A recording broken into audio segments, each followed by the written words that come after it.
Lord of Mystery. Lucky by author Nan Haiyu Xing Chen Chapter 451 to 475.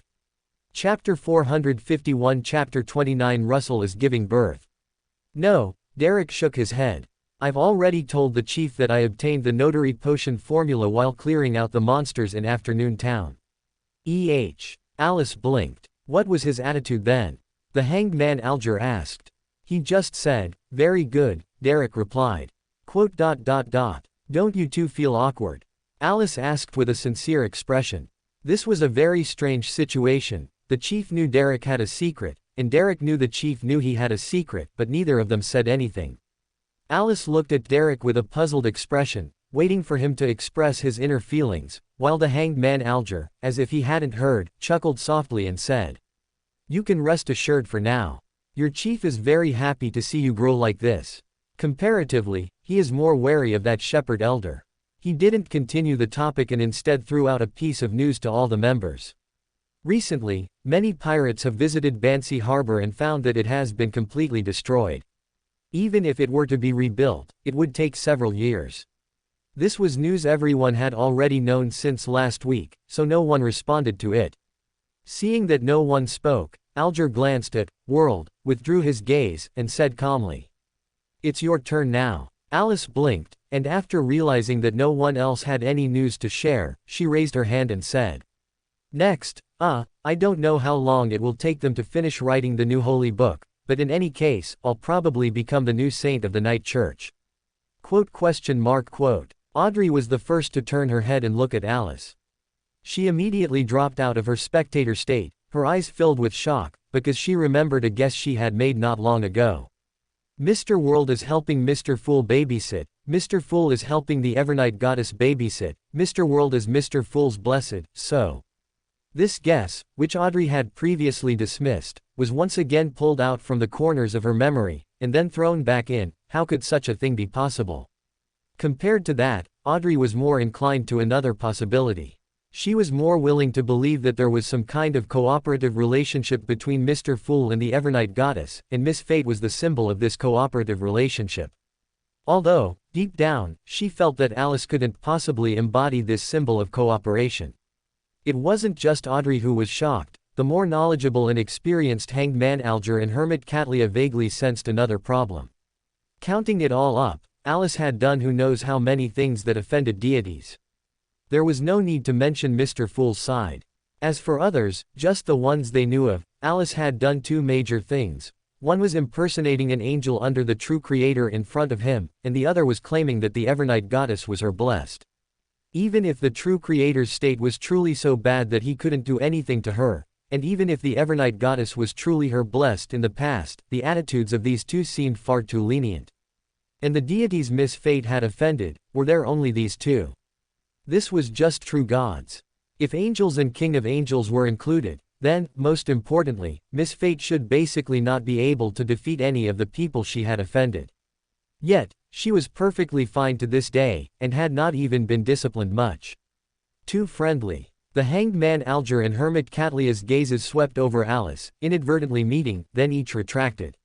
Son Derek didn't feel much about this, mainly because he had no concept of the Evernight Goddess. Moon Emlyn and Magician Furs were equally astonished, but they didn't think too much. Emlyn was mainly not good at thinking, and Furs lacked relevant experience. World, or rather Klein, who had known about this for a long time, naturally wouldn't ask further. At the end of the topic, it was Justice Audrey, who had finally sorted out the blessed issue, who spoke up and asked, "Miss Fate, in that case, if we seek help from the Night Church in the future, is it possible that we might encounter you?" As she asked, she secretly made up her mind that if Alice answered yes, she would do everything in her power to stop her family from seeking help from the Night Church in the future. This was too dangerous. Normally, no, Alice shook her head and said, "You know, a saint of the church is usually very busy and doesn't easily go on missions. Do you know what saints of the church usually do?" "What?" Audrey asked curiously. Alice looked at Audrey with a smile, and explained in a gentle voice. "Actually, it's nothing much. It just requires coming to the church on time to handle some church affairs, such as reviewing various applications from branch churches in the managed area, like sealed artifact transfers, personnel transfers, and promotion arrangements, as well as compiling Beyonder incidents and Beyonders in the area, communicating with other churches, and so on. Quote. Listening to the long list of tasks Alice rattled off, Audrey's expression gradually became dazed. The hanged man Alger, on the other hand, looked at Alice with a gaze that was half shocked and half perplexed. He, of course, knew that Alice was telling the truth, but he was very puzzled. Did the church really trust Miss Fate with such matters? This didn't sound like a job a child could handle. Hermit Catlia felt much the same. If Alice transforming from an angel under the Fool to a high-ranking member of the Night Church in the blink of an eye was astonishing, then the Night Church allowing Alice to handle these matters could only be described as terrifying. She just had a feeling that the area Miss Fate was in charge of would become a very dangerous place. This was clearly Audrey's thought as well. She deliberated before asking Alice. Miss Fate, in that case, which area are you responsible for? Is it still too late for me to move now?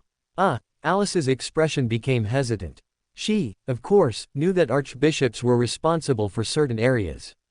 This information was written in the Nighthawk's internal files. She knew these things, but the problem was, she had just said it casually, and she didn't know which area she was responsible for. After all, she wasn't responsible for any area at all. The goddess hasn't assigned me an area to be responsible for yet. Alice shook her head, her expression heavy, just like the goddess hasn't given me a salary or a pension. The hanged man Alger and the others habitually dissected the content of Alice's words, and finally realized, this saint that Miss Fate was most likely just a figurehead. They realized that Miss Fate was probably different from other saints. She didn't receive a salary, didn't go on missions, and didn't perform daily tasks. She really was just a figurehead. The hanged man Alger resisted the urge to look at the head of the bronze long table, because he remembered his speculation at the beginning of this tarot club. Miss Fate was very likely unable to contact Mr. Fool's other blessed. She seemed to only know, world. Alger naturally wouldn't consider the possibility that Mr. Fool had no other blessed. Thus, Alice's status in the tarot club and her status in the Night Church achieved a certain consistency. She only knew one blessed, world, could directly contact Mr. Fool, but didn't know most of Mr. Fool's plans. From what was known, Miss Fate wasn't even aware of Mr. Fool's recovery progress, and Mr. Fool had never entrusted Miss Fate with important tasks. In the tarot club, Alice seemed to be not much better than a mere ornament. The hanged man Alger suddenly saw the light. At this moment, when he re-examined the speculation that Alice might be a symbol of cooperation between the two parties, he suddenly found it much more plausible. Such a precious existence that could not provide any information was indeed very suitable to serve as a symbol of cooperation. In this way, although she had offended many people, the reason why Miss Fate had not had any trouble until now became very easy to understand. After all, as a symbol of cooperation between two parties, she absolutely could not have anything happen to her before the cooperation was completed or broken. They chatted about a few more things, and then this tarot club ended. Alice did not leave above the gray fog, but sat quietly in her original spot, and after the other figures disappeared, she asked Klein. Those 3 pages of the diary aren't simple. Klein didn't speak, but simply made the 3 pages of the diary appear before her. Alice then lowered her head to read the diary. February 9th, today is Bonnard's birthday. He is already a healthy, sturdy, honest, and kind young man. He is so devout that he has gained the church's attention. Everyone congratulated me, saying that Bonnard would definitely become a blessed, become a saint, praising his faith is so pure, so flawless. I should be very happy, but in my heart, there is an uncontrollable sadness. I hope my child can be more human, more emotional, and be more himself, rather than a devotee of a deity. However, almost everyone genuinely believes that Bonnard's current state is very good. Matilda thinks so, Charles thinks so, my nobles and my ministers also think so.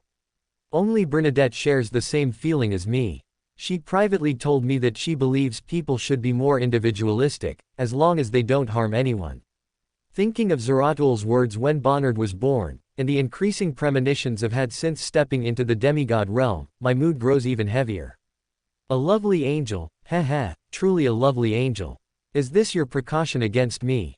Is this your way of trying to control me? No, you probably can't understand the pride in my heart. In my opinion, what if it's a deity? I can replace him. Alice's movements paused strangely. More than one person had mentioned her lack of reverence for deities. Regarding the reason, Alice initially thought it was because she grew up in a godless world and lacked the concept of deities. Later, she realized that perhaps she had once been in existence incredibly close to, or even superior to, existing deities. She shouldn't have had any reverence for deities in the first place. Now it seemed the former guess wasn't entirely wrong either. These transmigrators also didn't seem to take deities seriously. Of course, this could also be Rosal the Great Emperor's personal issue. As for the issue with the angel Bonnard, Alice had already suspected this. She wasn't too surprised, merely realizing that Rosal the Great Emperor had probably fallen out with the Steam Church because of it. It was the attitudes of the other people mentioned in the diary that made Alice a little uncomfortable. She thought that if anyone told her she should feel honored to become the Key of Light, she would personally kill that person and tell that person that he should feel honored that she personally killed him. Alice continued reading. February 11th, failed to contact Zeratul again. Ever since he obtained that Antigonus notebook, this leader of the Hermetic Order has appeared less and less frequently. I don't know what he's secretly plotting, but he certainly won't tell me. February 12th, I made a mystical item that is very suitable for Bernadette.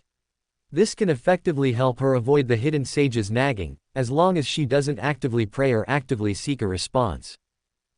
This thing also seems to be able to help saints enter the easternmost part of the Divine War ruins in the Sonia Sea, unaffected by the true Creator's ravings.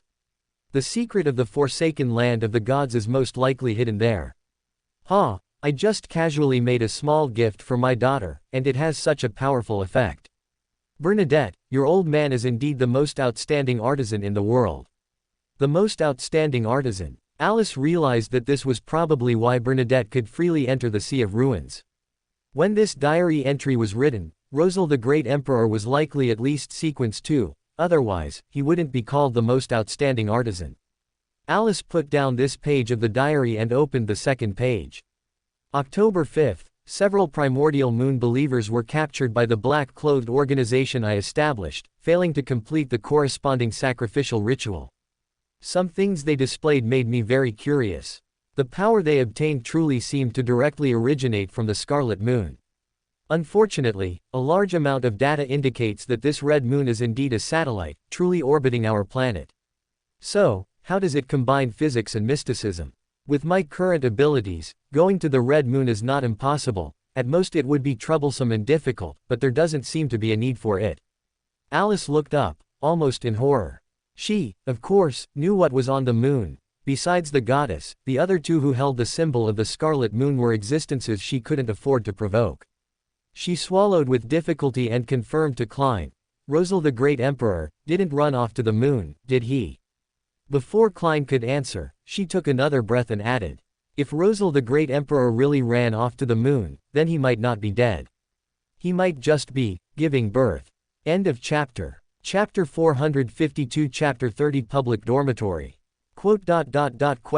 Quote. Klein looked at Alice with an expression full of shock and confusion. For a moment, he couldn't describe his feelings. He instinctively considered the possibility that Alice was joking, as the topic of having children had been brought up by her repeatedly during this time. But he quickly dismissed that guess. Alice might genuinely be joking, but her jokes often came true in peculiar ways, so, Emperor Rosal might truly be having children. Could it be a Beander characteristic related to fertility, desire, or a more direct Beander characteristic? Moon, related to a deity with a corresponding Beander characteristic. It should be an evil god. In any case, this at least indicates that the moon in this world has problems. No, she had previously warned him to be careful of the star. So, the entire sky in this world must have problems. Klein frowned, looked at Alice, and after a moment of consideration, asked a question. Is this something I'm allowed to know? This was what he should confirm. After all, from Alice's previous behavior, the secrets hidden in the sky above them seemed to be unknowable to anyone below an angel. Alice answered without hesitation, probably not. However, if it's later confirmed that Rosal Armstrong successfully landed on the moon and returned, then it's understandable if he went crazy. After all, he might still be locked up somewhere having children. Does that count as imprisonment? Ow. Because of Alice's sudden thought, Klein unhesitatingly reached out and tapped her head, earning him a glare as she clutched her head. To prevent himself from softening, Klein averted his gaze from her misty, tearful eyes before commenting. Rosal Armstrong, a good name. Alice immediately forgot her grievances and proudly lifted her chin. Klein didn't let her gloat for too long before pointing at the diary and reminding her. Finish reading. Alice obediently lowered her head. October 7th, I finally made up my mind. I will attempt to transfer to the similar, mystery prior, pathway. Only then can I become a sequence 1. I have always suspected that the hidden sage was originally a conceptual uniqueness, which later gained sentience due to some accident and fully awakened. Therefore, the sequence 1 position of this pathway is very likely still vacant. Alice raised her head again. So, Alice asked, looking at Klein, am I a hidden sage now? Although that doesn't sound wrong. Klein gave her a helpless look, but that's not what I wanted you to see.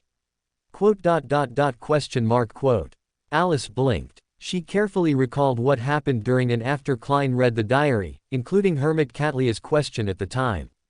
Alice suddenly had a guess. She put down the current diary page and pulled out the third page, asking thoughtfully.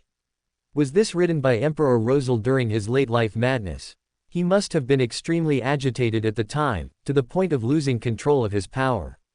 This diary page carries contamination. This is why Bernadette chose these particular diary pages and asked that question. Only in this way could Bernadette find an entry point to Rosal's reason for madness, despite not understanding Chinese.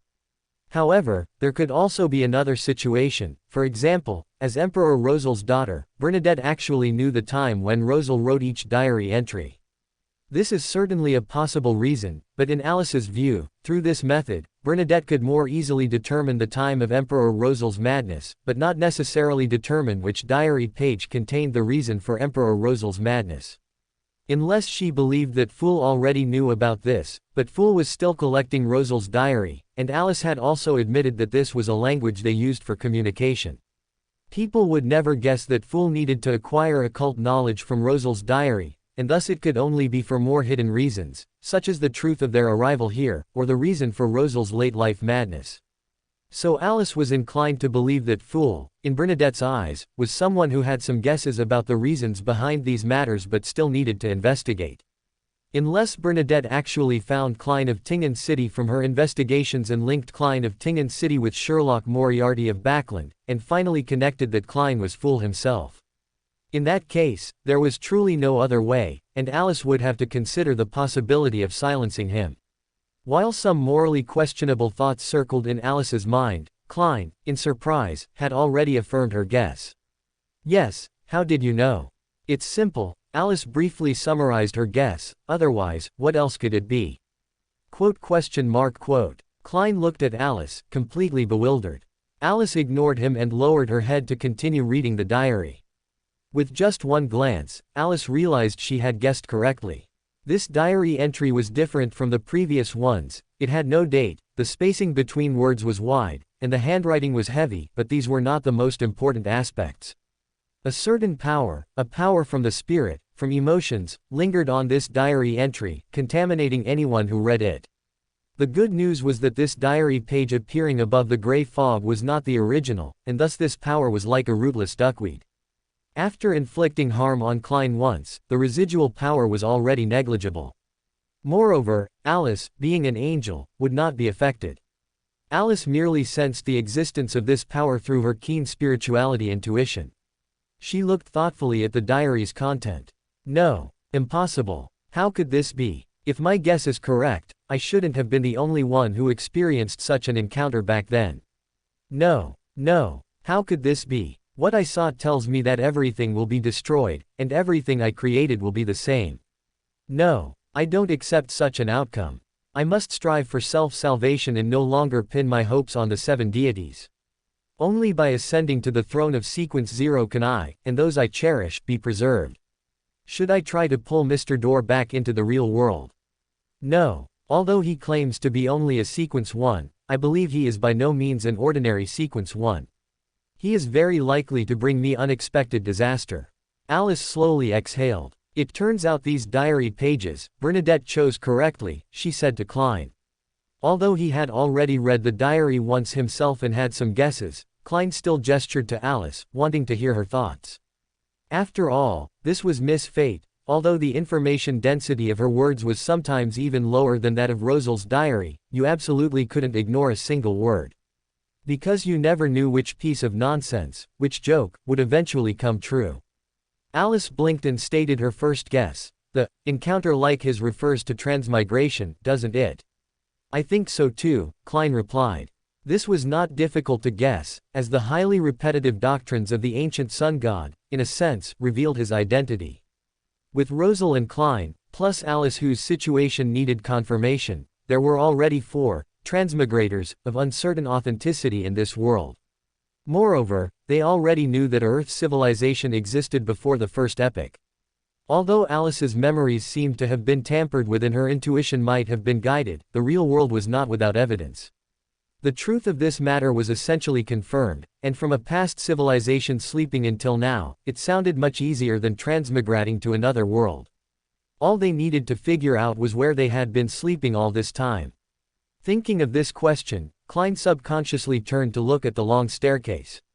As early as when he advanced to sequence 6, that staircase had already appeared above the gray fog, but until now, he still didn't have the ability to reach the top of the staircase and push open that door. He suspected he would have to wait until he advanced to demigod. What's wrong? Alice asked, blinking at him. Klein didn't speak. He glanced at the staircase again, then asked Alice a question. Can you push open that door? As soon as he asked, he knew it was a pointless question, because Alice needed his permission every time she came above the gray fog, so he clearly knew that Alice had never tried this. Sure enough, Alice shook her head and asked him in confusion. I haven't tried. What's wrong? Klein pondered for a moment, looked at Alice, and proposed his hypothesis. You're saying, behind that door, could there be a communal dorm? As soon as he thought of this, Klein felt an inexplicable sense of horror. But this matter also seemed particularly reasonable. After all, him sleeping in his own castle was quite normal, although the castle's owner was not him. Alice quickly broke the atmosphere. Wait a minute, if that's a communal dorm, how many people per room? Are there separate male and female dorms? What's the living environment like? It wouldn't be like a youth hostel, would it? Quote. Klein began to look at Alice with a puzzled expression. He had to admit, this wasn't the first time Alice had focused on strange, incomprehensible questions, but every time he heard similar questions, he didn't know how to answer. Alice met his gaze, and after a dozen seconds, she blinked and proactively changed the topic. The Emperor should be a sequence 1 by now, and likely a sequence 1 of the mystery prior pathway. Hidden Sage's knowledge infusion causes contamination, and his diary writing causes contamination. The abilities match, both are about spreading viruses. Everything will be destroyed. Did he see the apocalypse? Oh, speaking of which. Alice remembered Cassandra, whom she had almost forgotten. That book, calling herself Cassandra and liking to travel around, seemed to have an honorific name that contained a similar phrase. You say, she suddenly asked a question completely unrelated to the previous topic. What did a soothsayer see to be considered, gazing upon despair? Klein frowned, looking at Alice. Although he didn't understand how Alice's thoughts had jumped, he still answered. An unchangeable ultimate outcome. He cautiously chose such a phrase, rather than apocalypse, or something similar, because he remembered Alice's earlier words, the soothsayer should die from his own prophecy. He suspected that this statement had come true. An unchangeable ultimate outcome. Alice frowned and lowered her head. How would this be achieved? Alice actually knew the answer. As long as a final outcome was prophesied, then, as long as everyone involved in the event, primarily referring to the dead. As long as all the dead saw this prophecy and believed it unreservedly, then everything could be said to be unchangeable. For example, if everyone in the world capable of resisting the apocalypse believed in the existence of an apocalypse. Of course, at least for now, Alice still believed the apocalypse was real, because this wasn't news brought by a prophecy, it was more like some inevitable development. The topic jumped too quickly. Klein glanced at Alice, trying to shift her attention back to the diary. What are your thoughts on Mr. Dorr? I don't know, Alice replied honestly. I've never spoken to Mr. Dorr, but from Emperor Rosel's description, one thing comes to mind. What? Klein asked in confusion. Alice chose her words carefully as she replied. In Emperor Rosel's description, Mr. Dorr seems to be a very lonely person, at least, that's what he claims. That Mr. Dorr claimed he hadn't spoken to anyone in a long time and just wanted to talk. So, whoever found him, whoever asked him questions, he would answer, right. That's what he said, wasn't it? Although this included Alice's personal interpretation, the general meaning was indeed correct, so Klein didn't correct her and nodded, saying, that's right, exactly. So Alice smiled and said to Klein, as I said, I haven't personally spoken to Mr. Dorr, but I've chatted with another high-sequence being who answers all questions and whose attitude can be described as benevolent. It should be a king of angels. If Mr. Dorr isn't an ordinary sequence 1, then he should also be a king of angels. That would make sense, they are both kings of angels, both friendly and answer all questions. Do you know who I'm referring to? Klein had a vague guess in his heart, but he wasn't sure. He asked as if to confirm, who? Alice smiled and gave the answer. Of course, my closest friend, the great angel of time. Amen. End of chapter. Chapter 453 Chapter 31 You can call me Amen. Alice's answer confirmed Klein's suspicions. He ignored Alice's intimate address for Amen and silently heightened his vigilance towards Mr. Dorr. The diary entries Katlia, or rather Bernadette, sent this time were all there was. After discussing them, Alice glanced at Klein, remembering Anderson, who was somewhere unknown. Do you know where Anderson is? Klein spread his hands. The answer was obvious. Alice gave up on asking further and sighed, alas, I hope he gets here before the new holy book is compiled. The compilation of the Church's new holy book still required time, and even if it was completed, its distribution wouldn't be finished anytime soon. Theoretically, it should be quite easy for Anderson to find a Church of the Night and pray during this period. Even if he was very unlucky. Alice sincerely hoped Anderson would return her monocle before then so she would have a consistent public image. As for in private, haha, who cares? However, Alice's voluntary mention of the holy book reminded Klein of another matter. Didn't you warn Leonard?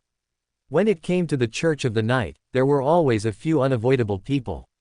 Captain Dunn's hurdle, at least for Alice, was temporarily over. The captain didn't resent her or blame her, he just wouldn't see her as the Alice of before anymore. Alice knew perfectly well that this matter couldn't be resolved. She had been sad, and the matter had ended just like that. She didn't dwell on it, just like Evelyn, perhaps this state was best for them. As for Klein's side, how to explain it was his business. After all, Melissa and Benson didn't know the truth either. Alice felt that the goodbyes Klein would face wouldn't be any less than her own. However, there was one person's questioning they might have to face together. After all, Alice had once warned Leonard about the protagonist of the era. She wasn't sure if Leonard would connect related issues from her resurrection, but in fact, Alice suspected the captain had also thought about it, but the captain might not actively dig up the grave. Because once the grave was opened, whether there was a corpse inside or not, things would become different. And from the captain's decisive, Your Excellency, it was clear he didn't want to investigate these things. Unless the captain thought they were monsters or evil gods, they actually seemed to be. Alice closed her eyes and asked Klein, if he comes to ask, which card should I give him? Or, let him draw it himself. The star card. Klein made this judgment. Alice nodded thoughtfully and then asked, can I deal cards to others? This wasn't a question, it was more like a notification. Although she had never actively dealt cards, Alice believed she should have this right.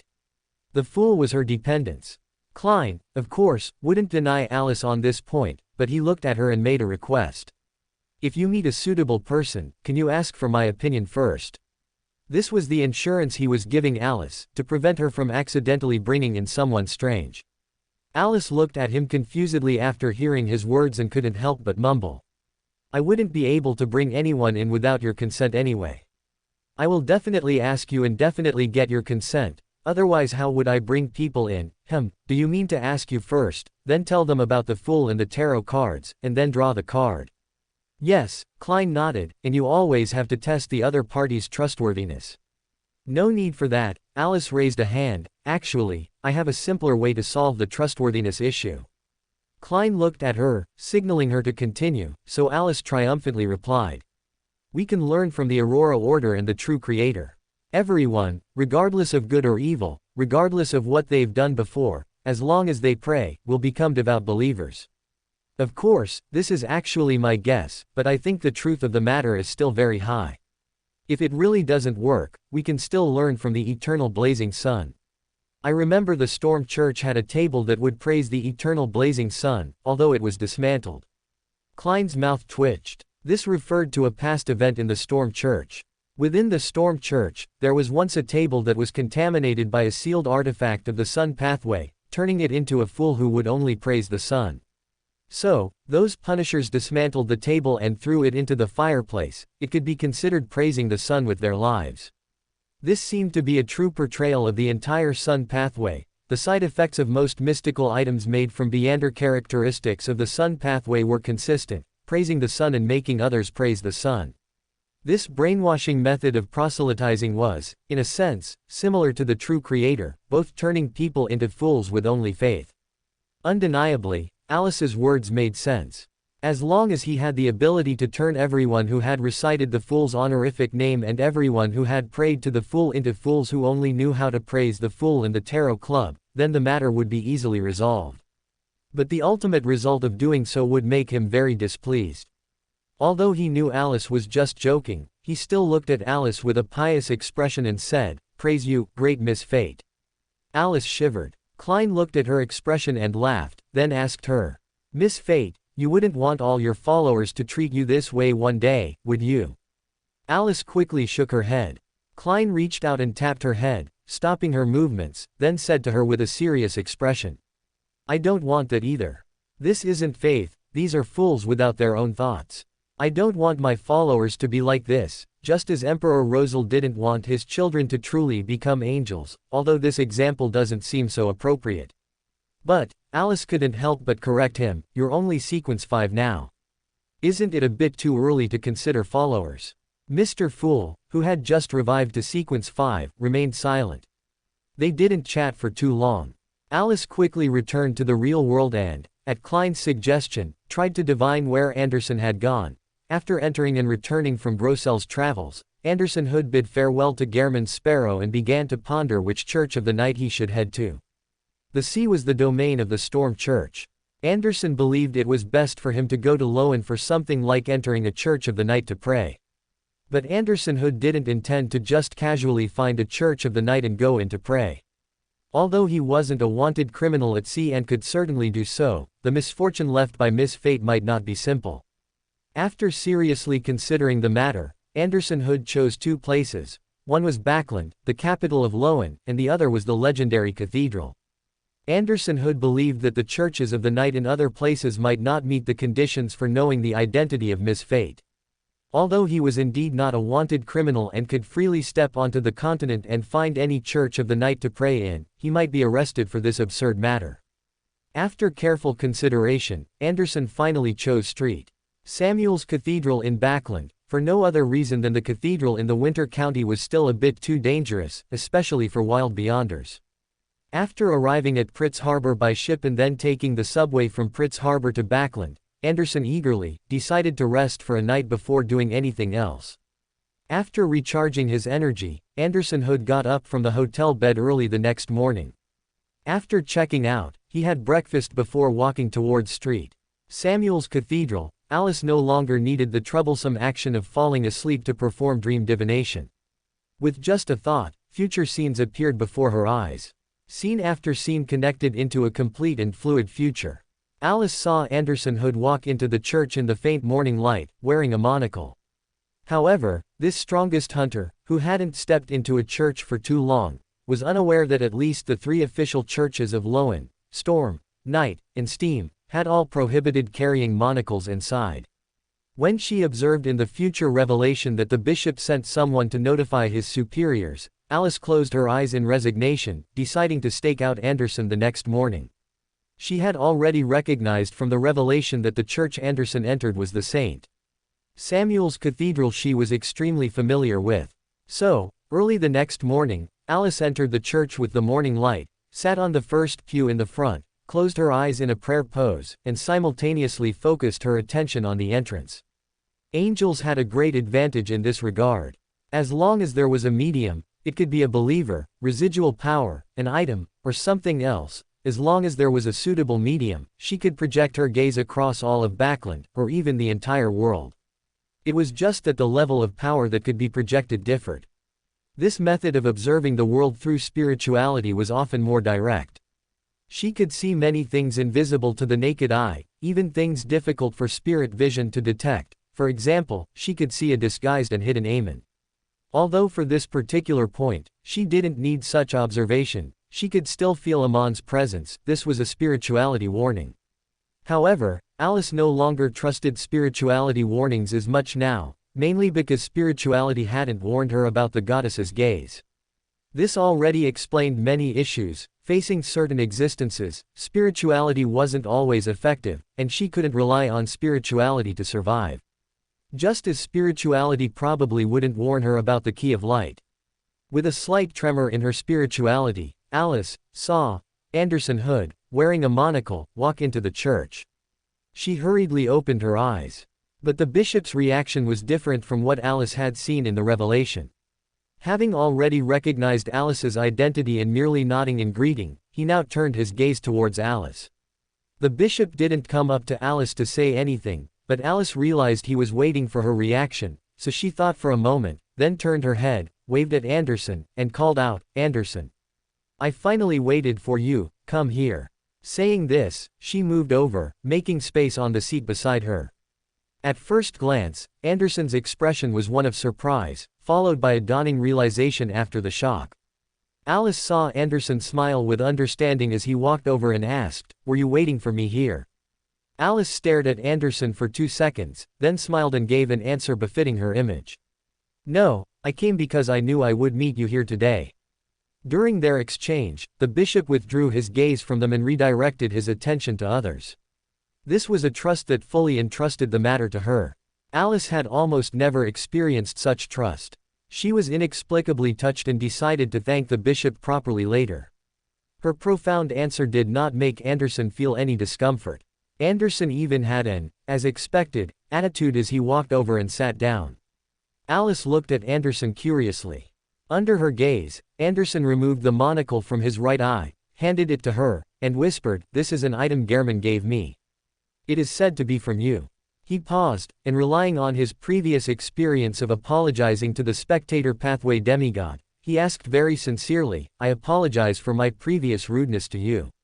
Since you are here, may I assume that, in your opinion, I have already received sufficient punishment?" These were indeed words of apology, but they didn't seem entirely so. They perfectly ignited Alice's temper. She narrowed her eyes at Anderson, took the monocle, and waved her hand to lift the misfortune from Anderson.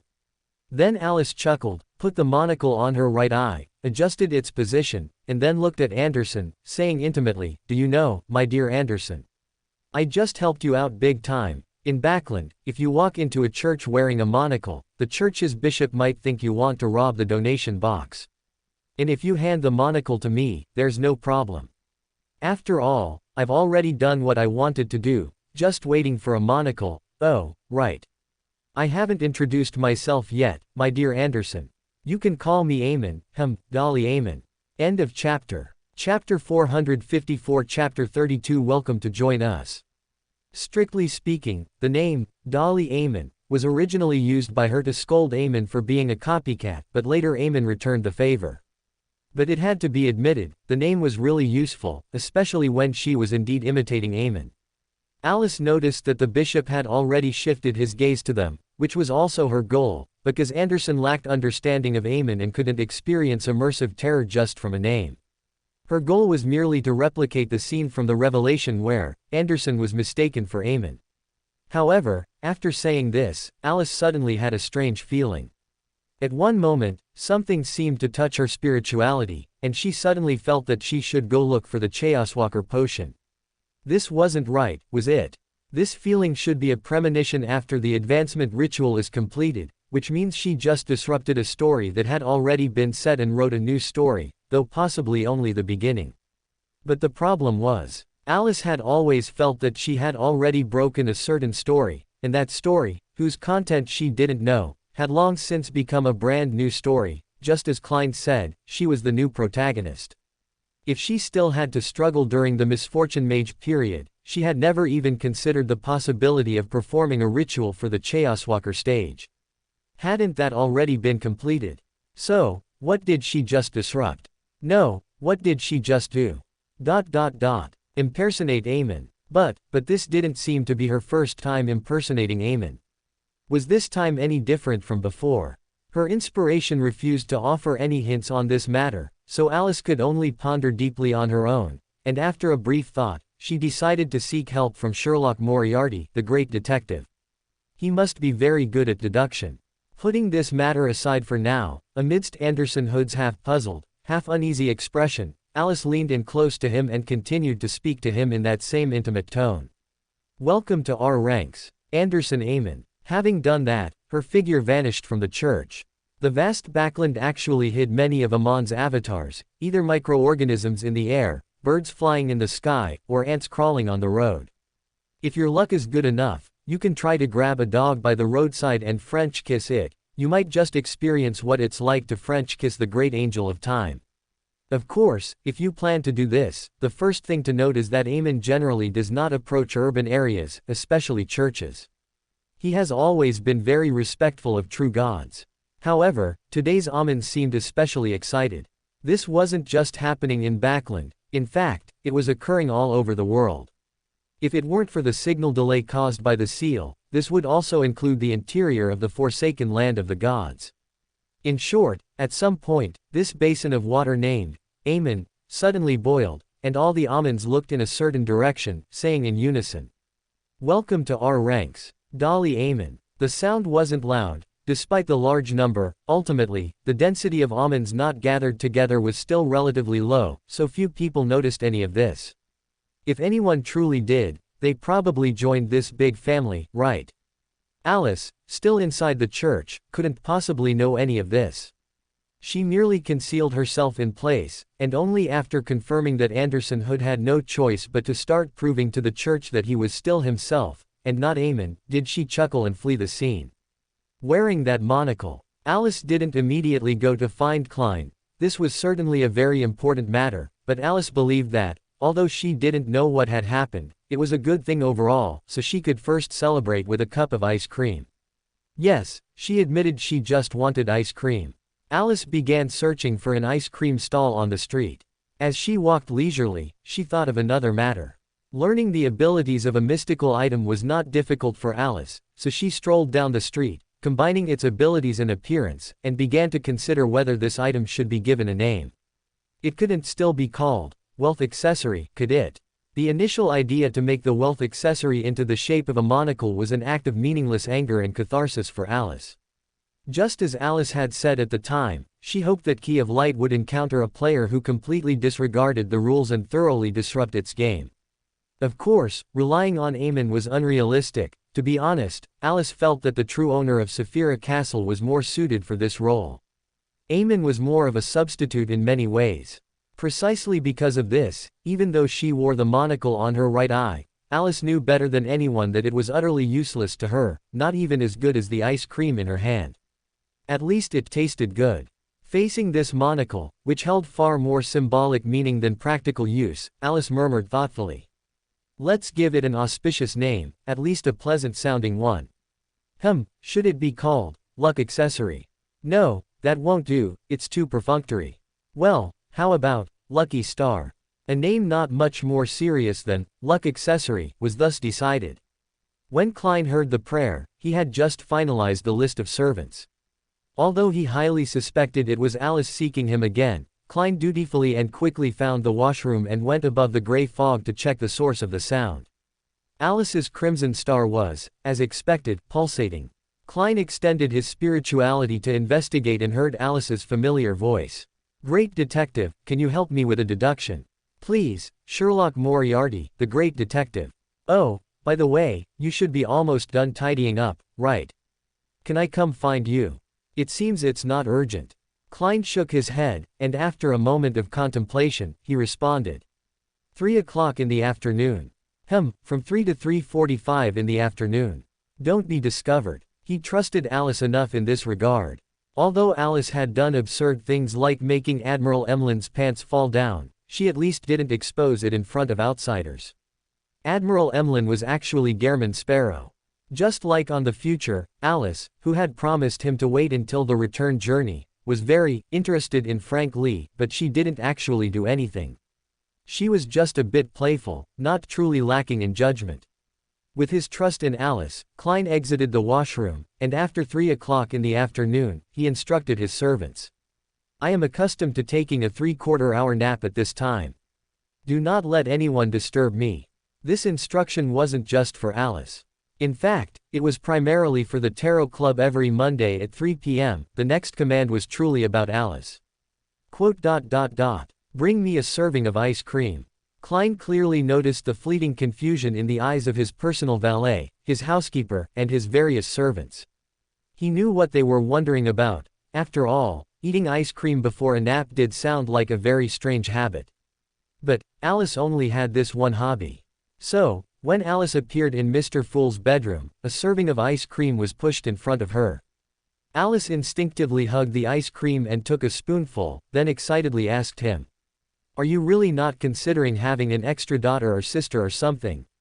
She paused, then added, "If you don't mind someone thinking you're a pervert, a lover isn't out of the question either." What do you want? Klein looked at Alice coldly, ignoring her words, and asked her. Alice shrugged then, and, needing a favor, she shrewdly changed the subject.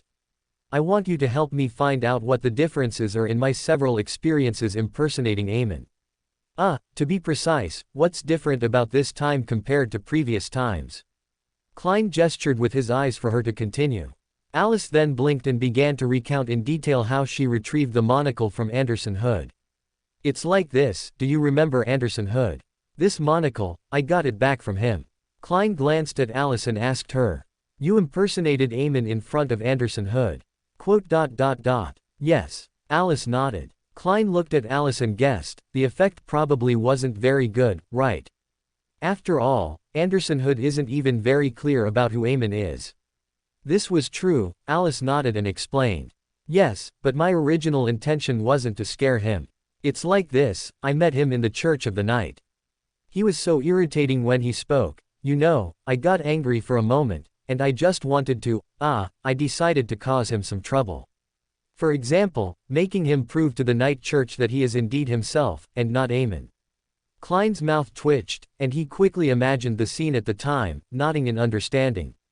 He didn't scold Alice for this, because, as Alice said, Anderson Hood's mouth was indeed very foul, and he believed this was already the result of Alice holding back.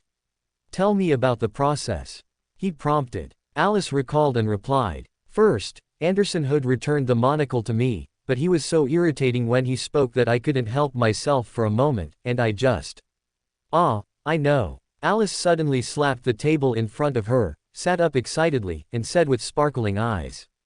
I know what's different this time from before. Sherlock Moriarty, the great detective, who hadn't even begun to exert his abilities, looked at Alice with a puzzled expression. Alice then shrugged and muttered to him. I didn't know it would be like this. Klein didn't pay much attention to this matter, instead, he asked curiously. So, what exactly is different? Oh, and how did you notice the difference? Alice then answered his questions one by one. Because my advancement ritual suddenly completed, I felt that this time was different from before. The difference, I think, is, only this time, I personally said that I am Eamon. Because I remember before, when I impersonated Eamon, I would always put on the monocle and imitate Amon's speech or something. I never opened my mouth and told others I was Eamon, they always imagined it themselves. Klein paused slightly, then frowned, very keenly noticing something. In other words, for Eamon, personally speaking certain words carries a different meaning. He frowned and began to eye Alice with a worried gaze. I won't suddenly turn into Eamon one day. Alice angrily defended herself, no matter what, I'm still an angel, I wouldn't be so utterly defenseless. Klein made his worried gaze a bit more cautious, trying his best not to be noticed by Alice. But this couldn't be hidden from Alice. Alice gnashed her teeth in anger, glared at Klein, and then analyzed. It should be related to his authority, right? After all, it's error. This kind of verbal acknowledgement and agreement, perhaps it can be replaced by something like a contract. Also, this should be a good thing. From a broad perspective, it's a good thing. So can you please take back that worried look? Klein obediently withdrew his gaze. Alice quenched her anger with a large mouthful of ice cream, then frowned and continued. However, I'm really curious what Eamon ultimately wants from me. If, and I mean if, my personally saying I am Eamon represents some important meaning. He wants an avatar on the level of the hidden sage. Klein reasonably guessed. Alice glared at him. I said I won't suddenly turn into Eamon. Okay. Klein nodded obediently. Then, what do you think you're actually useful for to Eamon? Alice was choked for a moment. Although the question sounded like an insult, Alice couldn't refute it because she also couldn't figure out what she was useful for to Eamon. Alice frowned, trying hard to analyze calmly. Actually, theoretically, to determine what Eamon ultimately wants from me, one should first determine his goal. There was nothing wrong with that statement. Klein nodded, agreeing with her words. Alice then continued with slight hesitation. First, let's assume Eamon is very likely just doing it for fun. Huh. Klein looked at Alice with a look that suggested he wanted to say something but held back. From his point of view, this embodiment of deception and mischief sounded at least more intelligent than an eternally innocent child. Fun might just be a facade. Let's assume, Alice said without changing her expression, if he's just doing it for fun, then, to have more fun, he needs to become a god. End of chapter. Chapter 455. Chapter 33. Wonderful reasoning. Admittedly, this deduction sounded much more normal than Eamon just wanting to play, but Klein still had a question. How did you come to this conclusion? Alice looked at Klein in confusion, trying to explain. He wants to play, so of course, he has to become more powerful to play without any worries. Now that I think about it, everything he's doing seems to be for that purpose. Whether it was searching for pails or searching for the fool, the two things Eamon did were one to become a god and the other to become the Lord of the Mysteries. Alice realized her guess might be correct. What she said made a lot of sense. Could she have really stumbled upon the truth? Klein didn't comment on Alice's deduction. He glanced at Alice, then asked, "But what does this have to do with you?" Alice blinked. If we analyze it from this perspective, it means there's something on me that can help Eamon become a god. Reasonable, but this wasn't the main point, nor was it the difficult part. Klein nodded and asked, "What is it?" What Eamon wanted, that was the real crucial and difficult point. But for Alice, the answer to this question was very easy. She only needed to think for a moment to know what was most special about her and related to becoming a god. The ritual, she replied. Do you remember what my god ascension ritual is? God ascension ritual. Klein quickly recalled the answer. He frowned and asked, "Find the correct opportunity in the river of fate." Alice nodded while scooping a spoonful of ice cream into her mouth. This was a ritual that was both simple and difficult, because from Alice's description and attitude, this correct opportunity could not be divined, one could only wait. When the time came, you would naturally know what the correct opportunity was. As early as when he first heard of this ritual, Klein found it incredible, but the questions that shocked and puzzled him were not in the ritual itself. He frowned and continued to ask, "But what does this have to do with Eamon? Could Eamon even steal your god ascension ritual?" Alice put down her ice cream spoon and remained silent. Klein's slightly hesitant gaze fell on Alice. He swallowed, asking with great uncertainty, "Can he really steal it?" "No." Alice shook her head, looking at Klein with a solemn expression. "The ice cream has melted." Klein put away the complex and varied expressions on his face, looking at Alice expressionlessly. Alice looked at Klein with an innocent gaze, calling out in a sweet voice, "Can I have another one, Mr. Dantes?" "No." Klein coldly refused her. Alice instantly put away her previous expression and glared at him fiercely. It was useless. After staring at the expressionless Klein for several seconds, Alice waved her hand and restarted the ice cream. Now, she had an untouched cup of ice cream. Klein began to look at Alice, wanting to speak but hesitating. Alice acted as if she hadn't seen Klein's gaze, eating ice cream while seriously analyzing. Look, it's known that Amon's pathway, from low to high, is either stealing or deceiving, stealing things, stealing time, stealing fate. He stole all the way up, so it makes a lot of sense that his God Ascension ritual is stealing someone else's ritual, doesn't it? Klein was speechless. This was an undeniable deduction, it was both far-fetched and remarkably logical. Klein pondered deeply but found that he couldn't find a suitable reason to deny this logic, because there was simply no logic to it. This was similar to Amon's goal actually being to become a god. Klein found that he completely didn't understand how Alice came to her conclusions. After much deliberation, he finally found a point to refute from Alice's shaky but impeccable logic. But how can an opportunity that can be stolen be called the correct opportunity? For Klein, this was the biggest loophole hidden in Alice's logic, because if the opportunity could be stolen, it meant that it wasn't the correct opportunity at all. In fact, this was also Alice's view, just as she had said at the time, no matter what, her sitting here now meant that she was lucky. If those who weren't lucky didn't die, why would a sequence 7 of the fate pathway be called a lucky one? But regarding her own God Ascension ritual, Alice had another perspective.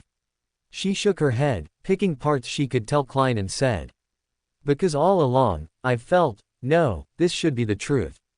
I've always felt that as long as I could obtain the subsequent Beander characteristics, even if I directly swallowed them, I wouldn't lose control. It's not like I'd go crazy or anything. How should I put it? It's just that if I did that, I might turn into another person. It's a bit like getting too deep into a role and being unable to come out, but it's also not quite the same, because I shouldn't be in character. I should actually become that person. I would become the master of the will remaining on the Beander characteristic." Klein was stunned. This was a question they had discussed early on, whose will exactly remained on the Beander characteristic? Or rather, who were the castle guard and the castle master? At the time, they hadn't reached a clear answer. Klein only had a guess. Beanders of the same pathway fighting against the will on the Beander characteristic was helpful to the gods of that pathway. In other words, if this will had a master, then its master should be an enemy of the gods. And now, Alice's words, both explicit and implicit, seemed to indicate that his guess at the time was correct. And Alice was also greatly troubled. Knowledge regarding above sequence could not be told to Klein, because Alice couldn't tell Klein her reasoning process. This was actually not a very complicated process. Become a god, then accommodate the corresponding Sephira, then devour the uniqueness and sequence 1 Beander characteristics of adjacent pathways, and thus become an outer deity. This was the standard process the goddess told her, and it was also the safest route. Among the less safe routes, one could first try to accommodate the uniqueness and sequence 1 Beander characteristics of adjacent pathways. If one was lucky enough and accommodated enough adjacent pathways, then one would usher in the ultimate destiny of every Beander. The awakening of the outer deity's will. As a single pathway outer deity, the Key of Light did not have this worry. She did not need to hesitate like others about which step to take first. She only needed to become a god, and then accommodate the Sephira, and that would be enough. Because as long as she became a god, the will belonging to the Key of Light would already have the full conditions to revive within her. The worst part was that Alice knew perfectly well that her connection with the Key of Light was very deep. Although she hadn't figured out exactly what her situation was, just as Song Shu in her dream had said, they were already inseparable.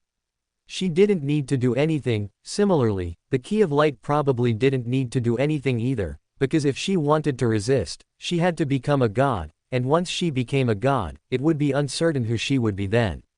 When she realized this, Alice had a strange intuition. This might be the gamble Song Shu spoke of, and this was probably why Song Shu was so confident about the outcome.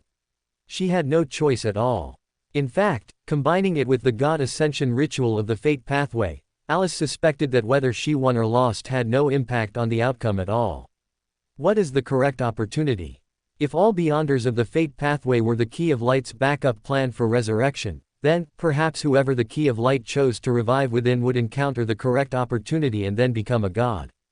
It sounded like she was just unlucky enough to be chosen. Something about her attracted the Key of Light, causing the key of light to choose her, but choosing others was not impossible either. If viewed through the theory that high sequences affect low sequences, Alice believed this reason was likely true. The key of light might have simply felt too bored and went to sleep. She hadn't slept enough, so no one from the fate pathway became a god. Of course, this was just Alice's conjecture based on her own personality, following the theory that low sequences are affected by high sequences. If she were to speak with a clear conscience, she had a more malicious wish. Ultimately, a key can be used to open a door. She could enter Saphira Castle herself. When she advanced to Sequence 4 Misfortune Mage, she also saw a gray fog on a branch of the River of Fate. Perhaps, the Key of Light was serving as a collectible figurine in the Lord of the Mysteries cabinet. Based on Alice's understanding of herself, she thought the Key of Light might have, voluntarily, become this figurine. But these thoughts couldn't be told to Klein, and Alice could only rub her hair in frustration, muttering, "So annoying. When will you become an angel?" Klein dared not answer this question, nor could he. He merely lowered his head to look at the ice cream, which was half gone at some unknown point, and shifted the topic to what he cared about. "Actually, I think you don't need to explain the reasons to me, because even if you explain, I don't seem to understand. Although your previous 2 questions explained how you arrived at those answers, to be honest, I didn't understand at all. It seemed very sudden, you just came to such a conclusion. But the damn thing is, this answer actually seems very reasonable at first glance, and even, because these answers came from your mouth, I even feel that they are very likely to be correct. Alice, honestly, it's a good thing you didn't choose to become a detective back then. And you absolutely must not become a detective in the future." "Why?" Alice asked in confusion. "Isn't that a good thing? I can quickly come to answers, isn't that very suitable for being a detective?" Klein looked at her, shook his head, and said, "No. While you can indeed come to answers very quickly, which helps you investigate the truth of some matters, the problem is, it's too fast. To be honest, I think some of my deductions when I was a detective were already quite far-fetched, because I had the assistance of divination, I could get some information that others couldn't. After getting this information, I had to take this answer and find the process, find a way to tell others the information." "Oh, Alice, you're not deducing at all. Your deduction process is like someone who isn't good at reasoning desperately trying to cram the answer into your head. If you were a detective, other detectives would probably be infuriated by your deductions." Alice blinked, put down the ice cream spoon, rested her chin on one hand, and stared at him, asking, "Then, this person who isn't good at reasoning, who is desperately trying to cram information into my head. Who is it?" Klein paused for a moment, recalling their old joke from a long time ago. When Alice claimed he was the protagonist in a book, he had once joked that they were now in a new book, and Alice was the new protagonist. So, Klein gave a reasonable and logical answer with slight hesitation. The author of this book. Alice was momentarily stunned, also recalling their joke from back then. "It seems, there's nothing wrong with that, huh?" Facing this answer, Klein and Alice exchanged glances, speechless. They weren't sure if they should be alarmed by this joke, just as Alice had once struggled with, perhaps their current confusion and alarm were also pre-written. So, Alice chose to give up. She raised her hand, picked up the ice cream spoon she had just put down, took the cup of ice cream, and one spoonful at a time, scooped out and ate the remaining ice cream. Next, Alice put down the empty cup and spoon, licked her lips, and said to Klein, "The ice cream tastes good. Is there any more?" Klein looked at Alice in a daze, momentarily unable to react to the jump in topic. He was stunned, and in the instant his brain froze, his consciousness instinctively acted on Alice's words, giving a reply. "Shall I have someone get you some?" Alice nodded, indicating agreement. So Klein stood up, ready to go out and call someone to get Alice ice cream. As his hand touched the doorknob, he suddenly realized that this was not a suitable time to go out. Otherwise, rumors would spread in Backland tomorrow that Dwayne Dantes was a pedophile and had a secret mistress. Oh, perhaps it wouldn't be that exaggerated. Considering Alice was now a saint of the night church, perhaps after the new liturgy was compiled, the rumor would become. Dwayne Dantes is incredibly charming, even the saint of the night church bowed to him, secretly visiting his bedroom during his nap. As for Alice's age, that could be ignored. On one hand, the saint's strength and identity came before it, and on the other hand, no one would believe the absurd fact that a minor could become a saint. End of chapter. Welcome to Fanfic Audiobook, your go-to place for immersive audiobooks. If you enjoy the content, don't forget to like the video and subscribe to our channel for more amazing stories. And please support the author by link in description. Chapter 456 Chapter 34 Inches 034. After associating the possible rumors and the subsequent consequences of being linked with Alice, Klein decisively stopped and turned to Alice, reminding her, "You should hide first." Alice belatedly realized the situation and obediently vanished from the spot. So, Klein walked out and instructed Richardson, his personal valet standing outside, "Bring another ice cream." He paused, then looked back at the empty ice cream cup on the table and added, "Remember to change the flavor." As an experienced personal valet, Richardson didn't ask any further questions, merely responding humbly, "Yes, sir." Saying this, he entered the room through the space Klein made for him, took the cup and spoon from the table, and his gaze, slightly puzzled, swept over the extra second chair and the room's clock. It was clearly still a long time until 3:45. But Richardson asked nothing, he simply took the items and left, returning a few minutes later with a new ice cream. He then exited the room, closed the door, and stood by the entrance as before. Only then did Alice's figure reappear. She mumbled to Klein, "Oh no, he seems to have noticed something's off." "I noticed it too," Klein calmly replied. Alice was momentarily stunned, then realized that Klein wasn't saying he also noticed something was off, but that he noticed Richardson noticed something was off.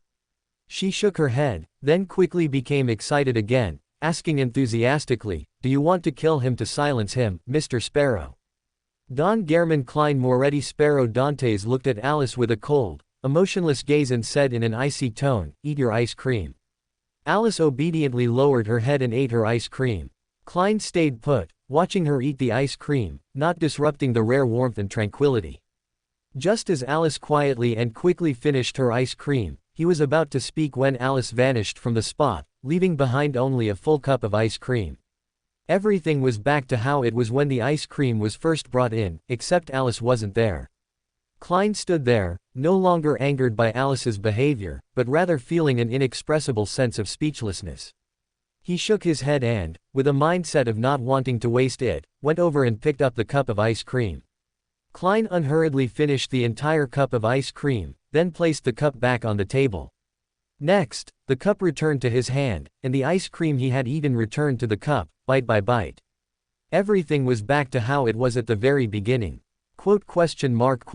After only a moment of stunned silence, Klein's speechlessness instantly turned into anger towards Alice.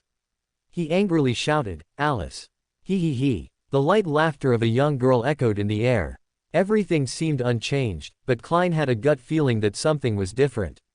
He picked up the cup of ice cream for the second time. This was confirmed when Klein placed the ice cream back on the table for the second time. Looking at the empty cup that did not return to his hand again, Klein shook his head, went out, and asked Richardson to come in and clean up. Aboard the Golden Dream, inside the captain's cabin, Edwina exhaled, taking a sealed box from the altar. The material of the box could not be determined by its appearance alone, only that it was exquisitely crafted, covered with dense runes. Recalling the knowledge she had just acquired, Edwina chanted several incantations and repeated several actions. She successfully opened the box, revealing a beautiful quill pen inside. The feathers on the quill pen were a beautiful crimson, their species indistinguishable by appearance. The pen's shaft had a transparent, crystal-like texture, appearing deep blue under light, with runes related to destiny flowing across it. 0 to 34. Edwina murmured softly. Note 1. She looked dazed, as if her mind had been drawn away, and reached out to touch the quill pen. But as her hand entered the box, she shivered and abruptly withdrew it. After this experience, Edwina was covered in cold sweat. She hastily closed the box, resealed it, then leaned back in the chair, pale, breathing heavily with lingering fear. After a while, Edwina found some stationery and began to write a letter. To German Sparrow. Edwina paused, then crossed out the line with her pen, glanced at the sealed box, and frowned. Suddenly, an idea struck her. Her gaze returned to the letter paper, and she murmured to herself, before, in Grozel's travels, the situation was special, and her own position wasn't right.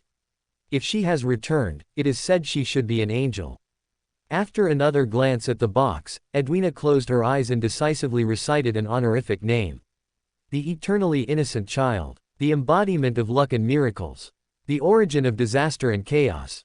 Quote. Alice sat up from her bed. For an angel who wasn't actively proselytizing, hearing an unfamiliar prayer was a strange occurrence, just like it was for Alice now. She instinctively thought of the Church's new holy book, but not only had the holy book not been compiled yet, even if it had, in Alice's impression, the saints in the holy book wouldn't have their honorific names listed.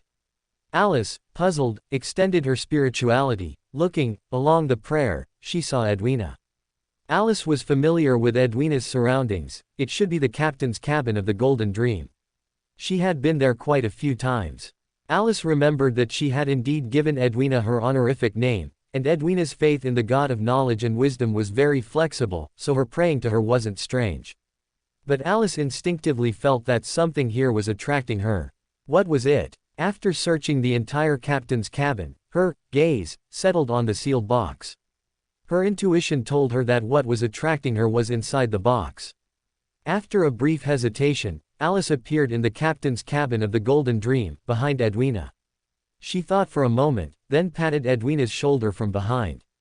Edwina turned around, not particularly surprised, and exhaled towards Alice, saying before she could ask, "I have a favor to ask of you." "What?" Alice blinked, subconsciously glancing at the box. Edwina didn't speak. She looked at Alice, who was standing, then surveyed the captain's cabin, which had no second chair. She first stood up, offering her chair to Alice. Alice met her eyes with a slightly bewildered look. After a few seconds, she understood Edwina's meaning and, after a brief silence, replied, "You sit. I prefer to stand." But Edwina didn't sit back down. She shook her head, pointed at the box, and said to Alice, "I would like to ask for your help in sealing a grade 0 sealed artifact." Alice paused, instinctively wanting to flee. This sentence brought back some unpleasant memories. She remembered Charlie King saying the same thing. Will Osepton hoped she would help seal a grade 0 sealed artifact in the future. And now, a long time later, Charlie King had shot himself. She had become that grade 0 sealed artifact, and Will Osepton had reincarnated. Clearly, none of the three people in this story had a good ending. Alice struggled to suppress the urge to flee. She stood still and calmly asked Edwina, "Who asked you to do this?" "The Church's higher-ups." Or, she paused, not speaking the name of the God of knowledge and wisdom, but both of them understood the name, so Edwina nodded and said, "It came from Lindbergh." Alice exhaled, feeling her suspended heart finally die. She asked with a sincere expression, "You're sure he's not planning to turn me into a sealed artifact, right? I should be useless to him, right? He shouldn't be able to eat me, right?" Edwina's expression was slightly puzzled. She seemed unable to fully comprehend Alice's behavior. "I don't know what you're thinking, but this should be a gift." "A gift?" Alice frowned slightly. Edwina didn't speak, offering the box. Alice instinctively reached out and took it. After withdrawing her hand, Edwina looked at the box, took a deep breath, and then said, "Inside this is a grade 0 sealed artifact. Its appearance is that of an exquisite quill pen. 008. Alice blurted out. Edwina's voice paused. After recalling the information she had read in her mind, she denied, "No, its designation is 0 to 34. "Okay." Alice nodded, "You continue." So Edwina exhaled and continued to describe the function of this quill pen. "As I just mentioned, this quill pen was formerly a grade 0 sealed artifact stored in Lindbergh.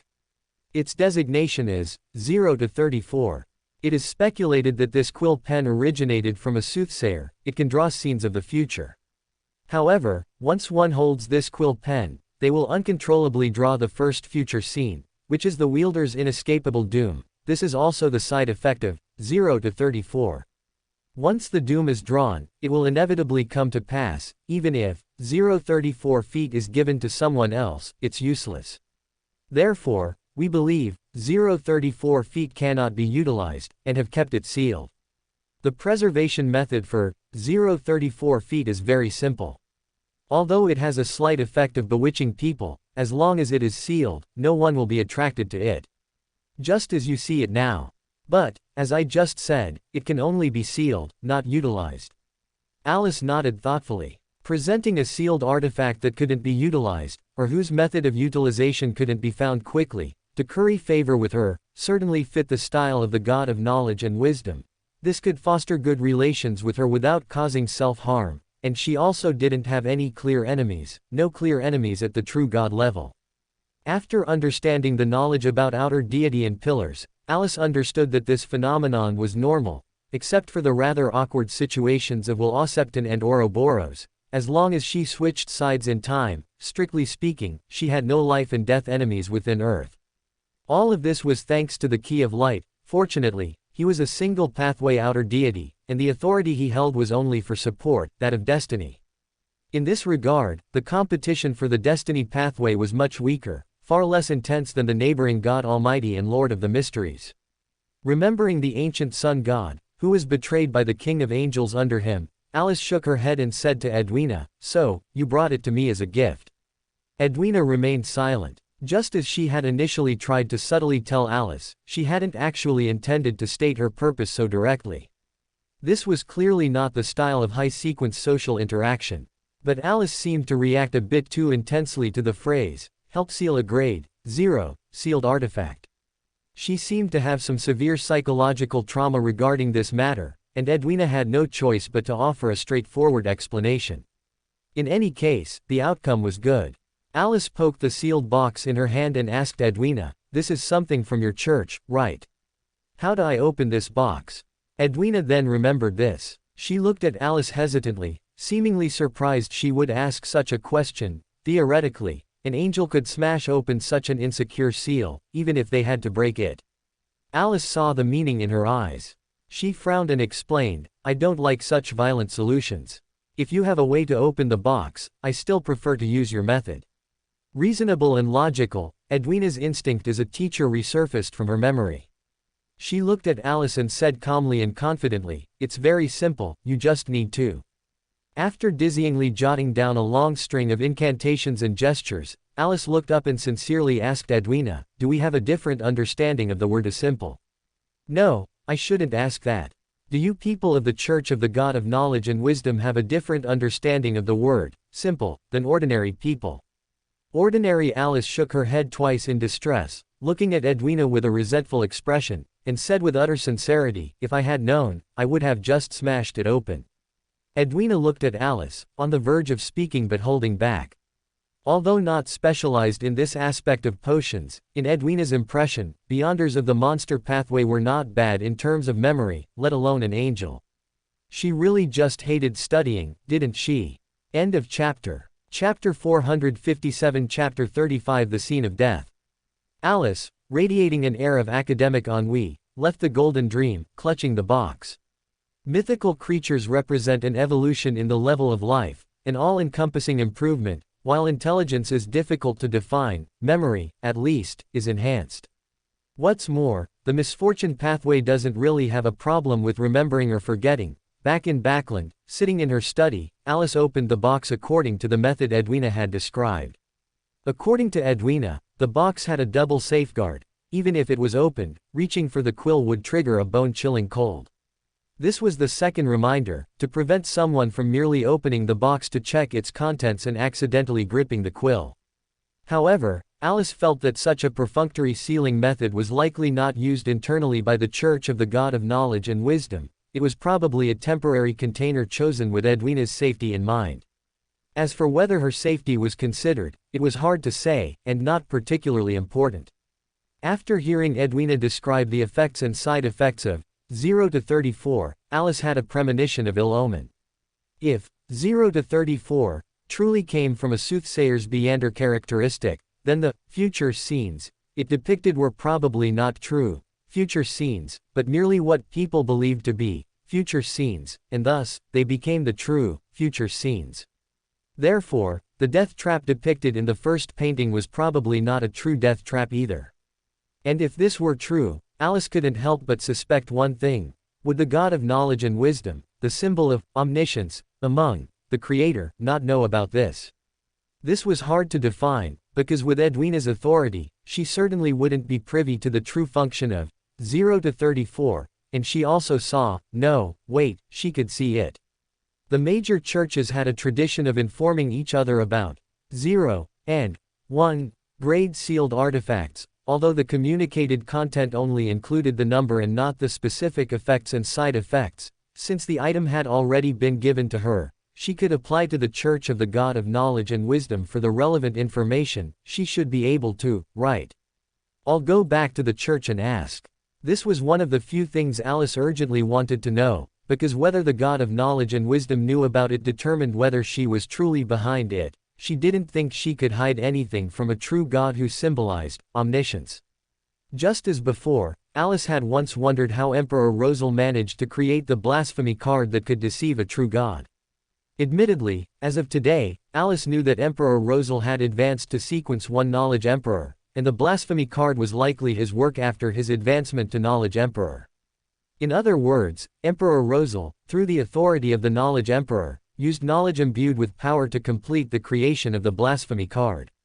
This was very reasonable. Alice's concern was never this in the first place. Her true concern had always been consistent. How could Rosal, a Sequence 1, deceive a true God? One must know, Emperor Rosal had not even accommodated the hidden sage. He shouldn't have. As for things made after accommodating uniqueness from other pathways, that was even less likely, since the adjacent pathway of the mystery prior pathway was already occupied by the god of steam and machinery, and if he were to jump to an unrelated pathway, Alice absolutely didn't believe Rosal was a lunatic when he made the blasphemy card. Speaking of which, if Emperor Rosal really jumped to another pathway and became a god, then the final assassination, wouldn't it have been arranged by him? He wouldn't really be able to crawl out of his grave, would he?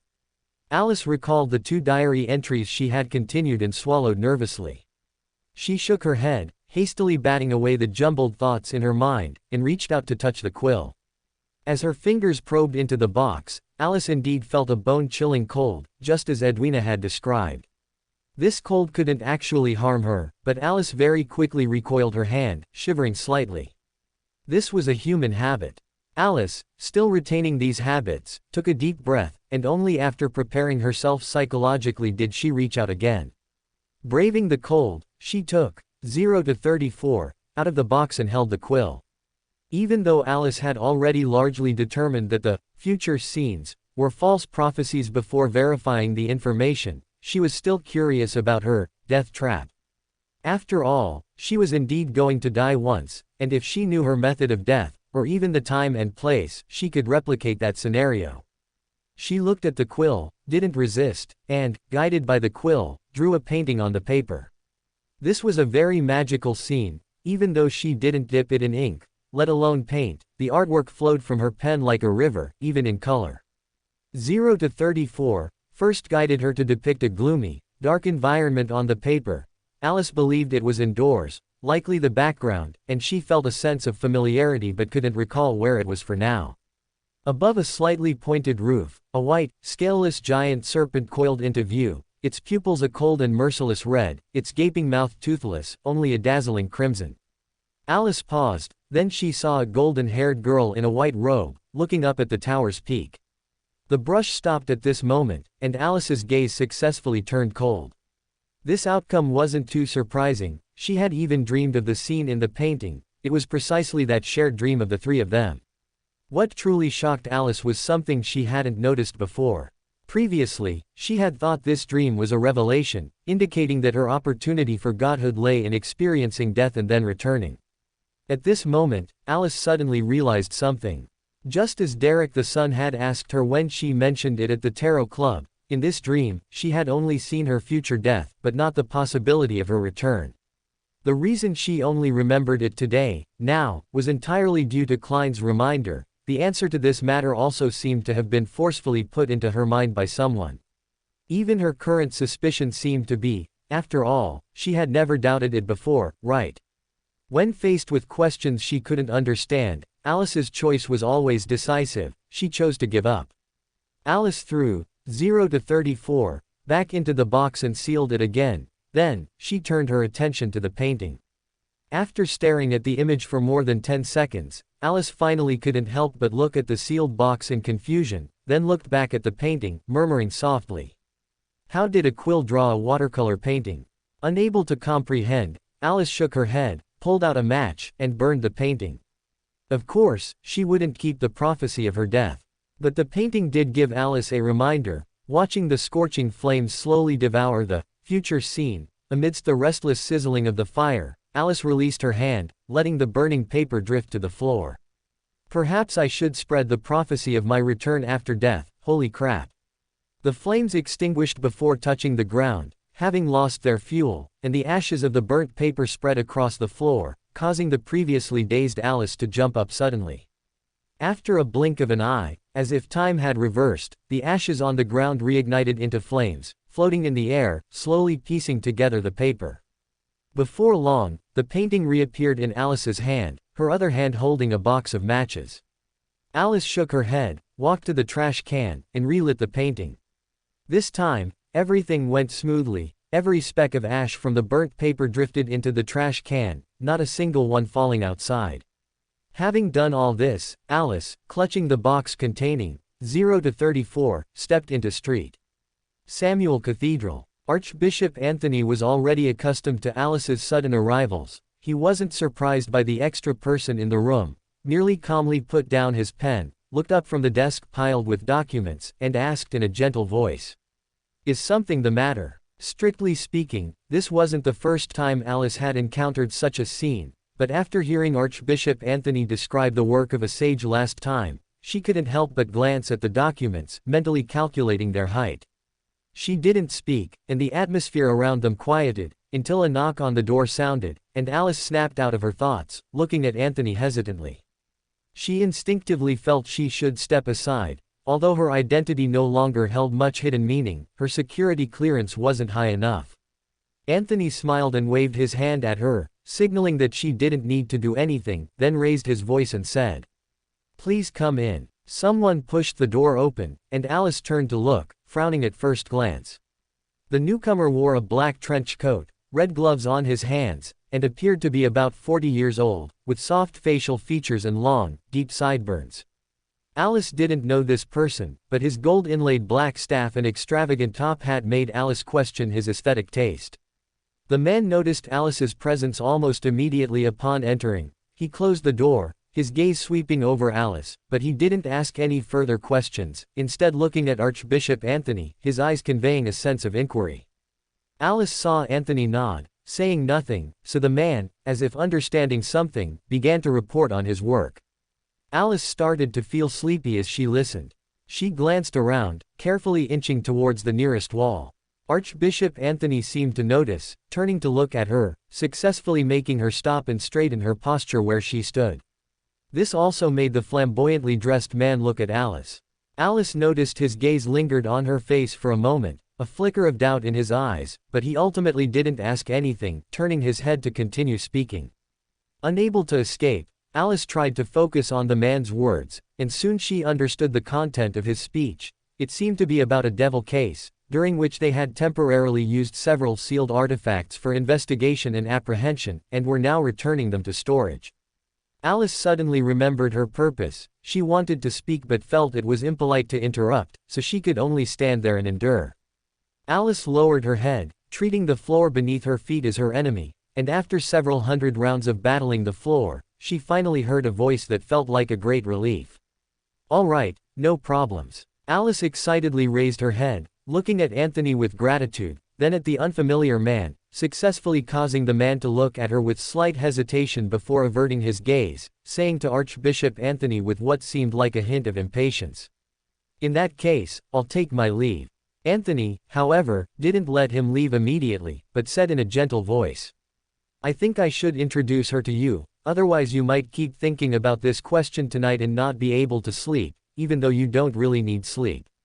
This is the church's newly promoted sage, Miss Alice Kingsley." The flamboyantly dressed man immediately looked at Alice, surprise and understanding flashing in his eyes, but there was still a lingering hint of unresolved doubt. Anthony paid no mind, then looked at Alice and said to her, "This is the captain of a Red Glove squad currently in Backland. His name is Soest, and he is a soul assurer, perhaps soon to be a spirit warlock. Alice successfully recalled her second reason for coming to the church, regarding the digestion of the misfortune mage potion. She didn't immediately bring up these two matters, but first looked at Soest, tentatively raising her hand and waving twice, greeting him. Hello. This gesture was a bit too childish for an adult. An adult's greeting at this moment should have been a handshake. But such behavior was very fitting for Alice's age. Soest's gaze wasn't overly strange, but rather a gentle smile appeared in his realization, and he also waved back, saying, Hello, miss. He didn't explicitly call Alice anything specific, but merely addressed her as Miss, because he wasn't yet sure what to call her. Seeing them finish their greetings, Anthony timely said to Soest, You should go back now.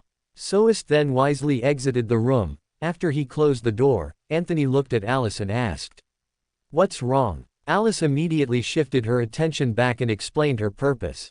I came to ask for help. First of all, is the relationship between the Church and the Church of the God of Knowledge and Wisdom good? Chapter 458 Chapter 36 Two Requests. What's wrong? Anthony didn't answer her question. At that moment, he recalled the Storm Church's missing donation box.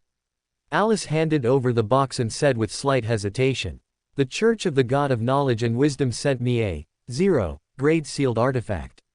It was formed from the Beander characteristic of a sequence 2 soothsayer from the misfortune pathway.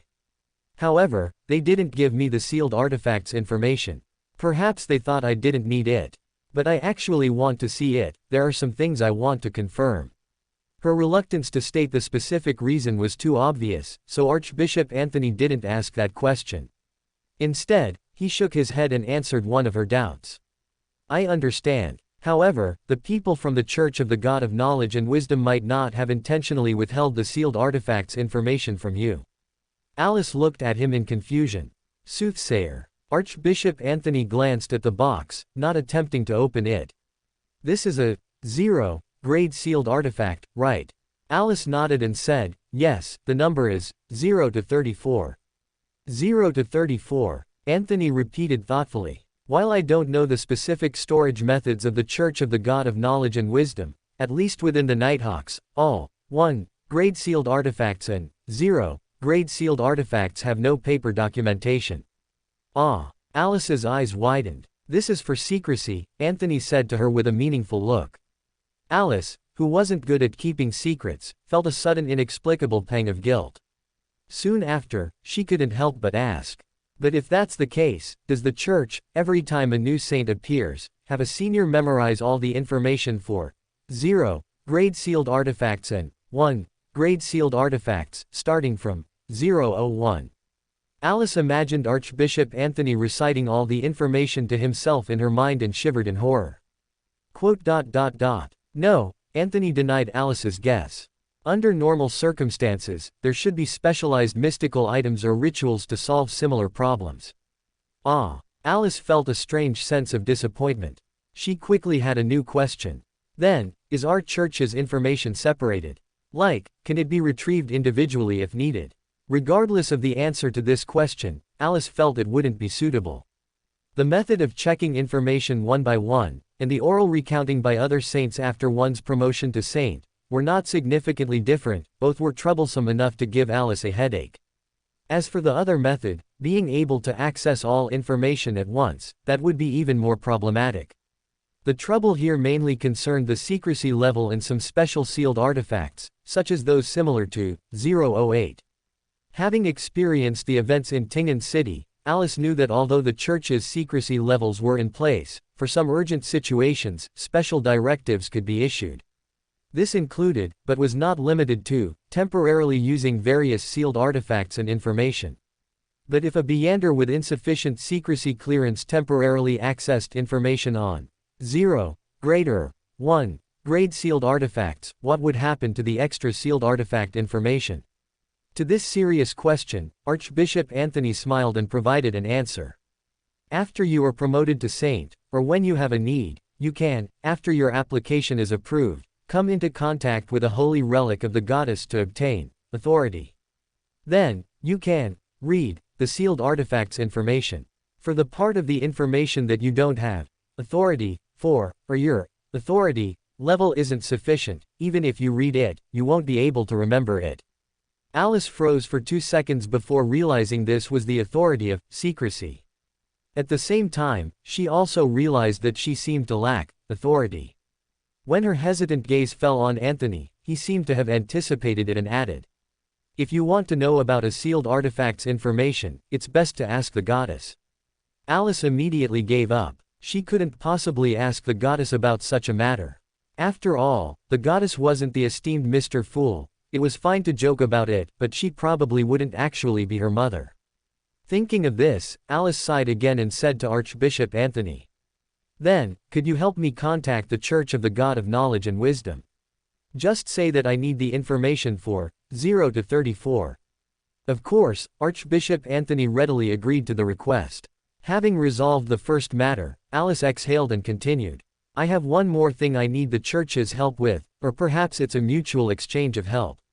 I need opportunities to act as a misfortune mage."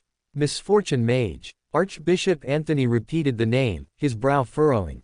As a Sequence 3 horror bishop, he naturally knew about the acting method. The Church also provided acting opportunities for the Nighthawks and Red Gloves. But ultimately, whether it was the Nighthawks or the Red Gloves, those who needed the Church to provide acting opportunities were mostly mid-sequence beyonders, and almost exclusively from the Sleepless Pathway and Corpse Collector Pathway. This was inextricably linked to the publicly available potion formulas of the Church. Of course, that wasn't the main point. The main point was that the Church was familiar with the acting methods for each sequence of the Sleepless Pathway and Corpse Collector Pathway. Although everyone's acting methods were different, they were largely similar, making it easy for the Church to provide corresponding tasks. But, Misfortune Mage, a Sequence 4 of the Misfortune Pathway, was an entirely unfamiliar potion name.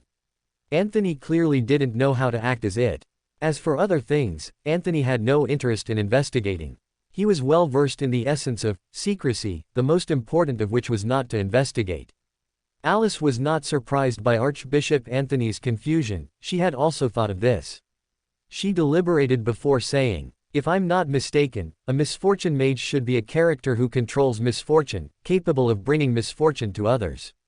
Anthony's gentle expression vanished. He looked at Alice, frowned, and repeated, "Bring misfortune to others." Alice's voice instinctively paused. She looked at Anthony and saw him observing her, seemingly deliberating how to speak.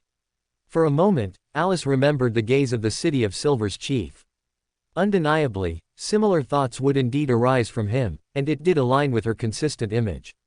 But after experiencing sincere praise, Alice gradually understood the source of her discomfort. Although neither of them placed her on an equal footing, both held her high. How could a wary gaze compare to reverence and gratitude? Alice gradually realized that she disliked others' wariness and caution towards her, as if she would do something outrageous if she wasn't careful. Please, was she that kind of person? She wasn't. Klein had always trusted her. She immediately lost interest in continuing and looked at Archbishop Anthony without speaking. Her attitude was like a child throwing a tantrum. Archbishop Anthony paused, his gaze sweeping over Alice, then he deliberated and said in his previous gentle voice, "I think there must be other ways to act, right? I can tell that even though you love to play, you don't like doing such things." Alice stared intently at Archbishop Anthony without speaking, trying to discern if he was lying. Soon, she failed and lowered her head, grinding the floor with her toes as she said, "You're right, there are indeed other ways to act. Helping others resolve misfortune, something like that, might also work. In short, it's about demonstrating control over misfortune." As she spoke, Alice thought of Admiralsel from the Dragon Bar's underground market. As a born monster, he was different from other ordinary people born at Sequence 10, he was naturally Sequence 9.5 of the Monster Pathway. This was his luck, and also his misfortune. Before she gained insights into the acting method, Alice gave him a monster potion formula. Just as she said, it ended his past misfortune, but it didn't necessarily symbolize luck. Just like the name, Misfortune Mage, but after consuming the Misfortune Mage potion, the ability gained wasn't to control misfortune, but to manipulate the probability of events. As for whether an event represented luck or misfortune, no one knew. Thinking of this, Alice muttered thoughtfully, Luck and misfortune are not actually isolated. Even if one controls the probability of every event happening, it's hard to say whether each event is luck or misfortune. Her joyful spirituality responded to this statement, and Alice realized that this was also part of the acting method. Luck and misfortune do not exist independently but are interdependent. And, even as a controller of misfortune, one cannot truly control misfortune. This acting method had a hint of illusion. Alice also thought of the winner and lucky one. It wasn't until she saw the sarcastic, "Happy birthday," written in pinyin in the wealth accessory that Alice realized that those chosen by fate were the true winners. And it wasn't until Ins Zangwil appeared and pulled out that beating heart from her chest that Alice truly realized the importance of not relying on luck. Although she didn't change much back then. From this perspective, the calamity priest she hadn't acted as would probably have a line, "Calamity also means opportunity." Thinking a bit deeper, perhaps robots would also have inaccurate moments, and monsters sometimes resembled humans more than humans themselves. Of course, those were too distant and had nothing to do with Alice. At this very moment, she was standing in the basement of St. Samuel Cathedral, listening to Archbishop Anthony's reply. "Is that so?" Alice immediately snapped back and looked at Archbishop Anthony with an expectant gaze. Archbishop Anthony, however, shook his head and said with a slight frown, "Honestly, I'd be happy to provide you with acting opportunities. This doesn't even require consent. The problem is, I don't know where to place you. Even if I put you in a team of Red Gloves or Nighthawks, no one would see you as an ordinary team member. But if I don't see you as an ordinary team member, do you have the ability to lead a team independently and complete tasks on your own?" Alice shook her head with great self-awareness. This was the crux of the problem. Archbishop Anthony continued with a frown.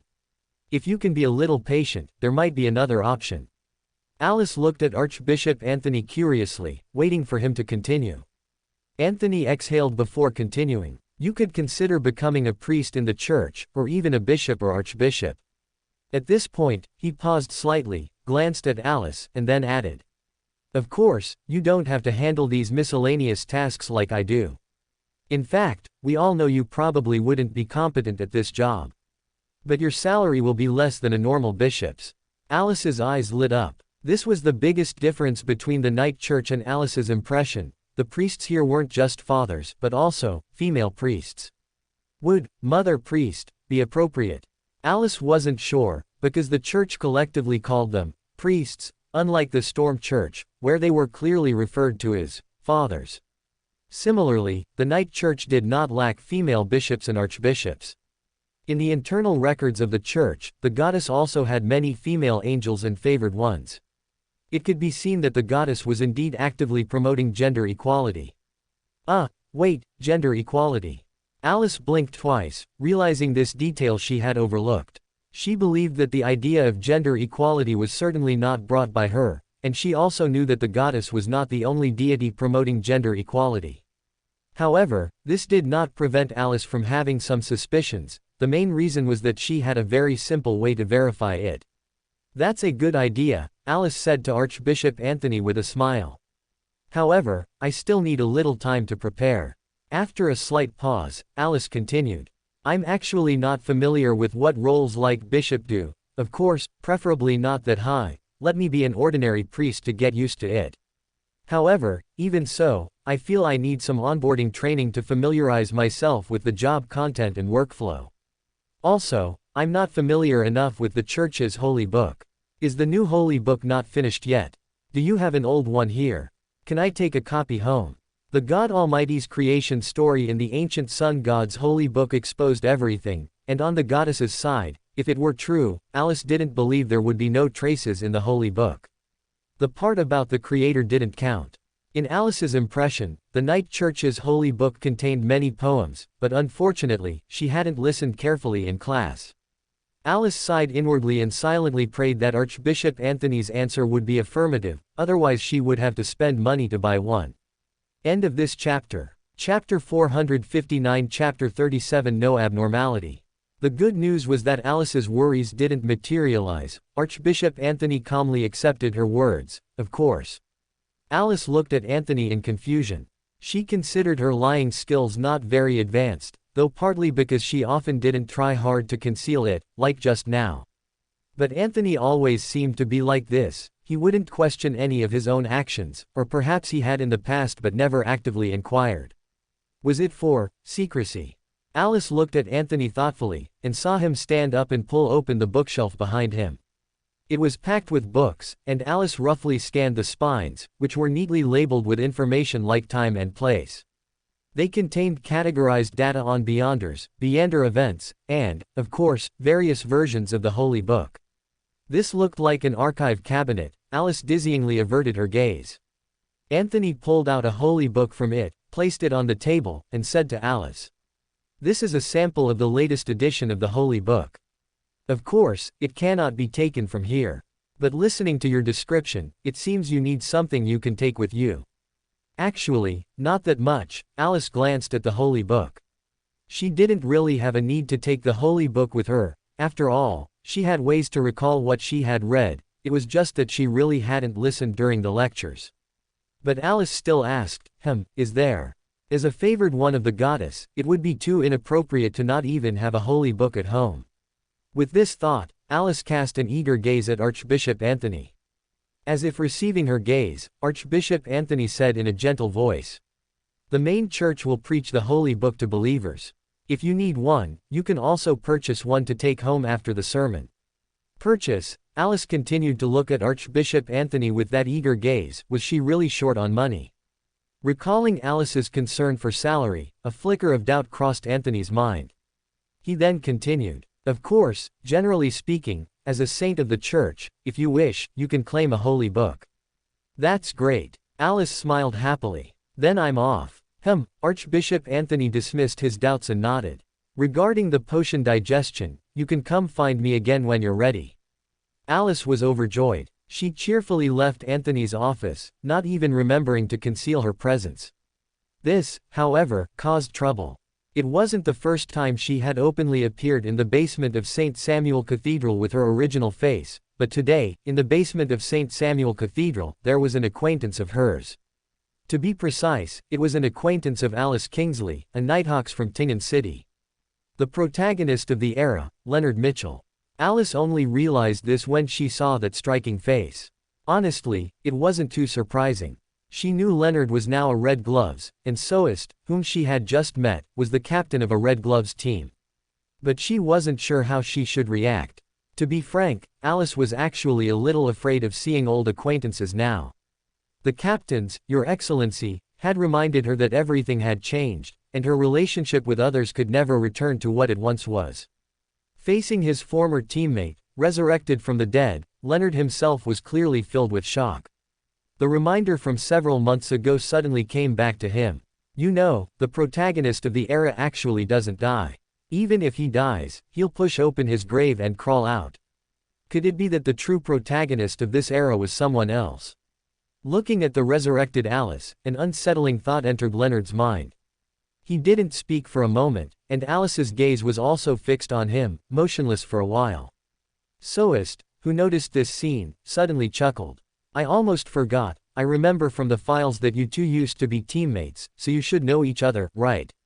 This shattered Leonard's last shred of hope.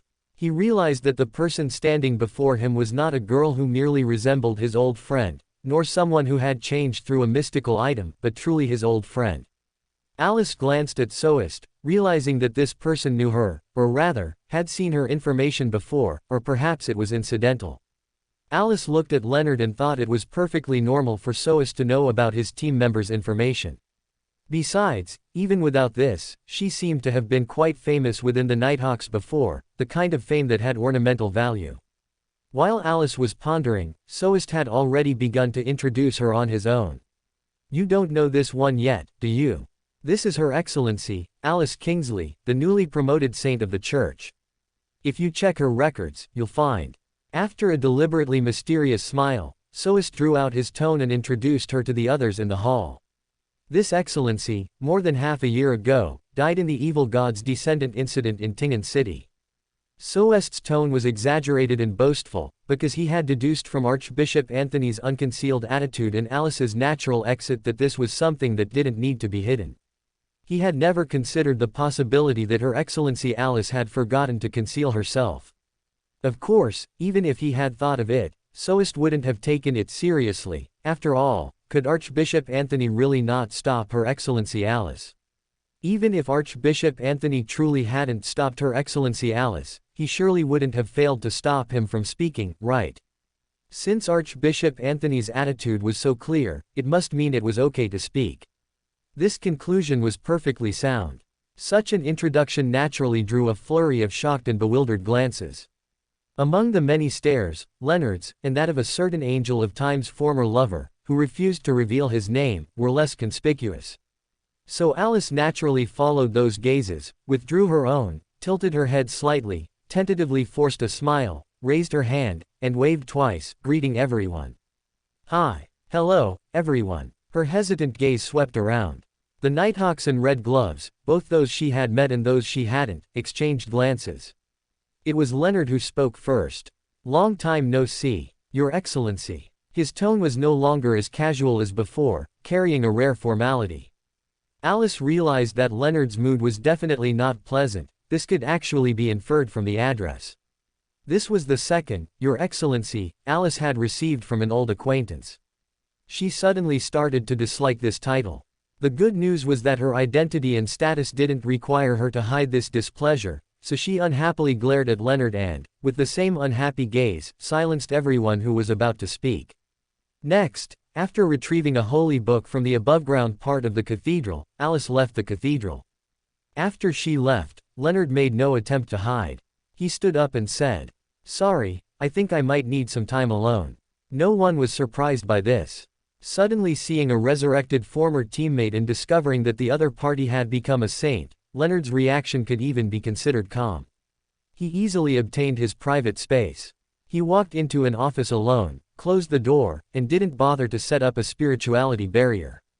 Firstly, he was impatient, and secondly, what he was about to do didn't require concern for that. In the empty, secret room, beneath the saint emblem of the night, Leonard's impatient voice rang out. Old man, what did you find?" After a moment of silence, an old voice, audible only to Leonard, slowly sounded. "You're getting more and more impolite." After a brief pause, the old voice continued. "There's nothing unusual about her." Leonard's expression was surprised for a moment, then quickly relaxed. "That's right, if she had a problem, she wouldn't be here, she should at least be behind Channy's gate." He even had the presence of mind to crack a joke. The owner of the old voice didn't seem to find the joke amusing and slowly added. "No, that is the biggest problem." Leonard froze on the spot. Then, the voice, as if mocking and as if warning, said. "A little girl who was originally an ordinary person, after a lucky one, accidentally fell to his death in front of her, inadvertently swallowed the Beander characteristic, became a Beander unharmed, but the only price she paid was losing all her memories. After that, she remained a lucky one for 3 years, with no signs of advancement, until her accidental death. More than half a year later, she suddenly reappeared, with the official story being that she was a saint. Is she really just a saint? The last person I saw who wore a monocle on his right eye, that was." The voice paused, not continuing the topic, but instead turned the page. "Of course, the most important thing is, before I even thought about stealing her luck, I didn't detect anything unusual about her." Leonard was somewhat dazed by this string of words. It took him a while to understand the logic, and he seized on the last sentence to ask. "Steal her luck?" This time, the voice paused even longer, seemingly a little guilty, and said. "I originally just wanted to borrow some luck from her, just a little, it wouldn't hurt her, and I would return it later." In other words, Leonard thought carefully, there's a problem with her luck, but this problem is hidden. The old voice agreed, so Leonard continued to ask. "Old man, do you know who hid it?" As soon as the words left his mouth, both of them fell silent, because the answer seemed obvious, at least for one of them, it was obvious. Leonard didn't speak for a long time, nor did he move for a long time. After an unknown period passed, he slowly exhaled, looked up at the saint emblem of the night, and reverently drew a scarlet moon symbol on his chest. "Praise the goddess," he said. On the other side, Alice returned home with the freshly acquired holy book. As she had said, she wasn't particularly familiar with the Night Church's holy book. If she were to preach, she probably couldn't even recite the complete doctrines, and the most familiar part she knew by heart was the goddess's honorific name. She really hadn't paid much attention in class. The Night Church's holy book has many parts. The main part is called The Apocalypse of Night, which tells the story of the world's creation, the goddess's origin, and numerous myths and legends about the goddess. Of course, it also contains hidden elements like doctrines, but what Alice was looking for wasn't this. She didn't even look at the chapters recording saints and angels, as that was too far from her objective. What Alice was looking for were the poems within The Apocalypse of Night. In Alice's somewhat vague memory of the Holy Book, The Apocalypse of Night contained a large number of poems. This was also why Alice didn't conclude that the Midnight Poet couldn't write poetry just because of Leonard. Leonard might just be an exception among the Midnight Poets. But after carefully rereading the poems in The Apocalypse of Night, Alice's answer became uncertain again. Of course, she didn't recognize every poem, because while The Apocalypse of Night also used modern poetry, most were English poems. The translated meanings were already quite different, and relying on the translated poems in her memory, even if they occasionally coincided, Alice couldn't be sure. But compared to other literary genres, poetry, especially translated poetry, has a unique and easily identifiable characteristic: rhyme and implied meaning. Poems that express multiple meanings with vague and concise language can feel slightly strange when lacking the corresponding cultural background. Coupled with some poems having mismatched rhymes, it's not enough to serve as evidence, really. These speculative conjectures, at best, could only prove that the goddess was a clumsy poet like Leonard. Besides, the poems in the Holy Book weren't necessarily all written by the goddess. Who knows, maybe it was some talented pope, Your Excellency. Alice closed the Holy Book with a troubled expression, sighed with her chin in her hand. Goddess, are you really a transmigrator or not? If you are, can you make this Holy Book disappear? She threw the Holy Book onto the table without any hope, looking at it with a bitter face, and then suddenly sat up straight. In front of her, the Holy Book disappeared little by little, as if erased by an eraser. Alice stared at the spot where the Holy Book had disappeared, blinking twice with a slightly bewildered expression. Then, with a hint of hesitation, she reached out, trying to touch the spot where the Holy Book had just been. It was empty. Alice slowly withdrew her hand, looking at her pale palm with a slight daze, then at the empty table. After a long moment, she tentatively called out, "Goddess." Her voice, as always, drifted into the air, disappearing into the empty room. No one responded, as if no one was watching. End of chapter. Chapter 460. Chapter 38. Storage Method. Alice, who had received no response, sat still with a frown, not saying a word. She had long suspected the goddess was peeking at her, and perhaps Adam was too. Now she wasn't so confident she could detect Adam's gaze. The good news was that Alice believed at least Eamon wasn't there, or rather, wasn't watching as diligently as the other two. If Eamon was watching, it was likely only for specific things. As for the other two, considering the goddess had just admitted to being a transmigrator, could these two be taking turns? It shouldn't be that exaggerated. Alice shook her head, casting the unrealistic thoughts out of her mind, took a deep breath, and chose the simplest method of verification.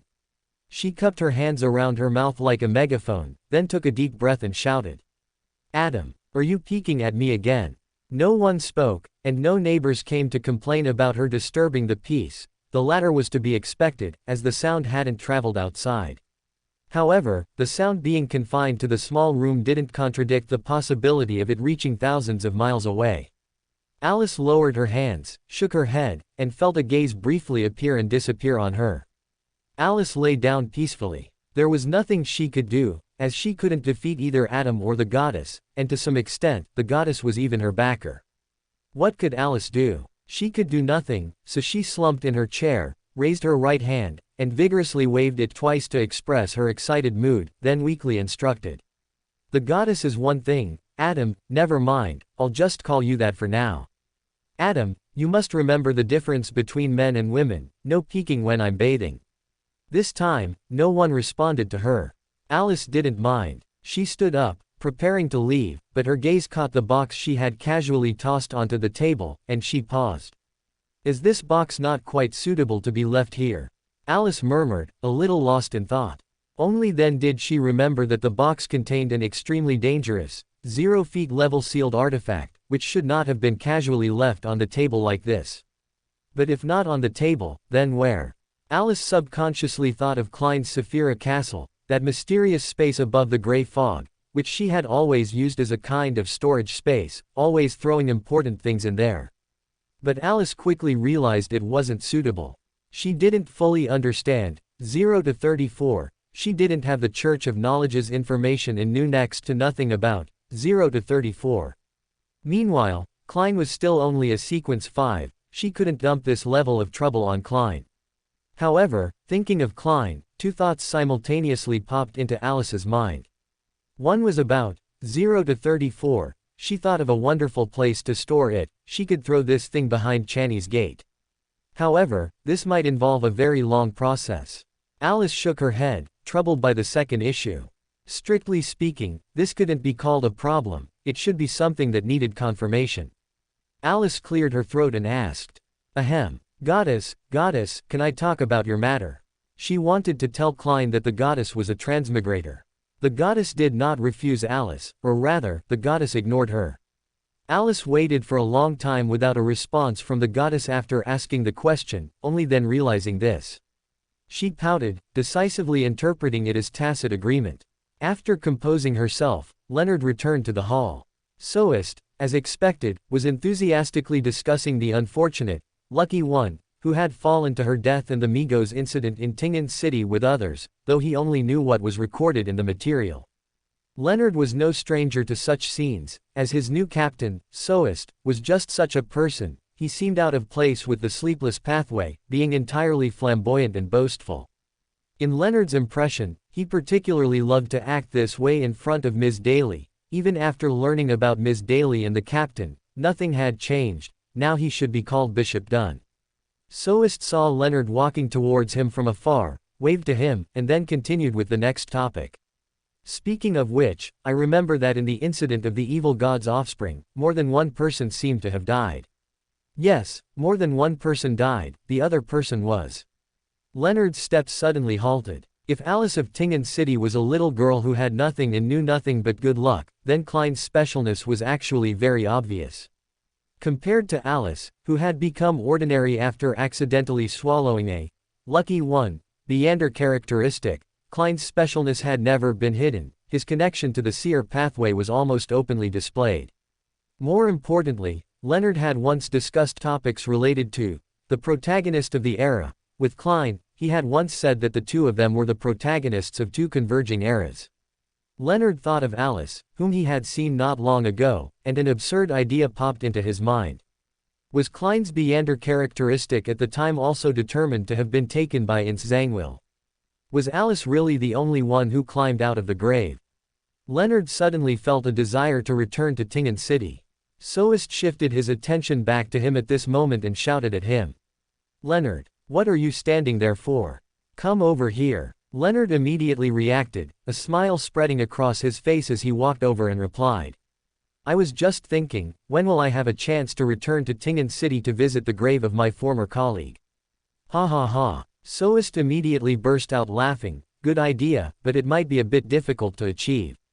"No, not necessarily." Leonard's heart stirred, and he raised an eyebrow to look over. "You can go find that person from earlier." Soest pointed in the direction of the door. "If you two had a good relationship before, she might be able to help you get some time off, or arrange a mission for us over there." He paused, then added. "However, this is more difficult. After all, Beander incidents over there are simply too few." This was a fact, but Soest's reminder made Leonard realize another method. He could actually ask Alice directly. Even if Alice had secrets, her free access to the church's underground showed that the church trusted her, and the old man hadn't detected any problems with her, which precisely showed that the goddess also trusted her and was helping her conceal everything. So, she was still trustworthy. Therefore, I can just ask her directly. If it's a secret that cannot be told or something that doesn't match my confidentiality level, she will naturally tell me. Thinking this, Leonard relaxed and returned to his previous seat. Now, a new problem plagued Leonard: where to get Alice's current address. The good news was that this matter didn't trouble Leonard for too long. Alice, who had discarded the holy book, returned to the church's underground the next day. This time, she didn't appear directly in Archbishop Anthony's office, but after a moment of thought, she materialized and walked in. Leonard, who was playing cards, noticed her, as expected, and this was precisely Alice's goal. She guessed Leonard must have a lot of questions for her. Their gazes met in the air. Alice's mood was much calmer than the previous day. She asked before Leonard could speak. "Do you have something you want to ask me?" Leonard stopped speaking and nodded. Next, neither of them spoke, nor did either of them voluntarily avert their gaze. The awkwardness of their long-awaited reunion was fully evident at this moment. Alice gritted her teeth and spoke first. "Later. I have something to do right now, is that okay?" She paused, then, as if remembering something, slapped her head and corrected herself. "Oh, right, I can give you the honorific name, the address." "Ah, if only I had a messenger." Alice, who was used to using honorific name as a phone call, swallowed the words that almost slipped out. After all, even without considering anything else, a three-part honorific name ultimately represented a different meaning. At least not something a saint would possess. After leaving Leonard her address, Alice, yearning for a messenger, walked into Anthony's office and presented a huge problem. "You said you want to leave it behind Channy's gate." After listening to Alice's statement, Archbishop Anthony looked at the hot potato on the table and asked with a frown. Alice nodded. Archbishop Anthony frowned at Alice, shook his head, and said, "This is not something I can decide." This was not a lie. After all, 034 feet was also a 0 feet level sealed artifact, and even temporary storage should be reported to the Holy See. Alice was not surprised by this outcome. She said naturally, "I know, you can report it first. I can't just run around with this thing, can I? If it were a Chaoswalker Beander characteristic, then so be it. If I accidentally swallowed it one day, I'd swallow it, it wouldn't be the first time, and I've completed the ritual. A soothsayer. I don't want to swallow across sequences. Hey, I remember that a soothsayer's Beander characteristic should also contain a Chaoswalker's Beander characteristic, right? Is there a possibility that the Chaoswalker Beander characteristic inside just accidentally fell out and I accidentally swallowed it?" This hypothesis was too fantastical. Archbishop Anthony stared at her dumbfounded, as if he didn't know how to speak. Alice probably knew there was a shocking flavor to that statement, but she didn't feel she was wrong. She stood still, waiting for Archbishop Anthony to speak first. It took a full half-minute for Archbishop Anthony to regain his ability to speak. He opened his mouth and carefully advised. Normally, a sequence 2 Beander characteristic should indeed contain Beander characteristics of sequence 3 and below. However, if you have this idea, it's best to actively seek out Beanders with relevant abilities, or mystical items. Of course, if you really find a Beander, they can be sent to the church. There's really such an ability. Alice's eyes widened. But why does a Beander have to be sent to the church if found? Archbishop Anthony glanced at Alice, not directly answering her second question, but instead addressing her first question. A sequence 4 unshadowed of the Sun pathway has very strong purification abilities. They can purify the spiritual pollution within Beander characteristics, and they can also extract Beander characteristics from a Beander's body, and of course, they can strip away low-sequence Beander characteristics. However, the Beander characteristic you have here is sequence 2, and it has even formed a sealed artifact. A mere unshadowed might be a bit difficult. Alice understood everything when she heard, Sun pathway. This pathway, which in Alice's impression spread faith like a pyramid scheme, finally revealed the true face of its authority at sequence 4, purification. It even purified faith. Of course, now was not the time to criticize this point. After hearing about the unshadowed's abilities, Alice realized that she indeed needed an unshadowed now, or someone of a higher sequence, or a mystical item would also work. As for why the person should be sent to the church, that was not the unshadowed's responsibility, but a problem of the Sun pathway. One must know that in Loan, believing in the eternal blazing sun was considered heresy. It could be judged from the previous activity of the Aurora Order and the demonist sect in Backland that Loan's punishment for heretics was even more severe than for cultists.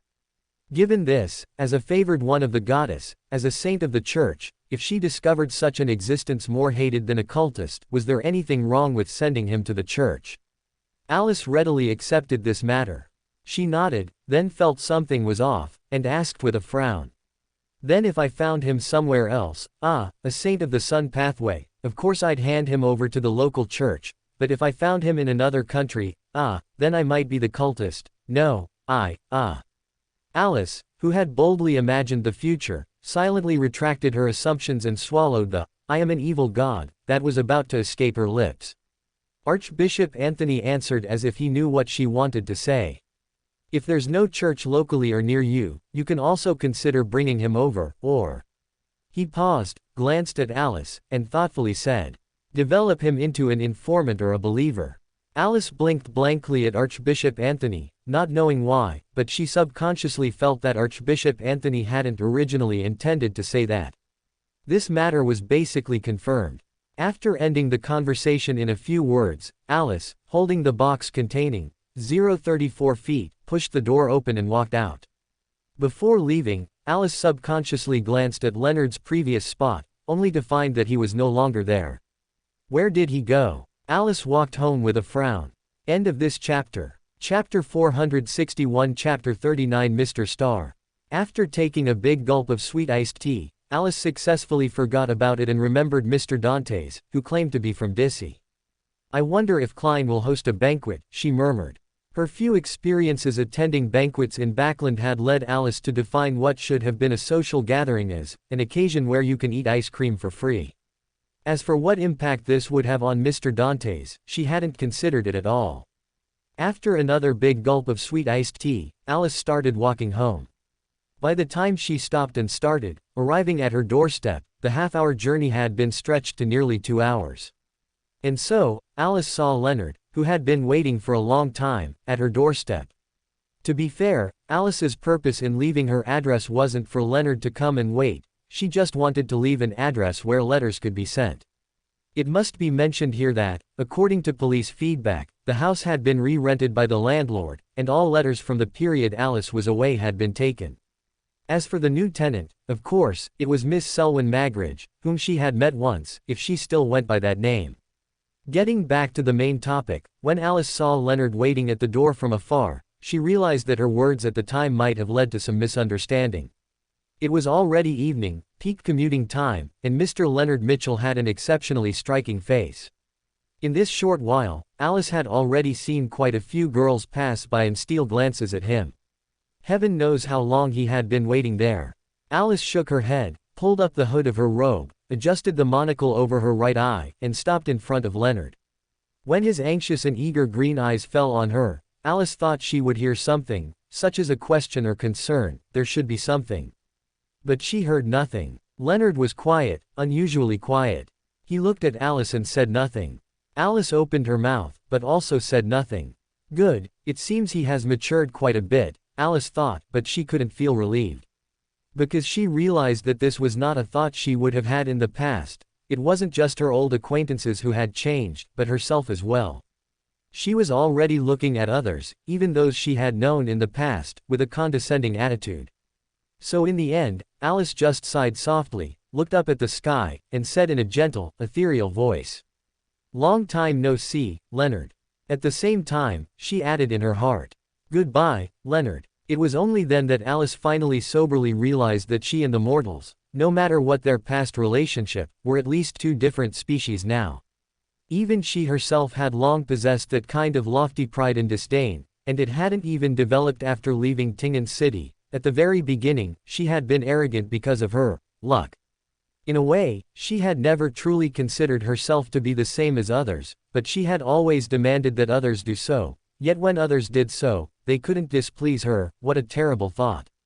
When she recognized her true mentality, Alice instinctively frowned. If someone treated me like that, I would truly hate them. Alice sighed, glanced at Leonard, and swallowed the murmuring words she was about to say. Maybe I should go chat with Miss Justice another day. Amidst her complex thoughts, not much time had actually passed. After staring at her for more than 10 seconds, Leonard asked nonchalantly, "Should I still call you Alice?" This was a test of her attitude. Alice understood this, but she looked at Leonard and inexplicably felt something was off. She always felt that if Leonard wasn't mindful of her being a girl, he would have rushed up without thinking and asked her a ton of questions. For example, if Klein was still alive. Alice had even prepared how to fabricate an answer. Her hand was already on the tarot cards in her pocket, ready to pull them out and have Leonard draw a card. Yes, she was prepared to throw the explanation work to Klein himself, the great Mr. Fool. But things had already reached this point. Alice thought for a moment, then showed a social smile and said to Leonard, "Of course, at least for now, you can still call me that. However, perhaps in the near future, this name will become a taboo that cannot be spoken aloud, becoming, it shouldn't be a secret, the name of the night is the secret. Calling my name might attract misfortune or something. Oh no, if you call it in Loan language, it should still have no effect, right? You probably need to call it in a language that can leverage natural power, like ancient Hermes, dragon language, Elvish, or something." In front of this red gloves, Alice uttered the disrespectful term, night. She had always been like this, calling the goddess to her face, calling the night to others. In the Church of the Night, she was the goddess's favored one, but outside the Church of the night was her favored one. If Alice had originally felt a little guilty, after knowing that the goddess probably checked on her from time to time, Alice did so with even more peace of mind, because the goddess didn't seem to mind. But in her words, the information revealed was not just this one address. The true name of a true god carries the power of a sequence and the existence of a sequence 0.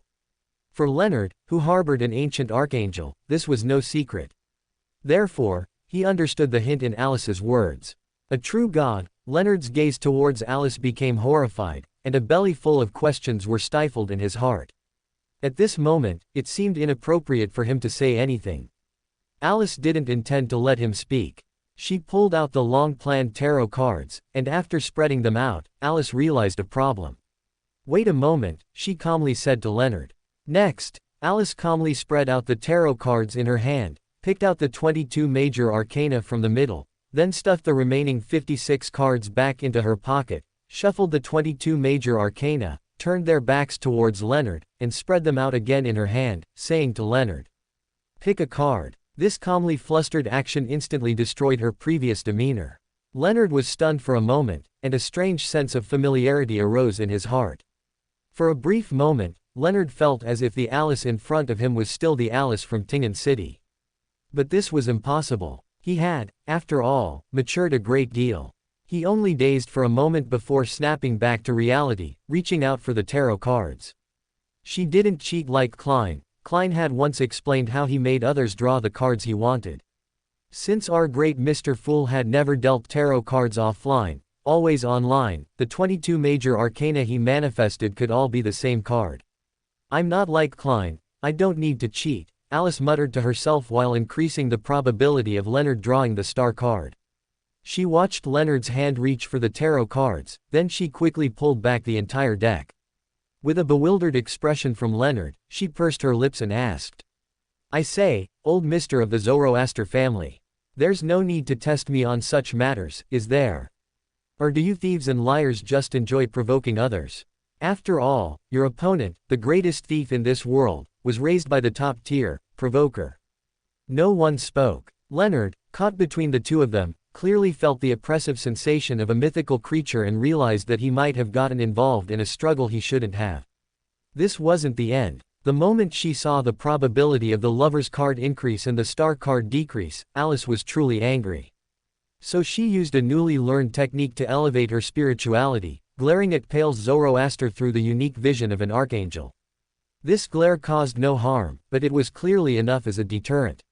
When Alice took out the tarot cards again, the probabilities had returned to what she needed. "Pick a card," she said to Leonard again. Leonard didn't dare to move until a faintly weak, aged voice sounded. "Pick a card." He inexplicably breathed a sigh of relief, reached out, and drew a card from the 22, flipping it over. It was, without surprise, the star card. Alice immediately closed the tarot cards in her hand, put them back in her pocket, and smiled at Leonard. "Welcome, Mr. the Star. If you have questions, just chant the honorific name of the Fool. I think you should know what the Fool's honorific name is, right?" Leonard, of course, knew what the fool's honorific name was, but Alice's identity, along with her words, seemed to reveal something. He looked at Alice with some uncertainty, hesitating slightly as he said, "The fool. You and the fool, and the goddess." Alice immediately crossed her arms, making a rejecting gesture, and said firmly, "I'm not responsible for answering new recruits' questions. If you really must ask, then just consider both the knight and the fool to be my favored ones." Alice raised her chin, casually uttering a statement that was quite shocking to this Red Gloves, then turned indifferently, preparing to push the door open and go home. As her hand rested on the doorknob, her movements suddenly paused. As if remembering something, she turned back, took a few steps to Leonard's side, snatched the star card from Leonard's still-held hand, and put it into her pocket. Next, Alice prepared to leave a second time as if nothing had happened. It was only then that Leonard reacted. He didn't care about the star card that had been taken, and he asked Alice, who was about to leave, a question he had wanted to ask for a long time. "Beryl Rose is you too, right?" This was a question he had carefully considered, because the fact that the protagonist of the era would push open the coffin lid was something Miss Beryl Rose had told him. He had come in a hurry and hadn't had the time or thought to re-examine Beryl Rose's file. In the file he had checked last time, Beryl Rose's identity had not yet been linked to Alice Kingsley. At that time, Alice Kingsley was still dead. Therefore, Leonard only knew that there was something questionable about this lady. It was only when Alice gave this address, which belonged to Beryl Rose, that he realized this possibility. Leonard wanted to confirm this, because based on his impression of Alice, if those impressions were still reliable, then Alice wouldn't casually reveal her own identity, she would only reveal someone else's identity to trick them. For example, tricking Klein, who also climbed out of a grave. Of course, this was based on the premise that they still maintained contact and had a good relationship up to now. Alice didn't think that much. To her, Beryl Rose's identity was almost an open secret, Klein's secret. Since the goddess was watching her, it was easy to judge whether a secret not spoken above the gray fog could be revealed. After all, under the authority of secrecy, secrets that cannot be spoken truly cannot be spoken. So Alice didn't use any code, easily admitting the matter. She even emphasized it to Leonard. "It's me. Oh, what's wrong? Do you want to go back and see if the protagonist of the era has indeed pushed open his grave and climbed out?" This was almost an explicit statement. Leonard clenched his fist, just about to say something, when Alice left without hesitation. She closed the door, returned indoors, and then raised a bright smile, walking steadily but quickly to the sofa and sitting down. With curved lips, she prayed. "The fool who does not belong to this era. The mysterious ruler above the gray fog. The yellow and black king who holds good luck. Great Mr. Fool, your secret has been exposed." The light tone was mixed with barely concealed excitement. After praying, Alice reopened her eyes, leaned back on the sofa, and pulled out the 22 cards again. The reason she snatched the star card back from Leonard at the last minute was nothing else but this. First, no one in this world sells single tarot cards, they are all sold in full decks. Even if there were, Alice didn't want to spend money to buy one. Thinking of this, Alice put away her previous excitement and sighed heavily. At times like this, I really envy him. Although he does have to cheat to make people draw the cards he wants, but he doesn't have to ruin a whole deck of tarot cards just to make someone draw one. End of chapter. Chapter 462. Chapter 40. Possible. Watching Alice disappear before him, Leonard didn't care that he was still outside. He opened his mouth and asked the air beside him, "Old man, did you understand what she meant?" The somewhat weak, aged voice from just now slowly replied, "I don't know. However, you'd best stay far away from your church's newly promoted saint." To his regret, Leonard couldn't detect the abnormality in Pales's tone.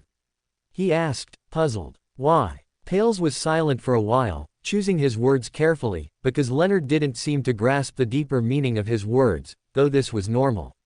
So, just as Leonard was getting impatient and about to ask a second time, Pales spoke with a hint of apprehension. "That highness, no, that crowned one. It seems it isn't the first time it has said something like, the Evernight and the Fool are my favored ones." The information conveyed in those few sentences was too much. Not to mention that the Beyonder world defaults, His Highness, is a respectful address for an angel, nor where, his crowned one, came from. After all, the pronoun, it, already explained some issues. What Leonard cared about was Pales's attitude. There weren't many existences that could make the old man residing in him show apprehension. Before this, Leonard had always thought that only a true god could earn Pales's respect. So, Leonard belatedly became nervous. He subconsciously stepped back from the doorway, then cautiously called out a second time. Old man. Pales then slowly and methodically began to explain his previous words. Considering that no divine punishment has descended so far, at least one thing is clear. Leaving aside the fool, whose true nature neither you nor I know, at least with your goddess, there are only 3 possibilities for this matter. Which 3? Leonard hastily asked. Pales replied. The first possibility is that this matter is true, or at least once was true. The second possibility is that a third great existence favors it. That great existence cares for it very much and is extremely powerful, so powerful that the fool and your goddess combined cannot defeat it. The third possibility is that the fool and your goddess combined cannot defeat it. However, if we're being unrealistic, there might even be a fourth possibility, such as it having a very good relationship with the fool and your goddess, or perhaps it is simply an avatar of one of them. Leonard remained silent. These possibilities were each more outrageous than the last. He had no idea which one to believe. But he finally understood why Pales called Alice, her crowned one, and why Pales had that attitude. She was either a true god walking among mortals, or a favored one whom a great existence was unwilling to lose. Leonard cast one last glance at the closed door, clenched his fists tightly, then slowly released them, saying in a voice devoid of emotion. I need to return to Tingen City. When Klein discussed this with Alice, it was already evening. Alice had just walked down the stairs, jumping off the last step, when Klein waved for her to come over. Without others present, above the gray fog no longer appeared as the bronze long table. Otherwise, even sitting in the chair closest to Klein would be too far away. For Alice, she actually had another option, which was to sit on the table, but Mr. Fool didn't want to do that. He was afraid that when Miss Fate got angry, she wouldn't have a table to bang on and would jump down to hit him. Therefore, when only the two of them were above the gray fog, they usually sat on single sofas facing each other, with a table a bit taller than a coffee table between them. A coffee table's height wasn't convenient for banging. Today was no exception, but Mr. Fool was very eager today.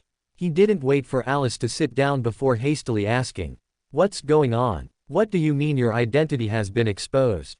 He had actually heard Alice's prayer during dinner, but that setting wasn't suitable for checking messages above the gray fog.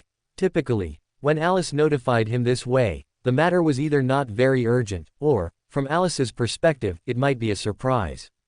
For example, the exposure of his identity might be considered a surprise by Alice, the kind of surprise that causes fright to others and brings her joy. Alice recalled what had happened from Klein's words. She slowly said as she sat down in her seat, "Don't worry, it's nothing major. I think the other thing I encountered was much bigger than this. I just drew the star card for Leonard." "Oh, it's that." This was something he had long been mentally prepared for. Klein felt relieved after hearing it, but he reconfirmed. "Are you sure? Identity exposed just refers to this. You didn't say anything else." "Of course not." Facing Mr. Fool's utterly distrustful gaze, Alice unhesitatingly slapped the table. "Am I that kind of person?" Klein's gaze grew even more suspicious. Alice's eyes widened, her genuine anger reassuring Klein, who then asked about the other matter. "What else did you encounter?" Alice then remembered the other thing she had forgotten. She hadn't intended to hide it from Klein, and immediately said mysteriously, "I met a new transmigrator." Klein abruptly turned his head, staring intently at Alice. Seeing that her words had brought about the same shocking result as expected, Alice became happy. She curved her lips and smiled. "And, I'll tell you, you actually know this person too. And it's not someone who's already dead, a historical figure. Our new compatriot is still alive and even very active right now." Alice's description gradually made Klein puzzled. He pondered for a long time, then stated the most likely answer among all the impossible ones. "Leonard." Incorrect. Alice mercilessly denied this point, but Leonard also knows him. Klein's gaze now turned to complete confusion. When Alice said they both knew this person, his range of choices was still quite large. After all, they had known each other for so long. But when Alice said Leonard also knew this person, Klein was very perplexed. After all, before his death, he and Leonard had always had an ordinary colleague relationship. Their private interactions could actually be described as zero. This also led to their social circles not having much overlap, basically staying within a stable range. Klein thought for a long time but couldn't figure out who it was, so he looked up at Alice, frowning, and asked, "So, who is it exactly?" Having teased enough, Alice smiled and revealed the answer. "It's the goddess, oh. Question mark quote. Klein looked at Alice with a gaze mixed with shock and horror. Undeniably, there wasn't a single lie in Alice's words. The goddess perfectly fit the condition. He, Alice, and Leonard, all three of them, knew the goddess. But the goddess was a figure who would never appear in the options. It took him some time to accept this answer. He took a breath and asked Alice. Then, did the goddess notice you because? Alice knew what Klein wanted to ask. She shook her head, denying the question. It's not because we are both transmigrators, or rather, it's not only because we are both transmigrators. Klein was slightly startled, and Alice looked up to remind him. From the second epoch until now, the goddess has lived for at least several thousand years, while her time as a human was only a few short decades, not even a fraction of her life. How many ripples do you think those few decades of memories could create in her long life? Moreover, you cannot judge a god with the mindset of mortals. Klein calmed down because of Alice's words. He tried to remove the fellow countryman filter he had placed on the goddess, still viewing the goddess with his past mindset. Little, the son, would transcribe a lot of the City of Silver's history during each tarot club meeting. Through that history, Klein realized that the goddess was very likely the direwolf of misfortune from history, born in the second epoch. As of today, the goddess had lived for an unknown number of years. The fact that they originated from the same civilization might earn them a basic level of goodwill from the goddess, but it might not truly influence the goddess's decisions. Realizing this, Klein gradually relaxed and asked Alice, "How did you discover this?" Alice's thoughts were easily diverted by the new question. She shook her head and explained. "The goddess told me, oh."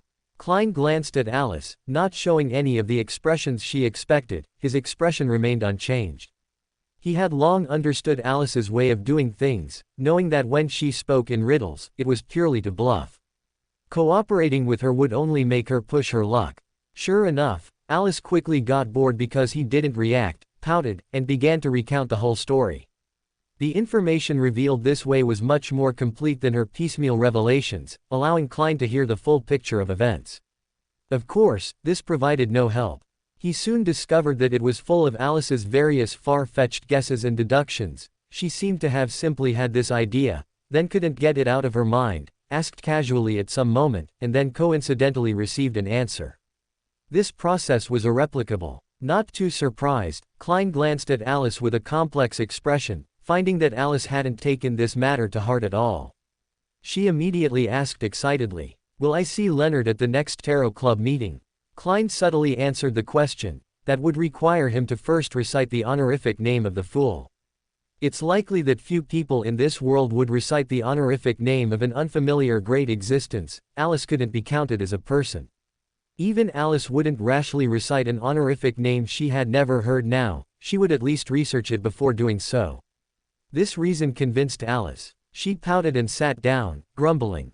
"I knew it, I should have made him finish reciting your honorific name back then, and recite mine too." Wait. Alice's voice suddenly stopped. As if remembering something, she slowly looked up, asking Klein with a slightly hesitant gaze.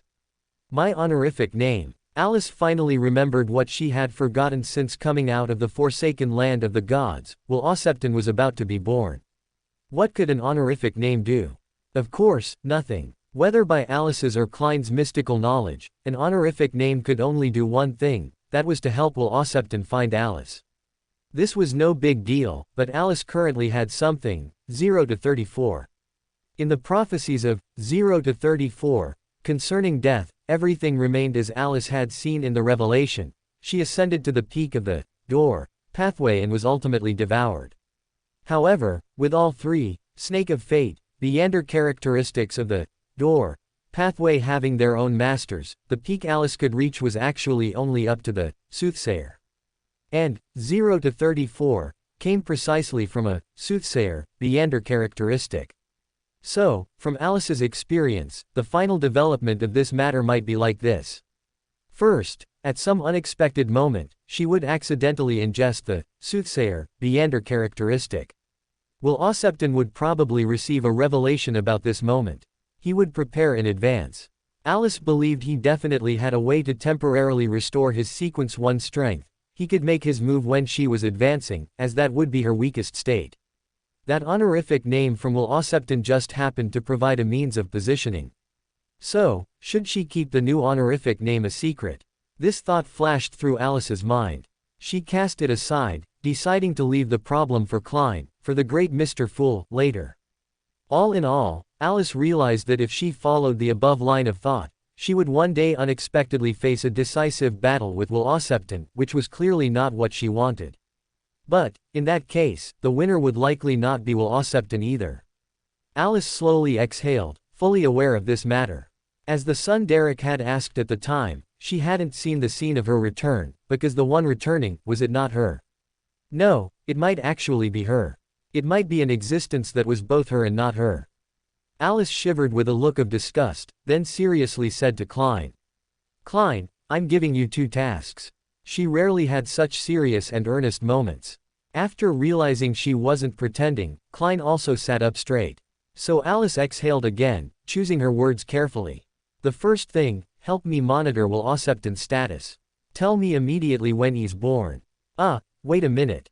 Alice seemed to suddenly remember something, looking at Klein with slight hesitation, and asked, wavering. Will he attack you? End of this chapter. Chapter 463 Chapter 41 Class. They all fell silent. Will Aucepton's previous hostility towards Alice was completely unconcealed. After confirming Klein's relationship with Alice, it wasn't impossible for him to make a move against Klein. But after careful consideration, Klein chose to question this conjecture. If he wanted to make a move, what has he been doing from the time you got the dice of probability until now? Perhaps, Alice said, interlocking her fingers under her chin, seriously pondering this grave question, he thought I was too weak back then, and it wouldn't be fun to fight. Klein began to look at Alice with a strange gaze until Alice finally couldn't help but shriek, denying what she had just said. I know that reason isn't reliable. But you can't conclude from that alone that Will Aucepton won't harm you, can you? Klein looked at Alice, shook his head, and brought up a seemingly unrelated matter. Do you think Ouroboros intentionally harmed Anderson? Of course not, Alice denied without thinking. It was obviously an accidental brush, wasn't it? If he had intentionally harmed Anderson, then... Alice's voice abruptly stopped. She suddenly understood Klein's purpose in mentioning Anderson. If Klein had been part of Will Aucepton's objective, then he wouldn't have lived until now. Alice frowned slightly. After sizing Klein up, she asked with a hint of curiosity. Never mind my side, is Will Aucepton trying to show you goodwill? Klein looked at Alice with a bewildered expression. Meeting Alice's innocent eyes, it took him a while to vaguely understand her robber's logic. Will Aucepton could easily crush him, but he didn't, so this was a form of goodwill. Klein fell silent. He didn't know if this statement was correct, but at least, if Will Aucepton held this kind of logic, he would definitely not support it. As for Alice, never mind. Klein shook his head and asked Alice, do you have anything else? Alice blinked and began to recall the things she had encountered during this period. Many things had actually happened, but Alice only focused on matters that required Mr. Fool's help. There weren't many such things. Alice only found a shadow of Miss Justice in her memory.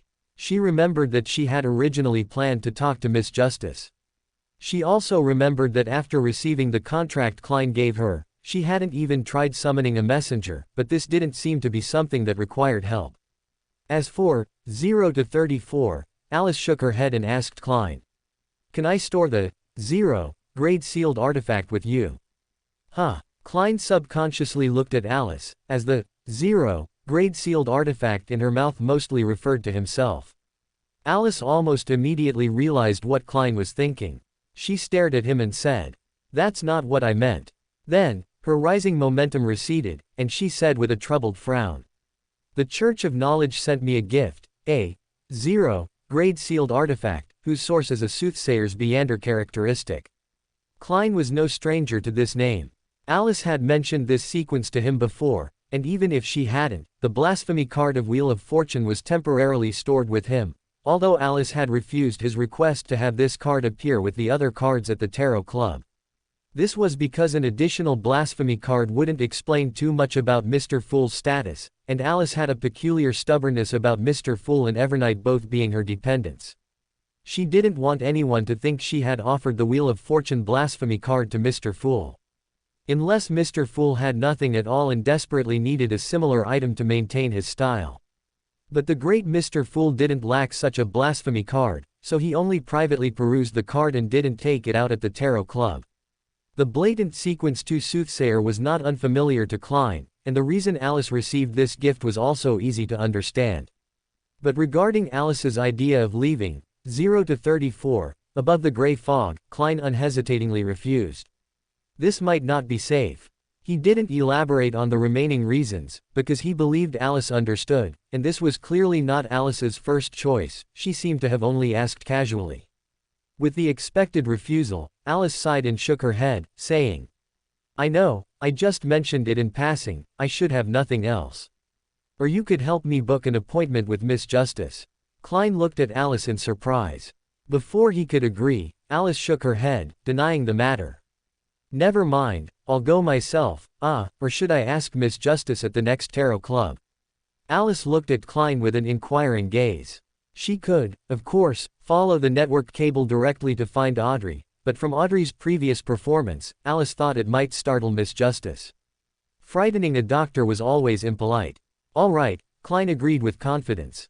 So Alice exhaled and shook her head, saying, "I have nothing else, should I go back first?"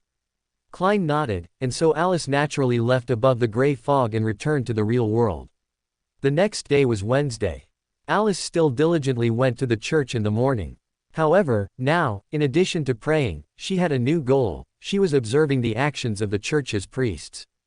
After all, if being a priest could truly provide an opportunity to role-play as a misfortune mage, Alice would be very willing to try. It was better than scrubbing toilets for 2 months like Klein. Compared to the archbishop, who seemed to always sit at his desk handling official duties, the bishops, although also beyonders, were much freer. The most boring bishop was arguably the one standing in the center of the church as a decoration. Alice watched him face one believer after another, preaching, answering questions, and thought that if she were forced to do such a thing, she might not be able to complete the role play of a misfortune mage. This was simply misfortune from the heavens.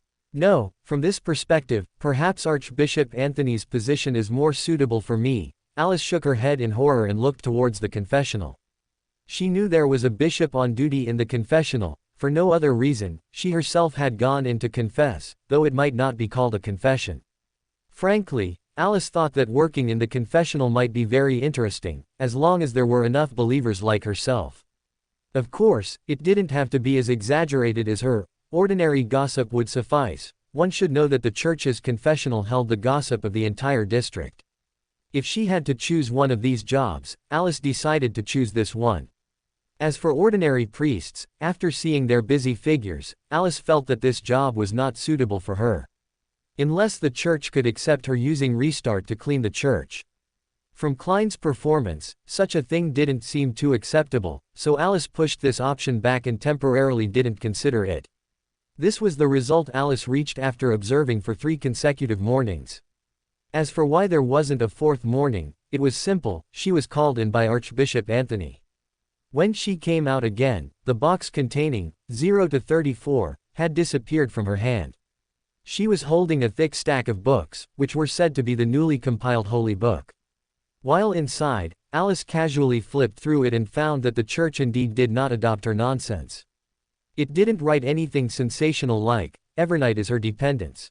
Instead, it simply gave her a separate volume, like other saints. This result was within Alice's expectations. She couldn't say she was happy or disappointed, but one thing made her very happy: this holy book didn't cost money. After hearing that the previous holy book had been concealed, Archbishop Anthony, though with a strange expression, did not ask her to pay. Although she had originally taken it. It wasn't until she walked out of the church that Alice remembered she had forgotten to mention her work plan, so Alice cheerfully decided to play for another weekend. Unlike Alice's leisurely life, Klein entered a period of intense study during the rest of the week. After a certain etiquette lesson, his diligent butler, Walter, stepped forward with white gloves and said, "Sir, since your progress in etiquette studies is very fast, the remaining lessons can be moved up." "What lessons?" Klein felt a headache coming on. After all, he hadn't even fully adapted to etiquette lessons. He thought it was only slightly easier than talking to Alice. History, international politics, philosophy, music, and common knowledge about sports such as golf, horse racing, and hunting, Walter replied meticulously. "Philosophy?" Klein asked back, slightly surprised. Walter nodded and said, "This is one of the easiest topics to discuss in high society. You don't need to have very in-depth research, but at least you need to know what others are discussing, know that the origins of pragmatic philosophy are Conciso, Maird, and Patterson, not Emperor Rosal, and know that it was Lhermitte who proposed, man is born free." Many wealthy individuals, when first entering high society, always tend to make mistakes in this regard. They are accustomed to attributing unknown words and unknown philosophical ideas to Emperor Rosal. Klein's headache worsened as he forced a smile and said, "I don't have much to do recently, except for my afternoon nap and going to church. You can schedule the lessons anytime. I really wish I could drag Alice along. No, never mind. With her around, who knows what this class would turn into, and I'd still have to pay the tuition." Klein hastily dismissed his dangerous thought and decided never to let Alice know about it. So he was alone, well, not too lonely, because he was accompanied by a vast ocean of knowledge and many teachers from different fields. This was clearly not a pleasant experience. When he sat above the gray fog on Monday afternoon, seeing Alice who had arrived early, Klein suddenly felt like he was alive again. He asked Alice, "I remember you attended a Backland banquet. How did you handle the etiquette aspects then? Are you taking etiquette lessons?" Alice asked tentatively. "More than that," Klein replied curtly. These brief words seemed to contain all of Klein's bitterness from this period of time. Alice looked at him with pity and couldn't bear to tell him the truth. "I think you should know that I haven't learned anything like noble etiquette. I probably don't need to learn it. After all, who would demand an angel or a saint to abide by etiquette?" Klein was speechless. That's right, it was already commendable that Miss Fate could abide by the law, let alone worldly etiquette. No one would make such demands of her. Klein took a deep breath, somewhat unwilling, and asked again. "Then what were you doing when you attended the banquet?" "I was eating ice cream," Alice replied truthfully, "and also trying to feed chocolate to Miss Justice's dog." A perfect answer. Klein painfully closed his eyes, no longer bothering with her, and quietly waited for 3 o'clock in the afternoon. Alice, however, had no intention of letting him go. Instead, his question made her think of a possibility. She curiously leaned closer to Mr. Fool and asked, "Are you hosting a banquet? If so, remember to invite me, you won't forget, right?" There was no hint of threat in Alice's tone, but Klein finally stood in Audrey and Glaine's shoes and understood why no one would make demands about her etiquette. Of course, he nodded decisively. "As for the reason, let's talk about that later. What trouble, no matter how great, could be greater than the trouble of not inviting Alice?" Next, neither of them spoke again until 3 o'clock in the afternoon, when the other chairs were also filled with their respective occupants. "Good afternoon, Mr. Fool." Miss Justice Audrey's voice was, as always, the first to be heard. The cheerful voice freed Klein from his painful week of study. From above the gray fog, he glanced at Audrey's standard greeting and reserved smile, and couldn't help but wonder if Miss Justice had also taken the same lessons in the past. For a moment, his gaze towards Audrey became filled with pity and sympathy. Fortunately, with the concealment of the gray fog and the help of his clown Deander ability, his strange emotions could not be read by Audrey. Audrey, completely unaware, completed a round of greetings. Once she sat down, Alice curiously looked at the Hermit Catlia's seat. As expected, Hermit Catlia spoke first. "Mr.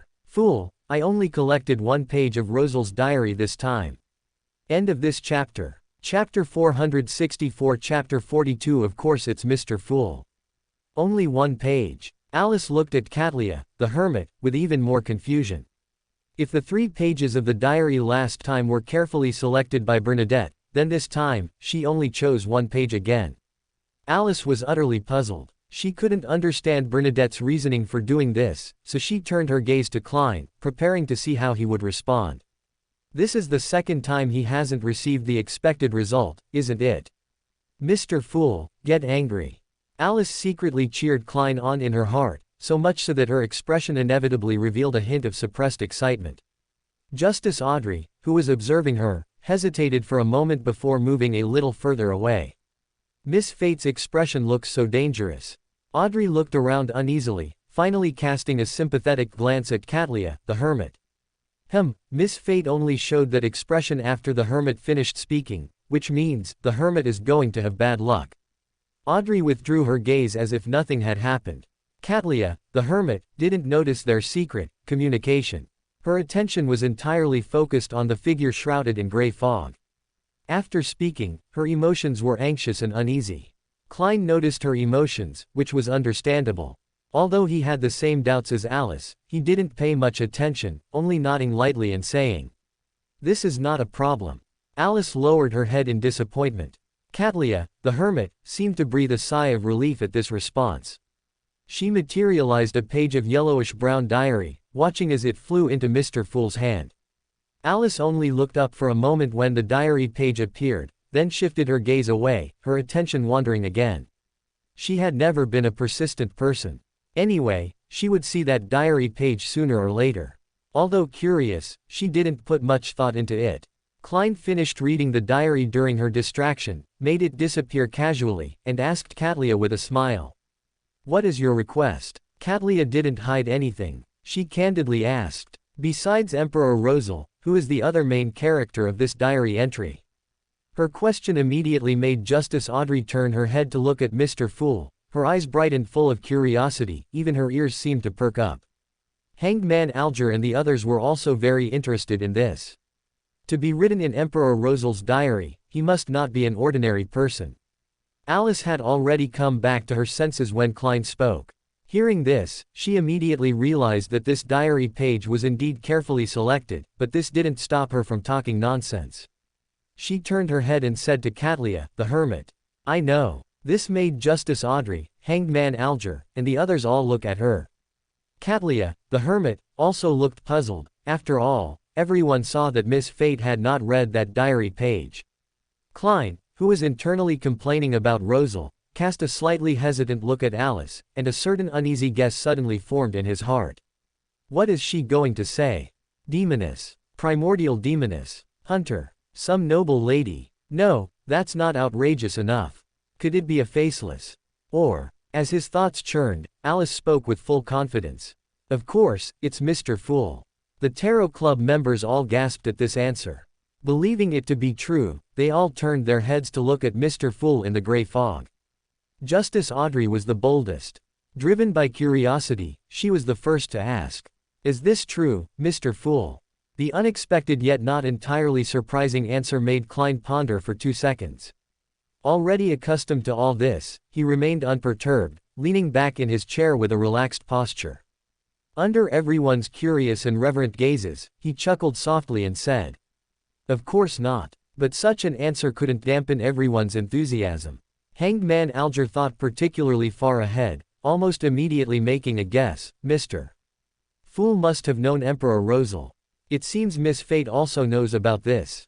While Alger was lost in thought, Klein had already thought of his next move.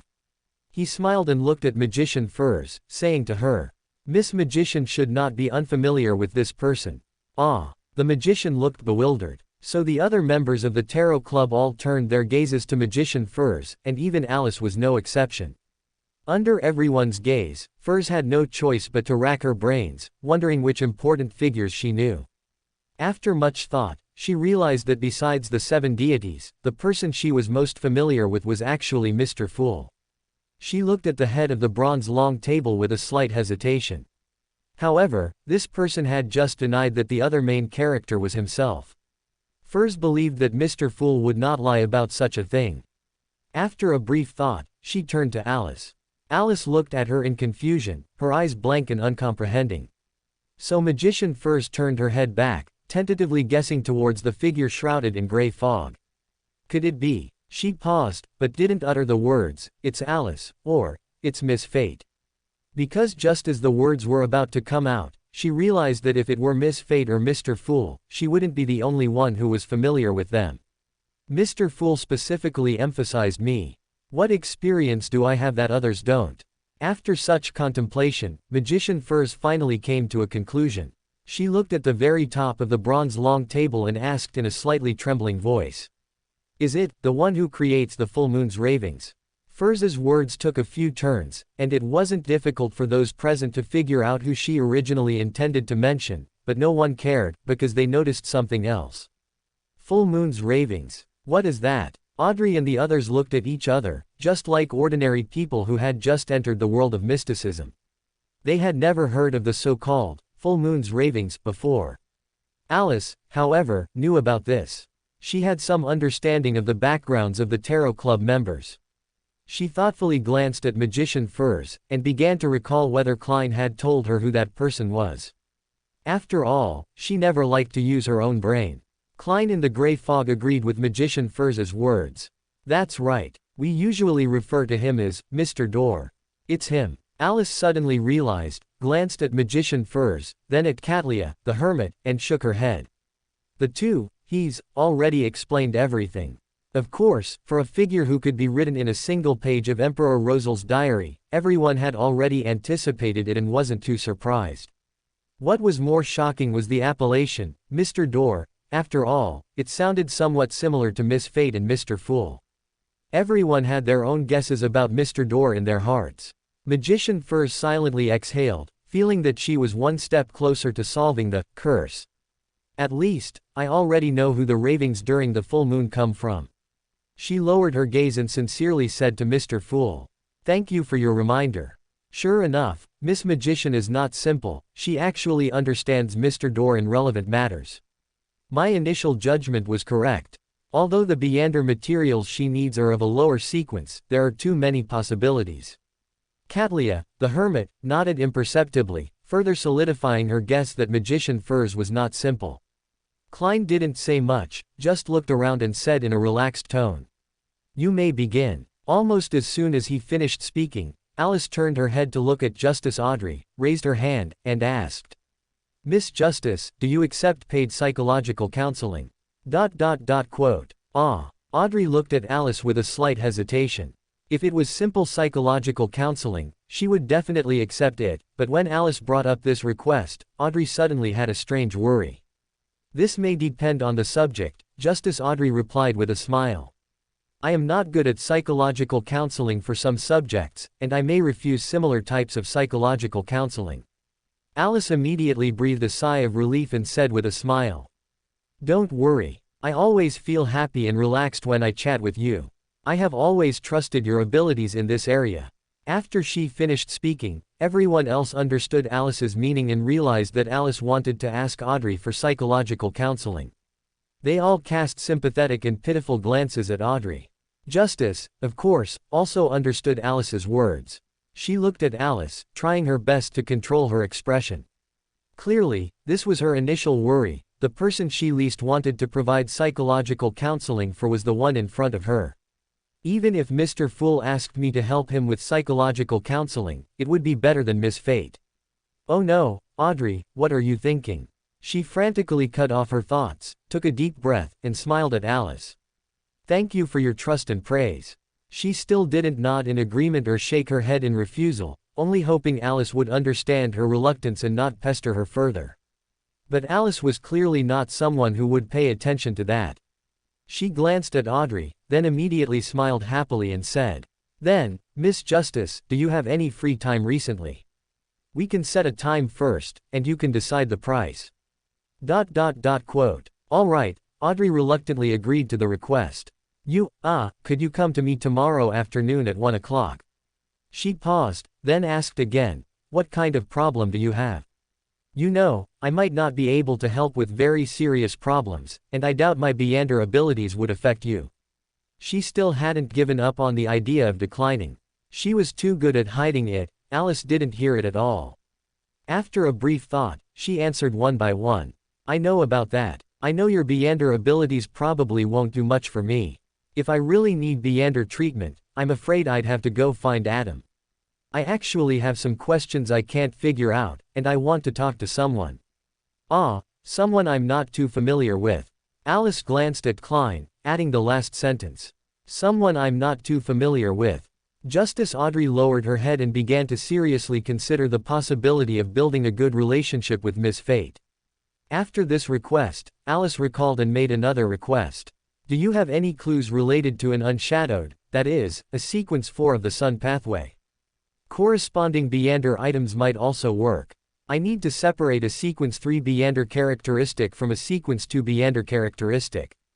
Justice Audrey's attention was immediately diverted from the previous matter. She asked curiously, "Can you do that?" Yes, Alice nodded. Of course, the premise for doing so is that the Beander characteristic you possess hasn't been stripped by someone else beforehand.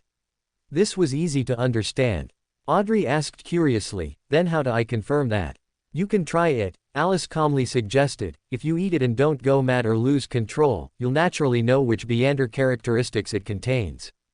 Audrey withdrew her gaze. Moon Emlyn foolishly followed up on the previous question. What if I go mad or lose control then? Then, Alice glanced at him, after killing the monster you've become due to losing control, we'll naturally get the answer from the remnants of the corpse. Logical and reasonable, Emlyn had never regretted having a mouth so much. This is not easy to find, Catlia, the hermit, answered the question seriously as if she hadn't heard, but I will keep an eye out for you. Hanged Man Alger was not to be outdone, he also replied. I will also keep an eye out for you. After a brief thought, Klein controlled the world to respond. I will also keep an eye out for you. If I find it, will you pay me? Alice began to look at him with a surprised expression. The world met her gaze, showing no signs of embarrassment, so Alice said expressionlessly. Then let's first calculate the cost of you asking me for help before. The world was silent for a moment, then changed his tone. As your dependents, it is my duty to do these things for you. The members of the Tarot Club silently lowered their heads, not participating in the struggle. The surroundings quieted down like this, and Alice had no new requests. After half a minute of silence, they implicitly agreed that the free exchange session had begun. Catlia, the hermit, raised her head and half turned to look at Magician Furs, asking her. Madam, what else do you know about Mr. Dorr? I can pay the corresponding remuneration. I won't say. She's going to pay. Magician Furs instinctively didn't want to reveal her private information, especially since it wasn't a good thing, but rather a weakness of hers. But upon hearing that Catlia, the hermit, intended to pay, she hesitated. How about, tell her. End of chapter. Chapter 465, Twinkle Twinkle Little Star. Under economic pressure, Furz's thoughts gradually wavered, and when she heard Alice's eager voice, she finally made up her mind. Why don't you ask me? I know a lot about Mr. Dorr, and I can even help you ask Mr. Fool if he knows anything else. This was true. Furs knew that if Mr. Fool was willing, and if Miss Fate was patient, then Miss Fate probably wouldn't lack mystical knowledge. After all, theoretically speaking, there shouldn't be a second deity like Miss Fate in this world. A deity itself also represents knowledge. Of course, her understanding of Mr. Dorr was more like a piece of news, but Furs still believed Mr. Fool was very familiar with Mr. Dorr for a simple reason. Mr. Fool had just revealed the source of the full moon curse on her. Within the gray fog, the great Mr. Fool was far from as composed as she imagined. In fact, Klein was so startled he almost broke out in a cold sweat. The things he was certain of had already been said, the rest were things he wasn't quite sure about, and saying them would be no different from guessing. But Miss Fate could talk nonsense and expose her ignorance without restraint, while Mr. Fool could not, because Mr. Fool's image, even if not that of an omnipotent and omniscient God, was not that of a reckless child like Alice. Or a swindler like Eamon. Klein sighed in his heart, envying Alice for the umpteenth time. The suggestion of asking Mr. Fool brought new inspiration to Magician Furs. She turned her head towards the head of the bronze long table and asked. Esteemed Mr. Fool, may I speak? Asking Mr. Fool was a decision she had just made, because she remembered that her source of information was also Mr. Fool, and clearly, Magician Furs did not believe she could disregard Mr. Fool's opinion like Miss Fate. Well done. Mr. Fool was incredibly excited, but showed no expression on his face. He merely praised Magician Furs in his heart, then spoke. You may. After a pause, he turned to Hermit Catlia and said, asking her is not the same as asking me. A drop of cold sweat slid down Catlia's forehead. Before she could even speak, a loud bang came from Alice's side. She turned her head to see that their Miss Fate had kicked a stool leg in frustration. Hermit Catlia became even more flustered. She searched her surroundings with her peripheral vision, finding Justice Audrey staring straight ahead with a calm expression, her eyes empty, while Hanged Man Alger lowered his head, his brows furrowed, as if contemplating some world-class problem. These two were the most practiced, others also had their own postures, but in short, they all acted as if they had heard nothing. Hermit Catlia silently withdrew her gaze and began to feign deafness and dumbness along with everyone else. Facts proved that this choice was correct. The great Mr. Fool merely glanced at Miss Fate and said with a smile, Fate, do you lack that bit of money from selling information? This sentence successfully stopped Alice. As Klein said, she indeed did not lack that bit of money from selling information, or rather, at this point, what she lacked was no longer money. What made Alice uncomfortable was actually that she didn't lack money, but she also seemed unable to save any. This seemed to be the downside of fate. Frankly, Alice didn't think she had ever lacked anything for a long time. Sometimes things even came too quickly, such as the Beander characteristics that flew into her mouth. But she also never seemed to hold on to anything she couldn't use at the moment for a long time. This was truly a strange thing. Alice shook her head, suddenly remembering the puppet Beander characteristic in her hand. She suddenly wanted to keep that thing for a longer period to break this curse. Klein obviously knew this. He understood Alice's financial situation and also knew that a few £100 in the mundane world were useless to Alice except for being broken down into ice cream. Alice wouldn't care too much about this. She's getting angry, actually just because she thinks I've made her lose face, but then again, I really don't know much information anymore. Mr. Fool sighed, and, taking advantage of no one being able to see him, revealed a pleading expression to Alice under the cover of the gray fog. Never mind, give him some face. In Mr. Fool's sincere expression, Alice decided to let go of her displeasure. She pouted, glanced at Hermit Catlia, then at Magician Furs, and raised her chin slightly, saying, You may continue. Fortunately, Mr. Fool was here. Hermit Catlia exhaled, first turning to Magician Furs and asking her, How much should I pay for this information? Magician Furs thought for a moment, then quoted a price. £500, and you can request a private exchange. Alice looked at Magician Furs with considerable surprise, her expression as if marveling that she could sell such information for £500. Magician Furs remained silent about this. Her understanding of Mr. Door mostly came from Mr. Fool, or rather, entirely from Mr. Fool. After all, regarding the full moon ravings she had to experience every month, singling it out as information about Mr. Door was a bit far-fetched. Catlia did not haggle. She glanced at Alice and said thoughtfully, No need, just tell me directly. This wasn't generosity, but rather her hope that other members, after hearing Magician Furs's account, would recall more about Mr. Door. Of course, if Miss Fate or Mr. Fool were willing to disclose information, that would be even better. Furs nodded, carefully choosing her words. I once obtained a mystical item that could help one traverse the spirit world, but after using it, whenever there's a full moon or a scarlet moon, I hear strange ravings, which bring almost uncontrollable pain. And according to Mr. Fool, these ravings come from Mr. Door. She paused for a second, then added, he might be asking for help. So Furs had been silently enduring such pain. She never showed it, always appearing to enjoy life. Justice Audrey instinctively sympathized with her friend while simultaneously reflecting on her failure to effectively use her spectator ability to detect Furs's distress. Asking for help, Alice wasn't surprised by this answer. She already knew what Magician Furs would say, but regarding Mr. Door asking for help, Alice's heart suddenly pounded violently. It was a strange feeling. She instinctively felt there was something wrong with it. She subconsciously immersed her mind in the matter, and in a hazy state, Alice felt herself passing through a patch of gray-white mist. Then, wrapped in a thin layer of mist, she poked her head out. Next, she saw a beautiful night sky. Starlight twinkled ceaselessly in the night sky, and the scarlet moon hung high in the dark night. In a trance, Alice recalled the lyrics of a nursery rhyme. She tapped her fingers, as if truly hearing someone singing in her ear. Twinkle, twinkle, little star. How I wonder what you are. Up above the world so high. Like a diamond in the sky. Amidst the flowing song, those stars seemed to truly transform into blinking eyes. In a daze, Alice suddenly noticed that the scarlet moon seemed to have a slit opening. As her attention shifted, her vision suddenly zoomed in. The scarlet moon had grown considerably larger, and the uneven surface of the moon became visible. Alice knew those were the marks of impact craters. The good news was that the situation of the slit on the moon finally became clear. Looking closely, Alice inexplicably felt that the moon didn't look like the moon, but rather like a closed eye. An eye. She gazed at the moon with a slight bewilderment, unsure how to react, but this seemed to be enough. The slit continuously grew larger and smaller, like someone struggling to open their eyes.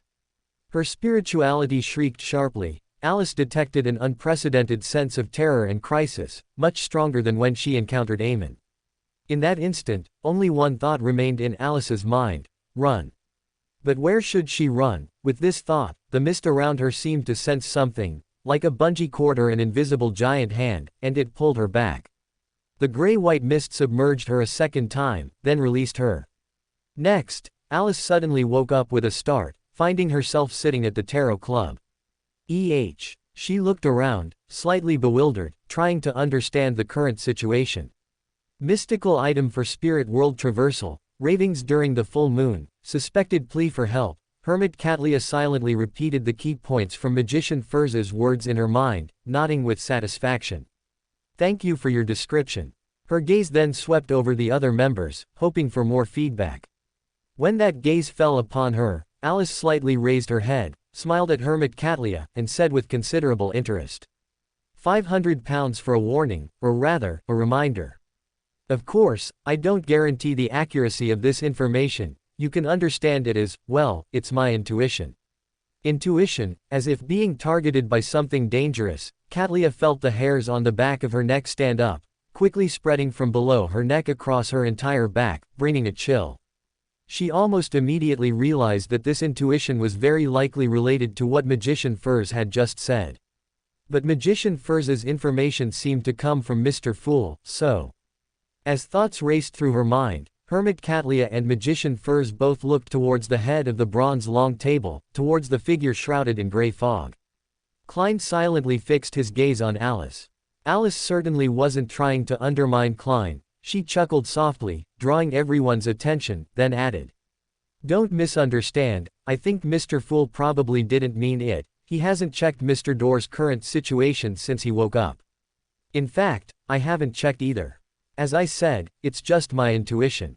Calling it intuition was less accurate than saying Alice gained the information from her recent experience.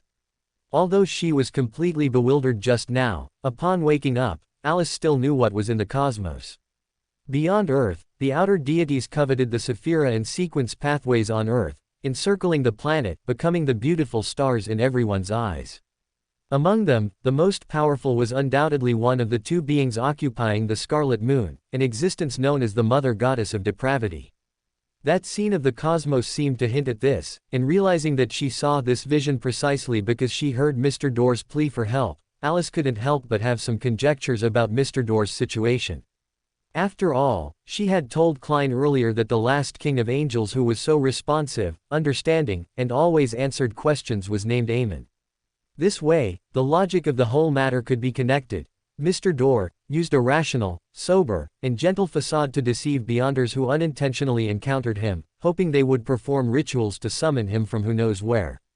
Once someone did so, they would likely bring back a certain entity from the moon, and then it would be the doom of the entire Earth. She decided to speak out because, even if Catlia was fine, Bernadette, who was behind her, might not be so cautious when facing news about her father. In other words, Bernadette might really bring Mr. Door back.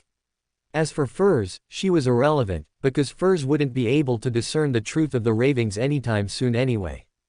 It was Abraham behind her. Alice shook her head, cast aside her chaotic thoughts, and focused her gaze on Hermit Catlia. Hermit Catlia, who already intended to gather more information, did not refuse Alice's unsolicited news. She nodded and solemnly said to Alice, "It's all right, I trust your intuition." After all, Alice's intuition might be more reliable than conclusions she painstakingly deduced. Catlia believed she had no reason to doubt the intuition of a Fate Pathway angel. Alice then exhaled and said to Catlia, "Mr. Door is an extremely powerful mystical existence. His strength can be classified as a king of angels. But surprisingly, Mr. Door is a very friendly existence. If you summon Mr. Door on a full moon night through some ritual, he will patiently answer your questions and chat with you. According to Mr. Door himself, he has been trapped in the dark storm for too long, so he is very happy as long as someone can talk to him, with no further pursuits. If there's anything, it's that Mr. Door hopes someone can bring him out of that environment." End of chapter. Chapter 466, Chapter 44, Miracles and Meteorites. Alice's description of Mr. Door was not exaggerated at all. Of course, this was assuming Emperor Rosal's description of Mr. Door was also not exaggerated.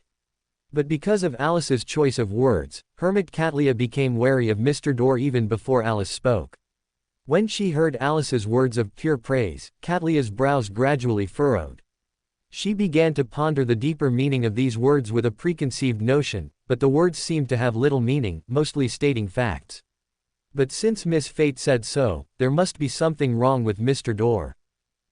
What could it be?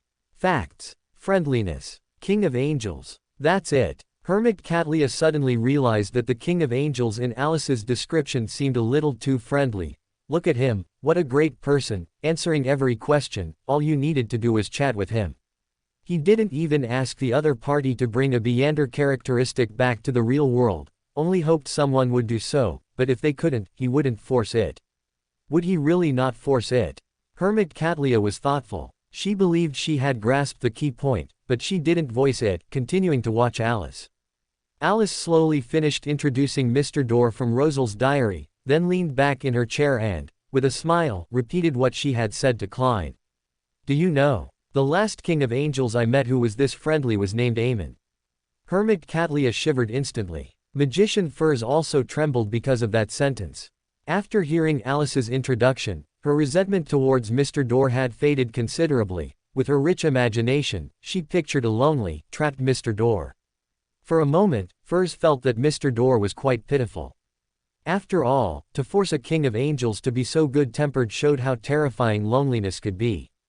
If the full moon ravings were truly Mr. Door's call for help, then by rescuing Mr. Door, she would not only help him but also free herself from the full moon ravings. Why not? After a brief moment of panic, Catlia quickly regained her composure. She had heard Alice's description of Amon and knew the reputation of this incarnation of deception, so Catlia instinctively linked Mr. Door's actions with deception. If Mr. Door's goal was to escape, and if saving him wasn't entirely voluntary, this didn't seem to warrant Miss Fate's warning. Hermit Catlia frowned. She looked at Alice and asked, "But, Miss Fate, even if Mr. Door offered knowledge as a reward and asked others to rescue him, that wouldn't be an excessive request, would it? Even if they didn't revere knowledge as much as Beyonders of the Reader Pathway, Beyonders of the Mystery Prior Pathway also readily accepted the idea that knowledge is power. They were not unfamiliar with paying for knowledge. If things were as she guessed, then if there was anything wrong with Mr. Door's actions, it was probably that he didn't openly state his request but rather schemed behind the scenes. Unless, before a thought became clear, Alice scoffed and asked her, "What if the Mr. Door speaking to you isn't the real Mr. Door at all? What if the call for help isn't from Mr. Door's own will?" Catlia froze on the spot. Magician Furs was so startled that she immediately asked, "Why do you say that?" "Because," Alice turned her head and looked at Magician Furs, "I just saw the source of the power that trapped Mr. Door." Everyone present was slightly taken aback. Alice didn't wait for their reactions, shrinking back into her chair and continuing. "That one, his power should be at its strongest during the full moon and blood moon. If that's the case, how could Mr. Door only call for help during that time?" The crowd exchanged glances. After a long while, Justice Audrey cautiously asked, The one you're referring to is. She couldn't finish her question because Alice placed her index finger to her lips, making a shush gesture. Audrey instinctively closed her mouth, her heart unconsciously growing tense. Alice looked around and asked them, "Have you ever looked up at the cosmos above your heads?" The Tarot Club members looked at each other again, exchanging glances. Finally, Hermit Catlia, who had the most authority on knowledge here, spoke. "If you mean simply appreciating the night sky, I have. If you mean studying the stars in the sky, never."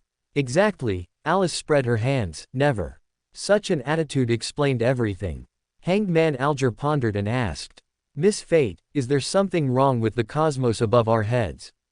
Alice leaned back in her chair, looked up at the dome, and said in a light-hearted tone, "Before becoming an angel, don't look up at the cosmos. Otherwise, the stars will see you too." It was a rather childlike saying, but when similar words came from Miss Fate's mouth, they always carried a chilling undertone. They subconsciously pondered the core meaning of this sentence. After much thought, Alger recalled something from his memory that might be related to it. Gaze. Those stars might be alive. This realization made his hair stand on end.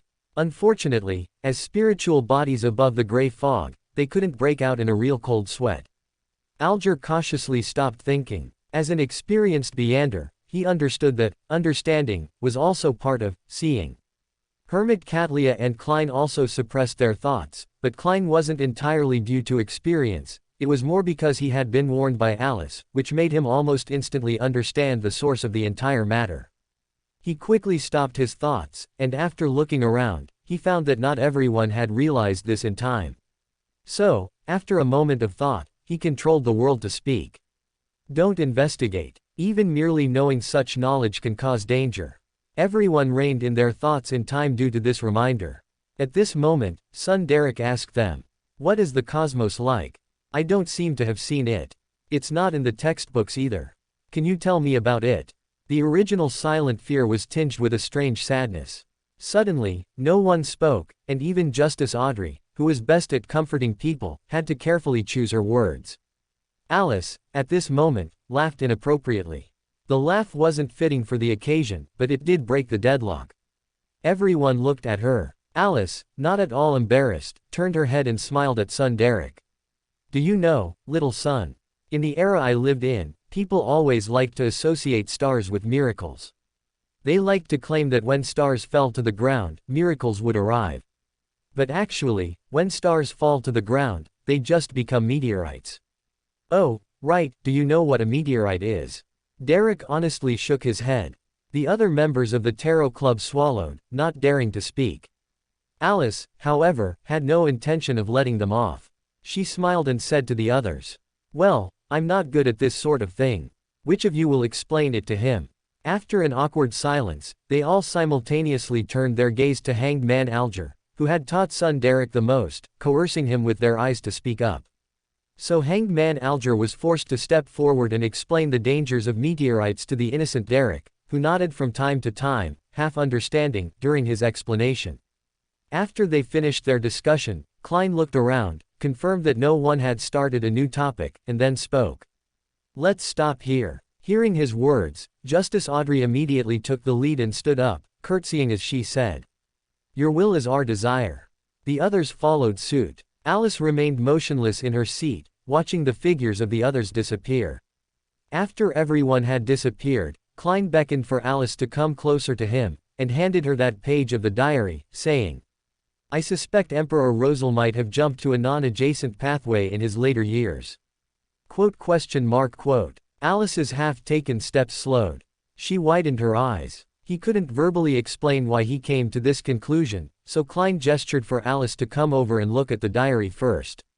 Alice obediently walked over, picked up the diary, and began to browse it. This diary page was indeed carefully selected by Bernadette and contained a vast amount of information. After Alice finished reading about the method of Black Emperor's resurrection in Blood Emperor Alista Tudor's cross-pathway deification, she finally understood Klein's reasoning. As long as one is alive, even if completely insane, there's still a way to recover. Alice murmured, falling into thought as she read the next passage. Mating with various creatures by instinct to eliminate Beander characteristic. His Majesty. Alice looked up with a strange expression. He probably didn't go mad and mate with various creatures by instinct in his later years, right? Those I remember were from his younger days, right? Quote. Klein looked at Alice, who had clearly skipped many steps, and his face gradually became confused. I don't think so. There were no rumors in history of His Majesty's private life being promiscuous in his later years, it was mainly in his early years. So Alice breathed a sigh of relief, leaned in, patted Klein's shoulder, and said to him with a serious face. I also don't want to hear anyone say that Mr. Fool or Mr. Fool's dependents has a promiscuous private life. Quote. Klein began to glare at her. Alice thought for a moment and added, however, speaking of which, when you become my mother, you'd best conceal your pregnancy. Otherwise, rumors like Mr. Fool's dependents getting pregnant before marriage might spread. We can make that rumor even more exciting, Klein said with a cold laugh and an expressionless face. Alice looked at Klein in confusion and asked curiously, more exciting? Klein still replied expressionlessly. I can emulate the virgin pregnancy of the Virgin Mary. In the Fool Church, we can have a legend of a man getting pregnant. Quote. Alice lowered her head and pondered seriously, Saint Father Mary. No, it probably wouldn't be called that then. However, as a myth, a man getting pregnant is indeed more impactful than a virgin getting pregnant. Yes, of course, after all, the Virgin Mary really was a woman. Damn it, why was she actually seriously considering this possibility? Klein glared at her through gritted teeth, unable to help but say, I can't possibly let something like that actually happen. Okay. Alice nodded rather perfunctorily. Before Mr. Fool got angry again, Alice looked up and asked Mr. Fool another question she was very concerned about. Do you think there's a high probability that Emperor Rosal intentionally jumped pathways to become a god, and then expelled the excess Beander characteristic through death? Very high, Klein said without hesitation. You still remember the Black Emperor's deification ritual, right? Judging from his decrees in his later years, he likely advanced to become a Black Emperor. My history isn't good, Alice calmly interrupted him. This left Klein speechless. Alice didn't wait for him to speak again and asked her second question. If that's the case, you say. He's been buried in a coffin for so long, is there a high hope of his resurrection? Quote. You want to resurrect him? Klein asked with a slight hesitation. Alice glanced at Klein, then shook her head and said, no, I'm afraid he'll crawl out and try the taste of a faceless. After all, you look more like the female lead. Quote. Klein straightened up, what about you? Also, why do I look like the female lead? I am your golden finger. Alice calmly and clearly identified her position. You're the female lead who struggled all her life and finally married the male lead with all her achievements and golden finger as a dowry. Quote. Klein slapped her on the head. Alice shrieked, realizing that Klein didn't really like this script, and gave up on provoking the great Mr. Fool further, proposing a new request. Don't hit me, I won't say anything more. How do you usually summon your messengers? You've tried it? Klein asked subconsciously. No, Alice shook her head, I just remembered it was a thing. Klein choked a little. He tried to recall how long ago it was that he gave that contract to Alice, then felt even more choked. How did you manage to? He hesitated to speak about it. Never mind, I'll organize the incantations and results I used to summon messengers and send them to you later. Will you try it? Alice nodded, agreeing to the suggestion. End of chapter. Chapter 467. Chapter 45. The Messenger. Not long after returning to the real world, Alice learned what happened when Mr. Fool summoned his messenger. Klein had tried several descriptions. For example, the first one, he probably wanted to send the letter faster, and summoned an unimaginably swift one. According to Klein, he didn't even see what the first messenger looked like. It was not only beyond imagination but also beyond sight. The second summoning phrase was, a weak existence easily overlooked. Klein told Alice that this summoning phrase was useless because he didn't summon anything. Alice thoughtfully rested her hand on her chin, pondered for a moment, then asked, Adam, can you be my messenger? No one answered her. Alice shook her head regretfully, abandoning this bold idea, but another bold thought surfaced in her mind. Actually, a hidden sense of existence also. Alice swallowed, pressing this bold thought back down. It was too bold. The third summoning phrase was, an extraordinary with extremely strong survival ability. The result of the summoning was a safe made of stacked bones. The drawback was its extremely slow speed, moving only 1 centimeter in 10 minutes. Alice shook her head and started looking at Klein's fourth attempt. A unique existence willing to be my messenger. Alice murmured, repeating the summoning phrase that Klein ultimately adopted. The advantages and disadvantages of this summoning phrase were clearly very obvious. The advantage was a larger and wider selection range, while the disadvantage was that it was very dependent on luck. For example, Klein had summoned an angel. If Renique Tinekere had harbored ill intentions at that time, Klein would clearly have been powerless. Renique could have killed him with just one encounter. Alice glanced at the contract she had already pulled out, thought for a moment, and still decided to use this summoning phrase. After all, this summoning phrase was indeed very dependent on luck, and Alice was actually very curious to see what kind of messenger her luck would bring her. Preparing the herbs and essential oils, lighting the candles, Alice stepped back and recited the incantation provided by Klein in Ancient Hermes. In my name, I summon spirits wandering in the void, friendly creatures that can be commanded, unique existences willing to be my messengers. Whoosh! Inside the spirituality wall, a fierce, unprovoked wind began to blow. Alice's hood naturally slipped off in the wind, revealing her golden hair that had been covered.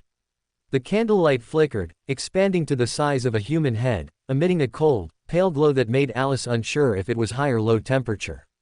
A translucent head slowly emerged as if breaking through a thin film, with smooth, light golden hair, blood-red eyes, and a bright, elegant appearance.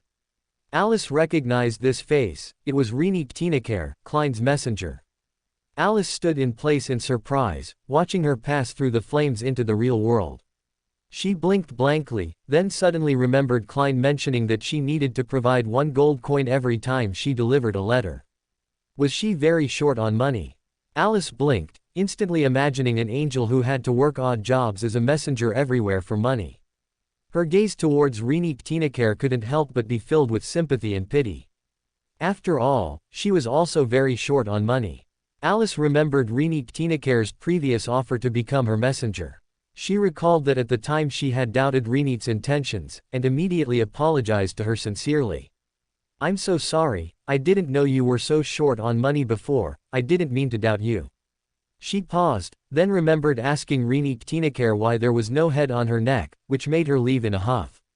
Could it be that she was saving money to treat her neck? Then I was really too much. How could I poke at someone's wound like that? Alice felt even more guilty. Since she had already apologized, she simply added a second sentence. I'm truly very sorry, I even made fun of your neck for not having a head before. I was truly too much. Although I didn't have any malicious intent at the time, I am very sorry nonetheless. Renique Tinekere stood in place, the 4 heads she held displaying identical bewildered expressions. Alice interpreted her silence as still being angry. She gritted her teeth and once again sincerely expressed her apology. I am truly very sorry. I shouldn't have mocked you like that. I didn't know you were working so hard to treat the wound on your neck. Oh, by the way, have you found a suitable doctor? No, you must have found one. If you hadn't, you wouldn't be busy saving money. Is that doctor very expensive? Is there any room for bargaining? Renique Tinekere still didn't seem to fully understand her words. But if she remained silent like this, the conversation seemed to be veering off in an unknown direction. Finally, the 4 heads in Renique's hand spoke in turn. What, exactly, are you saying? Sigh, she must be unwilling to admit it for the sake of her self-esteem. Alice magnanimously decided to forgive Renique. She sincerely advised. You don't have to worry that I'll look down on you because of this. I don't have much money either, it's fine. Renique thought for several seconds before attempting to respond. I don't need money. How can that be? Alice quickly said, you're already so poor that you're out working as a messenger, how can I treat you like that? She paused, then added. Even if I make the recipient pay, like Klein does, I won't shortchange you on your errand fee. This time, Miss Messenger finally seemed to grasp the key point in Alice's words. She asked in confusion, why do you think I am short on money? It's okay, I know everything, Alice said, looking at Renate with an understanding and tolerant gaze. You don't have to hide it from me. Working to earn money to treat your injuries isn't something to be ashamed of, but, as an angel delivering messages, is only receiving 1 gold coin each time a bit too little. Renate Tinacare finally understood Alice's thoughts. Although she didn't understand how this thought had originated, it was clear that her top priority was to explain the situation. Her 8 red eyes stared unblinkingly at Alice, making Alice's scalp tingle. She couldn't help but ask, what's wrong? Why are you staring at me? Renate Tinacare didn't answer the question. She stared fixedly at Alice for a few more seconds, then plunged back into the flames she came from, leaving Alice alone. In the well-lit study at 160 Bachland Street. Here, rows of bookshelves held numerous collections, making it look like a private library at first glance.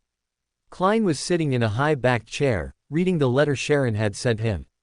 This letter had actually been sent to him in the morning, but unfortunately, he had been bogged down with numerous classes recently. It wasn't until now, after his nap ended and his teachers were enjoying their afternoon tea, that he had time to check the letter. Sigh. Thinking of the philosophy class he had to attend later, Klein couldn't help but let out another heavy sigh. He rustled the letter, just about to shift his attention back, when the atmosphere in the room suddenly turned eerie and cold. He seemed to sense something and looked up. Renate Tinacare, holding 4 golden-haired, red-eyed heads, appeared in the study. He looked at Renate Tinacare with a bewildered expression. He had initially thought someone had a letter for him, but upon closer inspection, he noticed that none of the 4 heads were holding an envelope or anything else in their mouths.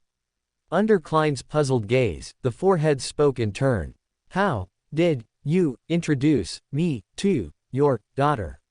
My daughter? Who? Klein was momentarily stunned. He stood still, thought for a moment, and tentatively asked. Alice. Renate Tinacare replied. Yes, it was her. How did you introduce me to her?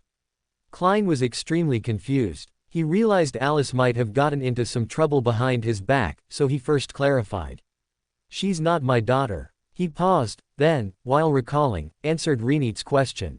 You are my messenger, and you need 1 gold coin for each delivery. Is there a problem? Renate Tinacare calmly began to recount what she had just experienced. She thought I was a messenger to earn medical fees. Huh? Klein sat up, his eyes bewildered. Wait, what happened? From Klein's reaction, Renate Tinacare realized that not understanding Alice was not her own problem. Her mood became much calmer, and she continued to explain. She thought I was being a messenger for many people to earn medical fees to treat the cut on my neck. The 4 heads took turns relaying this long string of information. Klein listened, somewhat bewildered, but finally understood what had happened. Actually, it kind of makes sense. Klein glanced at Renate Tinacare, but ultimately didn't dare to voice that thought, instead asking with a feigned shocked expression. How could she think that?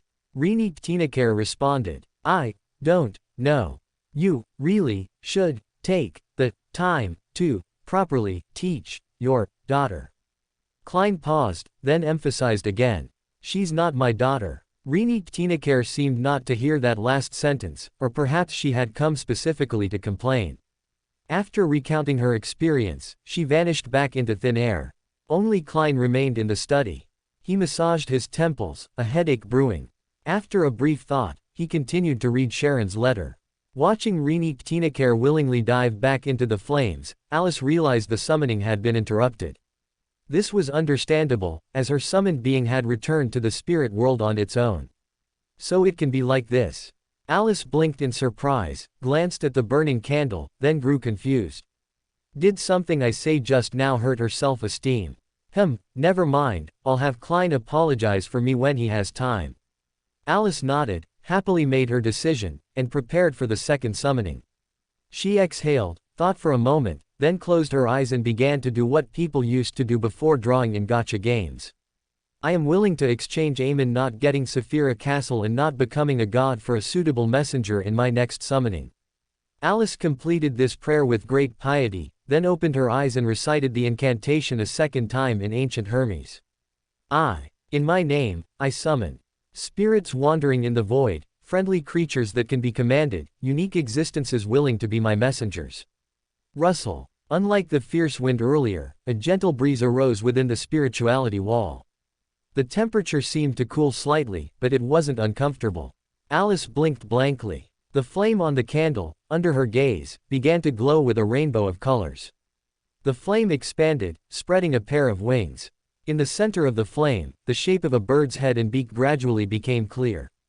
Alice realized it must be a bird. She stared curiously at the flame, watching a rainbow-colored bird break free from the flames and appear before her. It was a crow. A rainbow-colored crow. The colors must have been made up of those feathers. Alice saw that the bird's feathers were a gradient of rainbow colors, as if it had wrapped a rainbow around itself, beautiful and dreamlike. If one didn't consider that it really looked like a crow. The rainbow-colored crow circled in the air, finally landing in front of her. It opened its mouth, and Alice heard a melodious and pleasant sound, completely different from other crows. That voice seemed to bring a pleasant aura, like the surrounding gentle breeze and cool air. Alice wanted to smile just listening to it, if only she ignored the content of the words.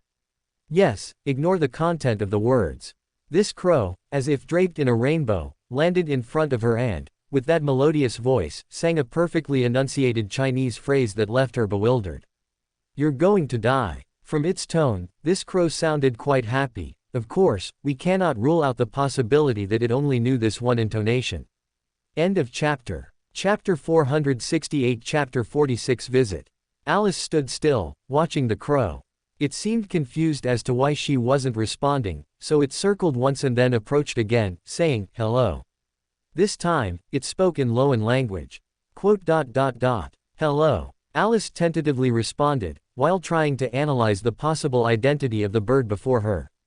Among the associations with crows, the one most deeply etched in Alice's mind was actually Eamon, especially since Alice remembered truly mentioning a colorful crow to Eamon.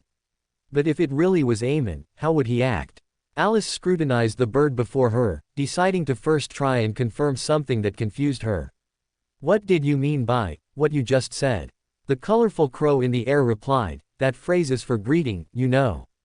It's probably like saying, hello, right? Alice began to stare at the crow with a puzzled expression. For a moment, many thoughts flashed through Alice's mind. After all, it was a Chinese phrase, most likely taught to it by someone.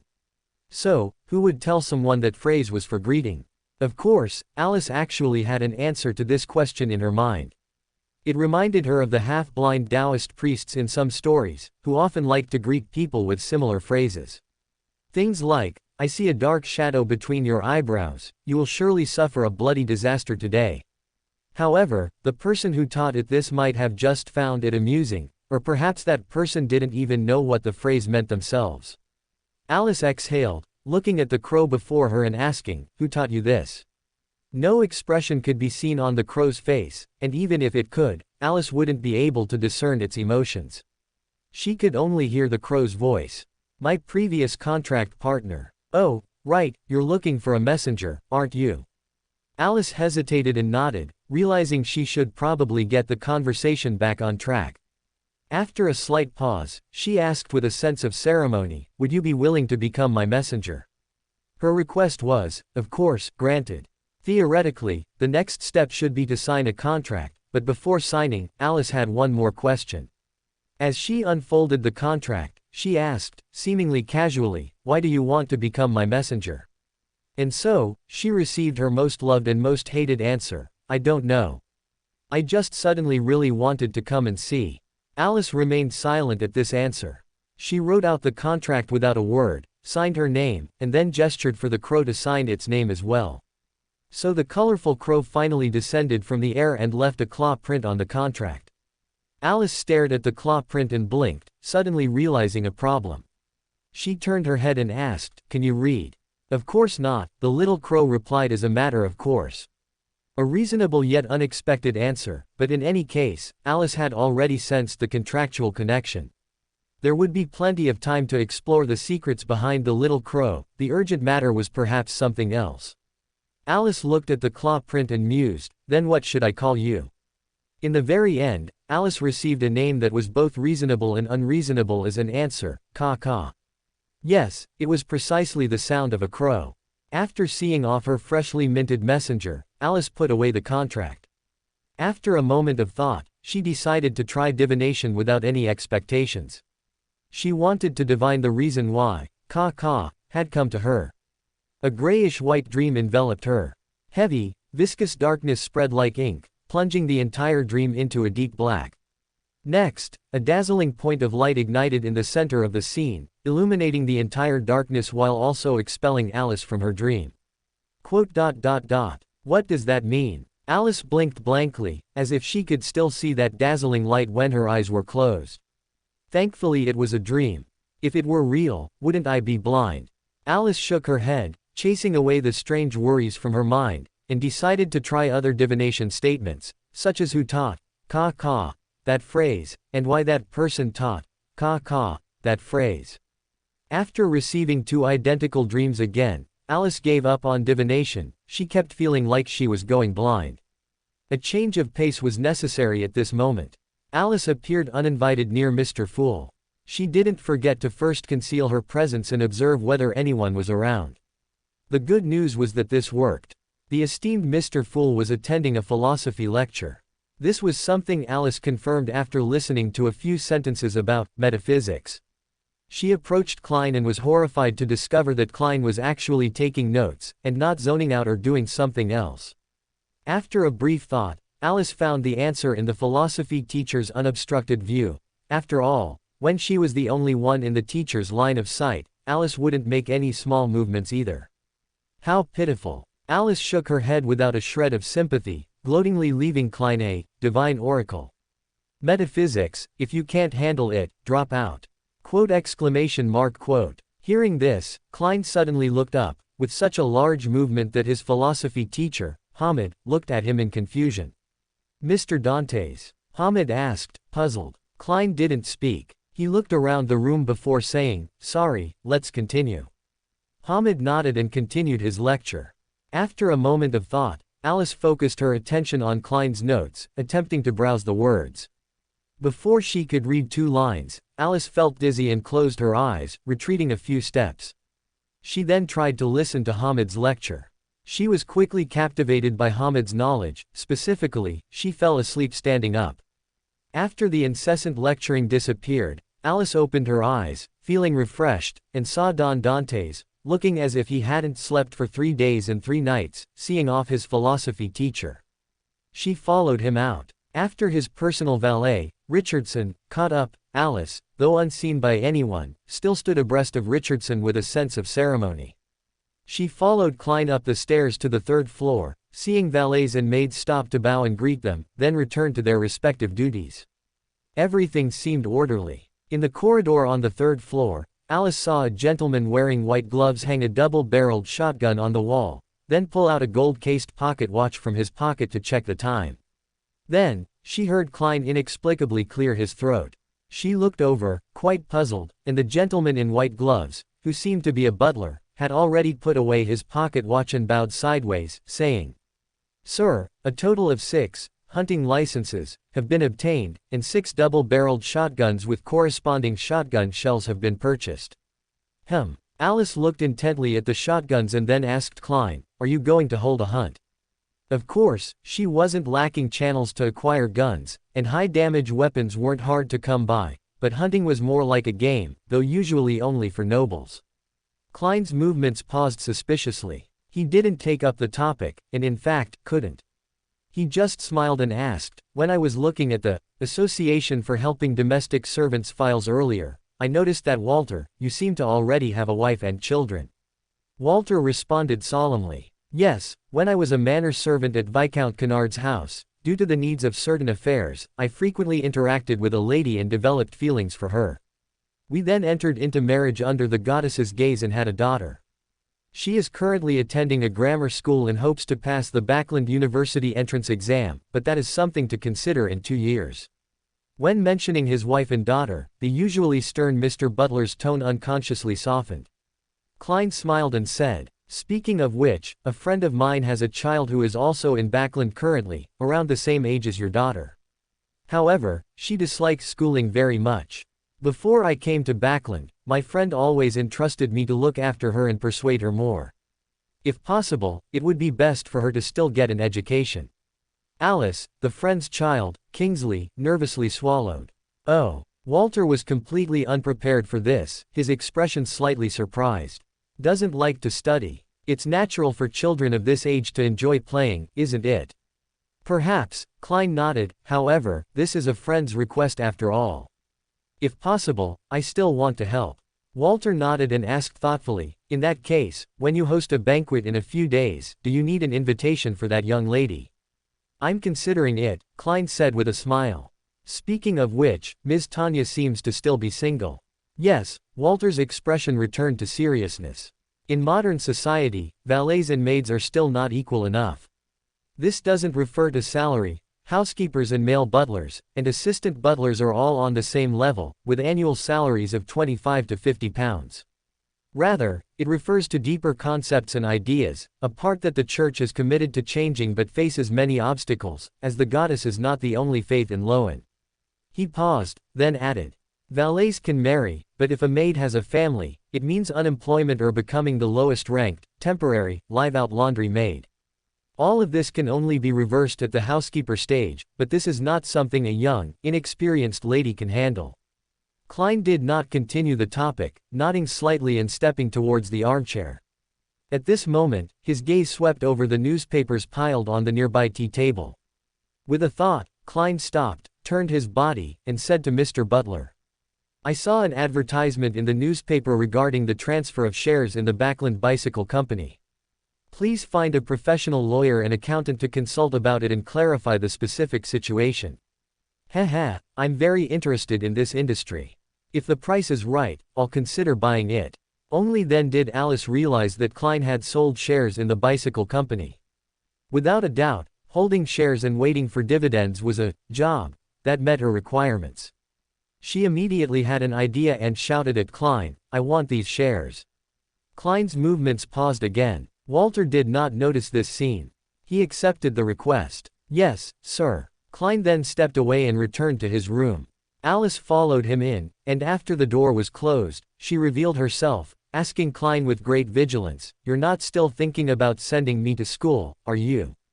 Klein sighed, pulling out a book and holding it in his hand, saying, You don't want to go, and I can't really tie you up and take you, can I? I can't do something like that. Makes sense. Alice nodded, relieved. No longer dwelling on the school issue, Alice waved to Klein and demanded righteously, I want your bicycle company shares. Klein paused, then had to remind her, Alice, I'm selling these shares to raise funds. Alice asked, full of suspicion, what do you need so much money for? Klein had to remind her again, I am a rich man now. Oh, a rich man. Alice nodded thoughtfully. She didn't quite understand what Klein was trying to express, but it was reasonable for a rich man to need a lot of money. Alice didn't question this. She asked with a sincere expression, Can I exchange it for the meander characteristic of a puppet? That works too. Klein wasn't too surprised by her answer.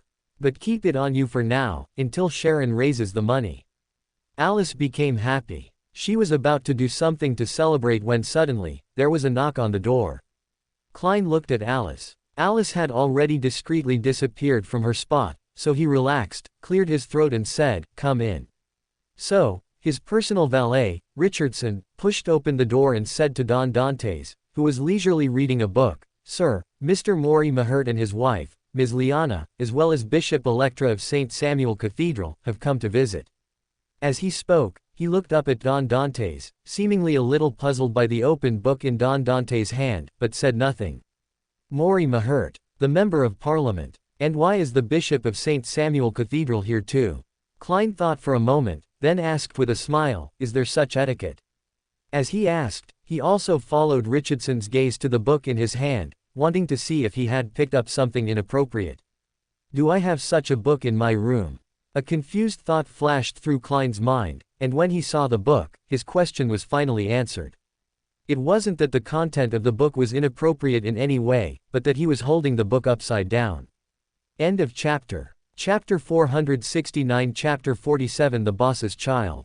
Klein calmly placed the book back on the table and said, I once heard that reading upside down helps train your mind and improve your focus. You can try it sometime if you get the chance. Alice was dumbfounded, wanting to reach out and check if his face was really that thick. After a moment of thought, she remembered his previous sequence was faceless. Could faceless actually mean shameless? Richardson lowered his head and replied, Yes, sir. After a pause, he answered Klein's previous question. Yes. Because when the butler went to deliver your business cards and gifts, he informed the neighbors that you would be home every afternoon this week.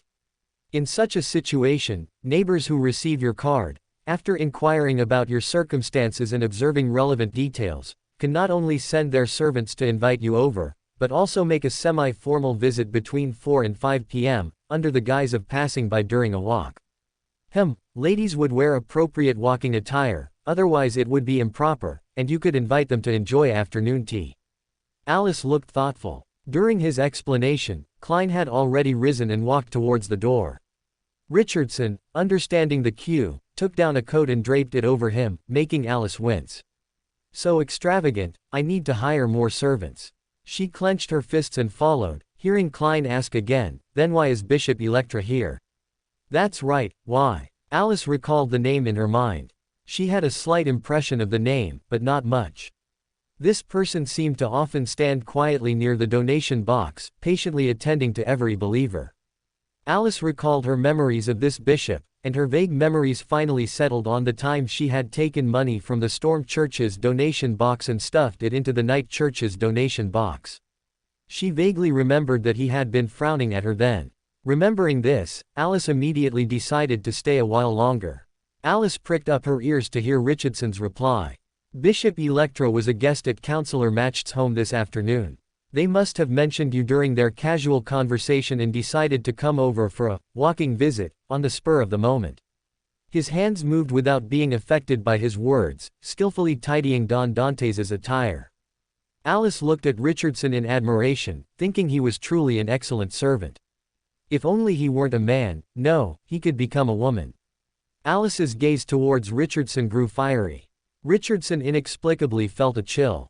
He looked at the already tidied attire, withdrew his hand, and went to open the door, but something seemed to cling to him. He still felt a bit awkward. Richardson nervously glanced around the room. Alice realized her gaze was too intense, and although no one saw it, she still withdrew her gaze. They soon walked to the small living room on the second floor and met a few visitors. There were 3 people in the reception room. Bishop Electra was not hard to find. He was wearing a double-breasted black clerical robe, with deep blue eyes and a thin face, looking about 40 years old. Alice shifted her gaze to the other 2.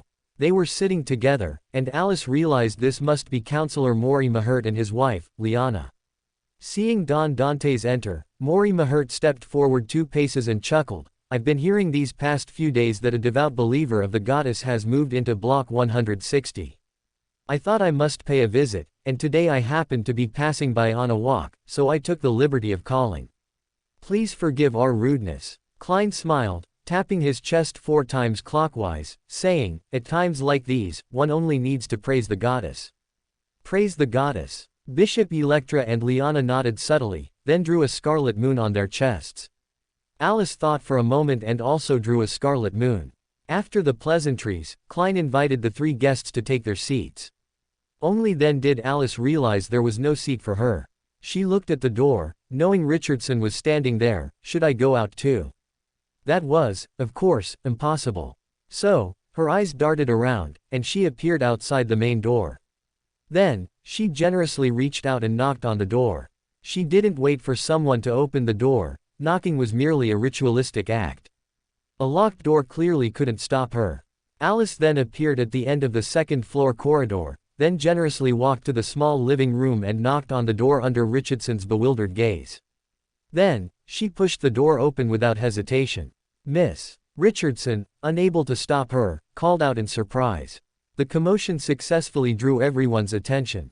Alice was satisfied. She waved and called out with a smile, "Good afternoon, Bishop Electra." Bishop Electra was clearly not unfamiliar with this face. The smile on his face froze for a moment, then he stood up and asked, "You are? You?" Mori Maherti's gaze, which had been observing Alice, turned to scrutiny. "I actually followed you," Alice blinked, beginning to fabricate an excuse. "I wanted to learn what a bishop needs to do, but I found that if I don't come in through the door, it seems there's no seat for me." Bishop Electra knew about this matter and quickly understood. He first apologized to Don Dantes. "I'm sorry, Mr. Dantes, this child." Don Dantes smiled and waved his hand, saying, "It's all right, she's just a little girl." After saying that, he ordered someone to bring in an extra chair and then asked, "Would you like anything to drink?" "Ice cream," Alice answered without hesitation. So Klein, without surprise, had someone prepare ice cream. The whole incident unfolded so smoothly that Mori Mahert only found an opportunity to interject at this moment. "This young lady is." He turned his gaze to Bishop Electra, who clearly knew Alice. Bishop Electra glanced at Alice and replied with an unchanged expression, "She is my superior's child." "Oh," Mori Mahert immediately nodded in understanding, and Liana beside him also showed a sympathetic look. Fortunately, Don Dantes chuckled and shook his head from the side. The other three all felt they had guessed the unspoken half of Don Dantes's sentence. Fortunately, he didn't have a superior. Only Klein secretly muttered to himself. Superior's child. Which superior? The goddess. It couldn't be the fool. No, I shouldn't think about that. Fortunately, she isn't really my child. Bishop Electra naturally changed the subject at this moment. Speaking of which, most of us joined the church influenced by our elders. Is that the case for you too, Mr. Dantes? Alice turned her head to see how he would spin it. Klein had already rehearsed this. He sighed and replied, "It was my father, a truly wise elder.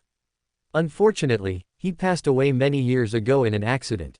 When he said this, his tone seemed calm, with a hint of a smile, yet it contained a subtle flavor of sorrow that wasn't painful, and a timeless, enduring quality. Alice looked at Klein in admiration and praised, "Mr. Dantes, it's such a pity you didn't become a big star before." Klein replied with a smile, "Thank you for your high praise, miss." At the same time, he cursed Alice 100 times in his heart. A faint trace of confusion flashed across Mori Mahert and his wife Liana's faces, but Bishop Electra's expression remained unchanged. As if he hadn't heard Alice's words, he tapped his chest 4 times and then said apologetically, "I'm sorry, he must have entered the kingdom of God, resting peacefully under the gaze of the goddess." Alice immediately looked back at Bishop Electra and asked curiously, "Does entering the goddess's kingdom of God mean peaceful rest?" Bishop Electra's expression showed a subtle ripple for the first time, but he quickly returned to normal. He smiled and responded, "For us humble mortals, the only chance to glimpse the goddess's kingdom of God is after death." Alice nodded in understanding. Before Alice could speak again, Bishop Electra looked at Don Dantes and invited, "The day after tomorrow, there will be a moon mass for the deceased, to help them sleep in the goddess's kingdom and find eternal peace. I wonder if you are interested in participating." The Evernight Goddess Church did not have many festival days. The most important was winter solstice, followed by the Grand Mass during the full moon, also called the Moon Mass. After that were the regular Sunday Masses and prayers. However, different dioceses and cathedrals would have their own special festival days due to their respective patron saints or angels. "This is exactly what I hoped for." Klein stood up and bowed, saying sincerely, "Can I attend?" Alice suddenly asked. This was not an excessive request. Bishop Electra agreed without a second thought, "Of course you can." So Alice continued to ask, "Then can I attend as one of the deceased? I want to see if that really lets me enter the goddess's kingdom of God." Counselor Mori Mahert and Liana's eyes were filled with confusion. The existence of Beyonders was not entirely a secret in high society, but aspects involving deities were still kept hidden. After a few seconds of silence, Bishop Electra smiled and said, "You are quite a joker, but such disrespectful jokes about the goddess are best avoided. Speaking of which, I remember not long ago, you seemed to have played the same joke on 2 people. At the time, 2 people were so scared by you that they ran to the church to cry to the bishop, saying they had encountered a ghost." Alice lowered her head and sat down obediently. Next, Mori Mahert did not continue the conversation about Don Dantes's identity or experiences, as if he had truly just asked casually. He and his wife Liana chatted about their past vacations in Dissy Bay. Klein, who had crammed relevant information and stayed there for 2 days, responded in the tone of a local native, emphasizing the sharing of Dissy's special grilled fish. He described it so vividly that Alice licked her lips and offered her opinion. "I want some too." Saying this, she scooped a spoonful of the ice cream that a servant had brought during their conversation. Don Dantes chuckled and replied, "After a while, I will prepare a Dissy-themed banquet." By then. At this point, Klein paused. He suddenly realized that Don Dantes shouldn't know Alice's name. Alice looked up at him in confusion, and after a few seconds of eye contact, she understood his meaning, pointed to herself, and introduced, "Alice Kingsley. Then Miss Kingsley can also attend." Don Dantes readily changed his words. "Call me Alice." Alice emphasized. Maury Mahert did not interrupt. He watched them from the side, confusion flashing in his eyes. Among the high-ranking members of the church, was there anyone named Kingsley? After the issue of address was settled, they continued to chat. During this process, Klein casually mentioned his hunting activities when he went to Seberang for business, seemingly very familiar with the primeval jungle there. Alice listened intently to Klein's adventure stories. She knew these stories couldn't be real, but Klein's fabrications seemed quite plausible, like an exciting adventure novel. "I wonder where he adapted them from," Alice thought as she listened. These experiences were indeed not fabricated by Klein at will, nor copied from any magazine or newspaper.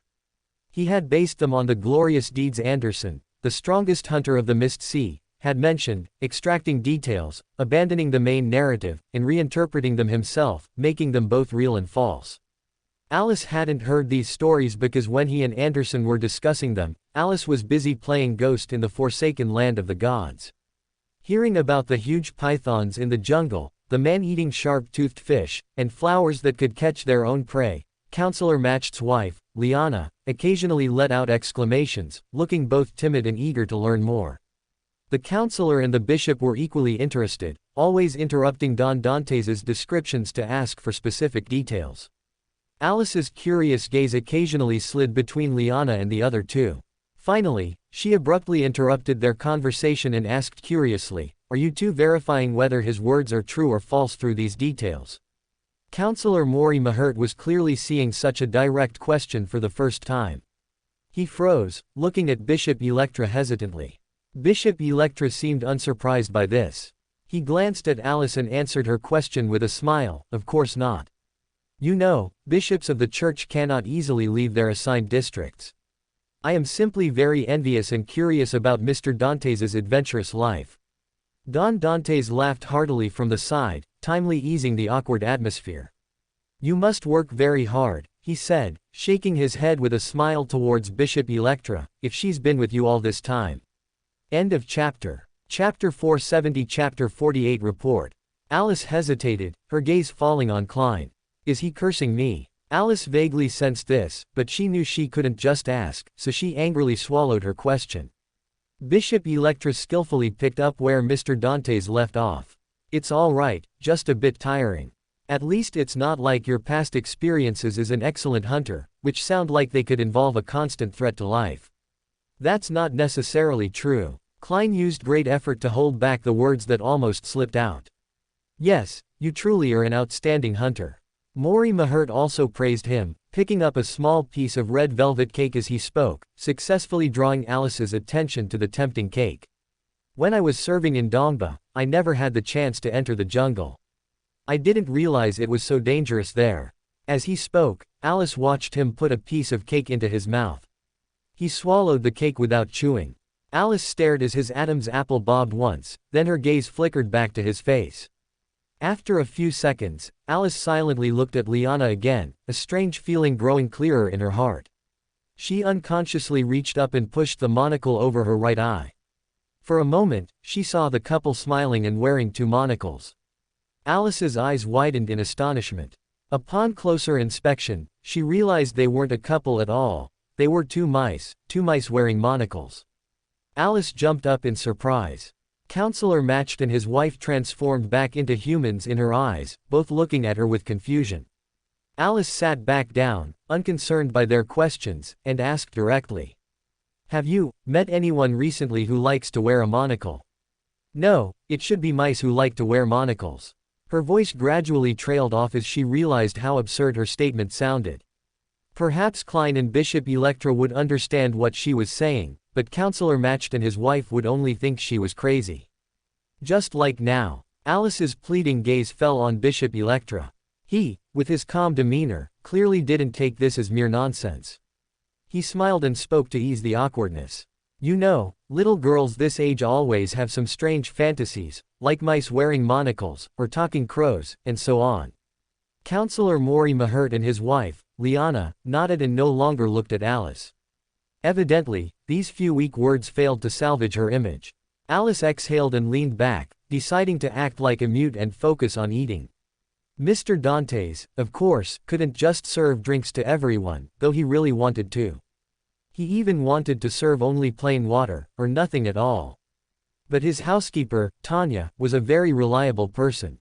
She served drinks first to ease their immediate desires, and then followed up with pastries, making the afternoon tea enjoyable. Seeing everyone chatting, Alice buried her head in her food. As if she hadn't eaten in millennia, she quickly devoured everything in front of her. Then, while everyone was chatting animatedly, she interjected. Can I have some more food? Mr. Dantes looked at the male servant standing by his side without changing his expression. After she finished her third serving of afternoon tea pastries, Bishop Electra apologized and stood to take his leave. With Mr. Dantes' unchanging expression and the hesitant looks from Counselor Matched and his wife, he led Alice away. As soon as they stepped out, Alice eagerly told Bishop Electra about what had just happened. I saw them turn into Amen. No, that's not quite right. I actually saw them turn into mice wearing monocles. Them? Bishop Electra asked, frowning. Yes, Alice nodded, that counselor and his wife. Bishop Electra understood. He nodded and asked, do you mind making a trip to their house? Should I go now? Alice asked instinctively. Bishop Electra shook his head and first asked, do you want to go as a church clergyman, or in some other capacity? Are those two different? Alice countered. Bishop Electra nodded and replied, if it's the former, the next time someone, usually me. When I visit Counselor Matched next time, I can bring you along. Alice immediately realized that she hadn't seen Bishop Electra for some time. This gentleman must have been out on assignment. But Alice still had a question. She frowned and asked, can't I go alone? Bishop Electra said nothing, merely smiling at Alice. That smile inexplicably reminded Alice of Archbishop Anthony. She instinctively looked away, feeling guilty, but then, as if remembering something, she puffed out her chest and said proudly, the Archbishop said I could be a bishop too. After a pause, her mind became nimble again. She asked Bishop Electra, if I report Amon's location to the church will take care of it, right? Of course. Bishop Electra nodded without hesitation. Alice curved her lips into a slightly mischievous smile and asked with ill intent. What about other wild beyonders? A sequence 1 from the Life School of Thought. Bishop Electra frowned and replied. If you are reporting someone of that caliber, I may need to report it higher up. It's fine, Alice's eyes lit up with excitement. As long as it causes trouble for him. I want to make sure he can't bother me. She paused, took a deep breath, and then said aloud. I want to report Will Osepton of the Life School of Thought. He is currently growing in a normal woman's womb. He should be close to being born now. I know where their family lives, and they are all believers of the goddess. Will the church handle it? Bishop Electra said nothing. He frowned, first confirming one thing.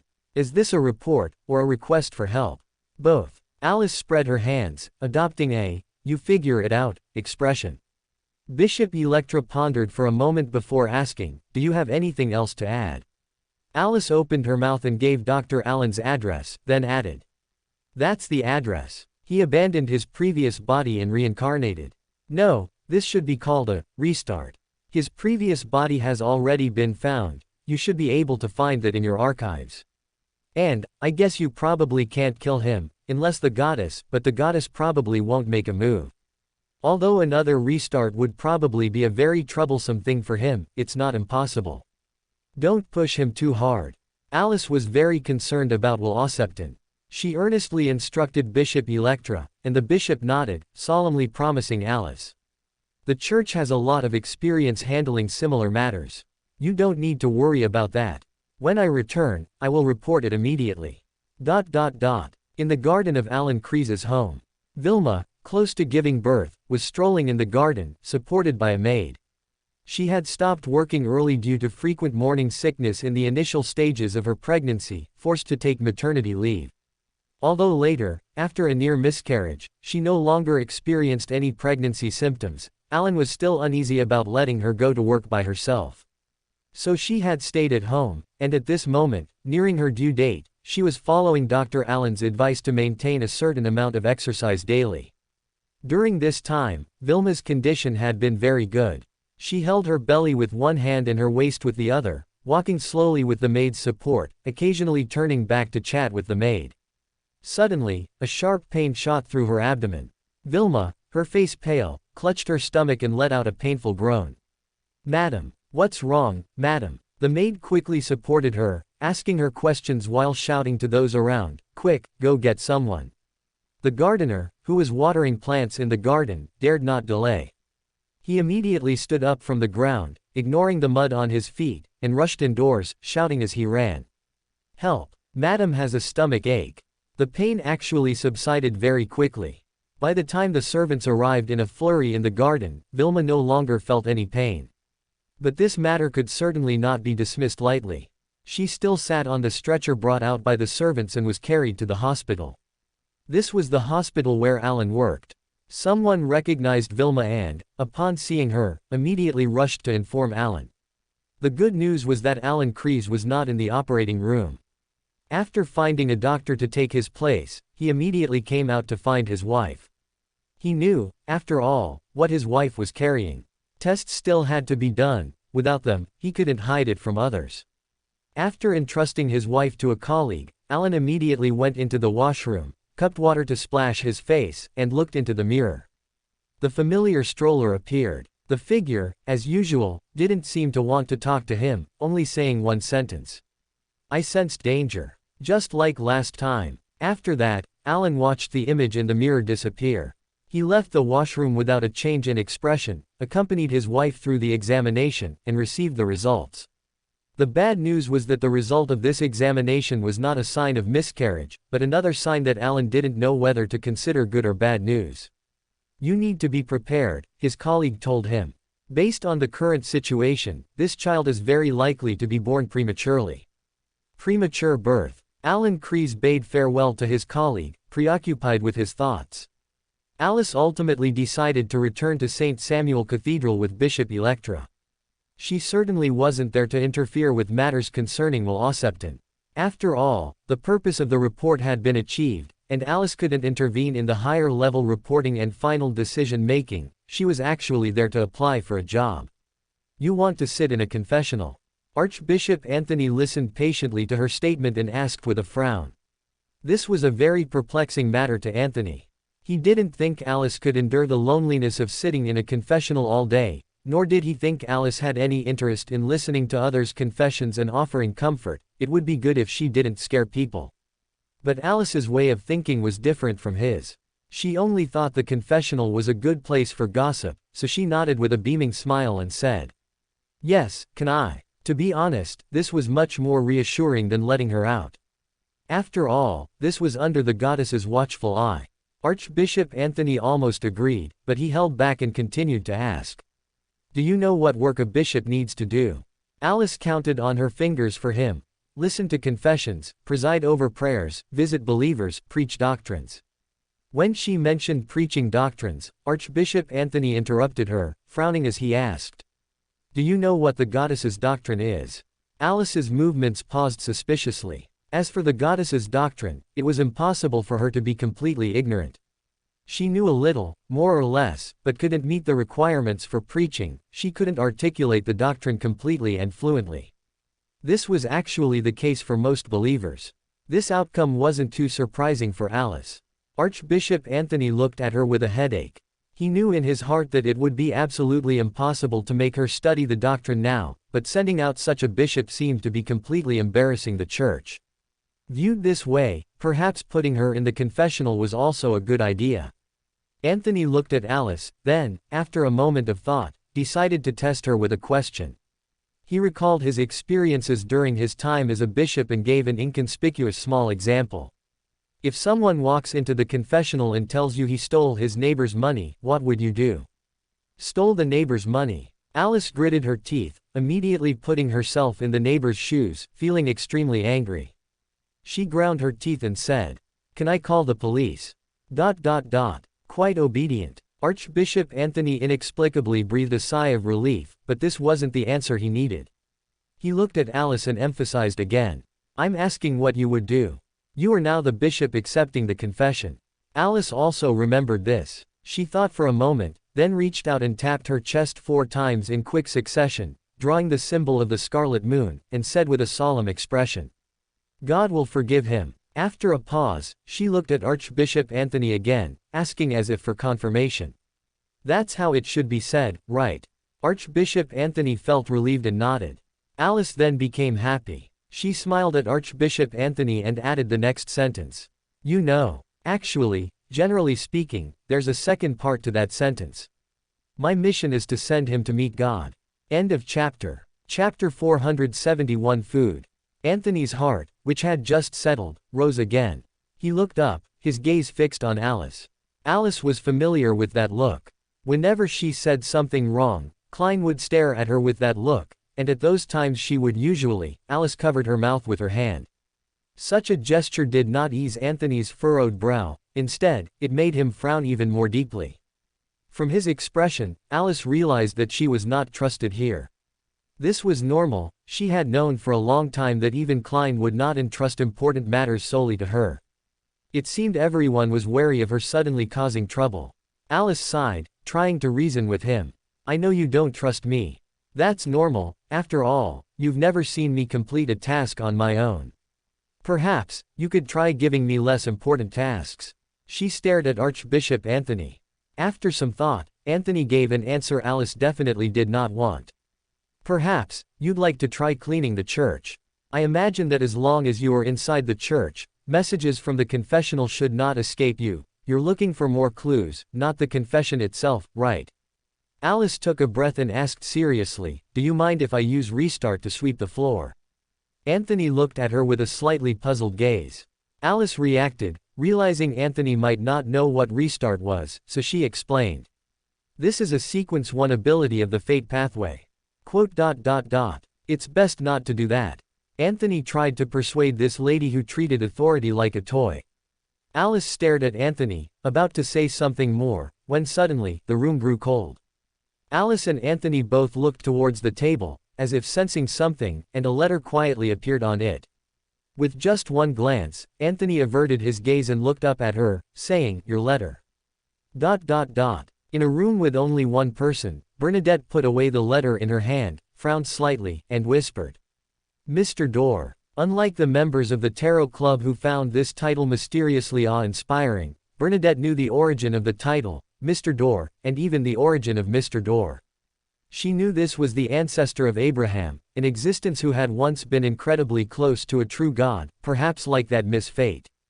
Bernadette's mind recalled Alice's appearance again. Her initial disrespect for the gods had now been successfully explained. Clearly, this lady had once been an existence incredibly close to a god. Not only that, her relationship with the Evernight goddess was probably extraordinary. Remembering the night church's new saint, Bernadette's expression was strange. If only she were truly just a saint. Years ago, Bernadette had once obtained a grade 0 sealed artifact from the fate pathway. It came from the Beander characteristic of a soothsayer, and its appearance was a bloodshot eyeball. When her mind was unclear and she tried to make a deal with Alice, she had considered using that sealed artifact as a bargaining chip. That thing was actually very difficult for her to use. After all, she herself was a clairvoyant. Speaking of which, is there any difference between a soothsayer's prophecy and a clairvoyance? If it's just clearer and more accurate, it doesn't seem to fit the status of a sequence 2.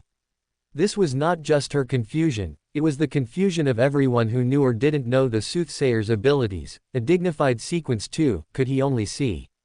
As she was pondering, her surroundings suddenly shook violently. This was not strange, as she was on a ship, and strong winds and waves were common occurrences. Bernadette was about to go out to check the situation when suddenly, something fell to the ground with a sound. Clatter. She turned her head towards the sound, and a desperate, bloodshot eyeball met her gaze. Alice had opened the letter that had suddenly appeared. This letter seemed to give Anthony an excuse. He unhesitatingly suggested that Alice first check if the letter mentioned anything important. In short, he was dismissing her. Of course, this was Alice's thought. Archbishop Anthony did not admit it. He even said, without hesitation, that Alice could read the letter within the church, and if there was nothing, they could continue discussing what they had been talking about. So Alice really opened the letter right there. This peculiar way of sending letters clearly indicated it was from Bernadette. Alice unfolded the letter to read its contents. To the esteemed Miss Fate. I apologize for presumptuously writing this letter to you, it is a plea for help. I once, by chance, obtained a sealed artifact. It came from the Beander characteristic of a soothsayer, I believe I mentioned it to you. I call it the Eye of the Prophet. Its appearance is a bloodshot red eyeball. If one meets its gaze, one can see 1 to 6 random futures, one of which is inevitably one's own death. Before our last meeting in the Sea of Ruins, I had unsealed it to examine it, but I had not yet had time to reseal it when night fell. Later, for various reasons, I was unable to reseal it.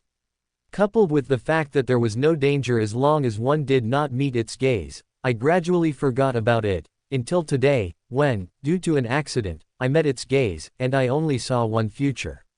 Since then, I have constantly felt something watching me, even when leaving the room or trying to conceal myself, something is always watching me. I am willing to pay a price to ask you to resolve this matter. It will be a gift that will make you willing to come, and you can propose your own additional compensation. Sincerely yours, Bernadette. May 9, 1350. Alice refolded the letter. In other words, as long as I am willing to go, I will receive a gift regardless of whether the matter is resolved. Moreover, if she tells Klein, Klein definitely wouldn't let her die. After all, judging from Rosal's diary submitted in the previous 2 Tarot Club meetings, the important parts of Rosal's diary are probably in her hands. At the very least, I need to trick her into giving me the diary. Alice exhaled and looked at Anthony. After 2 seconds of silence in his gentle smile, she said with an impassive face, I have something to take care of. Anthony nodded with a smile. Alice inexplicably felt like grinding her teeth. Although this might have nothing to do with Anthony, she still glared fiercely at Anthony, then disappeared from the spot. Then, she reappeared in the same spot. Under Anthony's puzzled gaze, Alice said blankly, She doesn't seem to have given me an address. She suddenly stopped speaking as if she had sensed something. The letter in her hand floated up, quickly folding into a rabbit.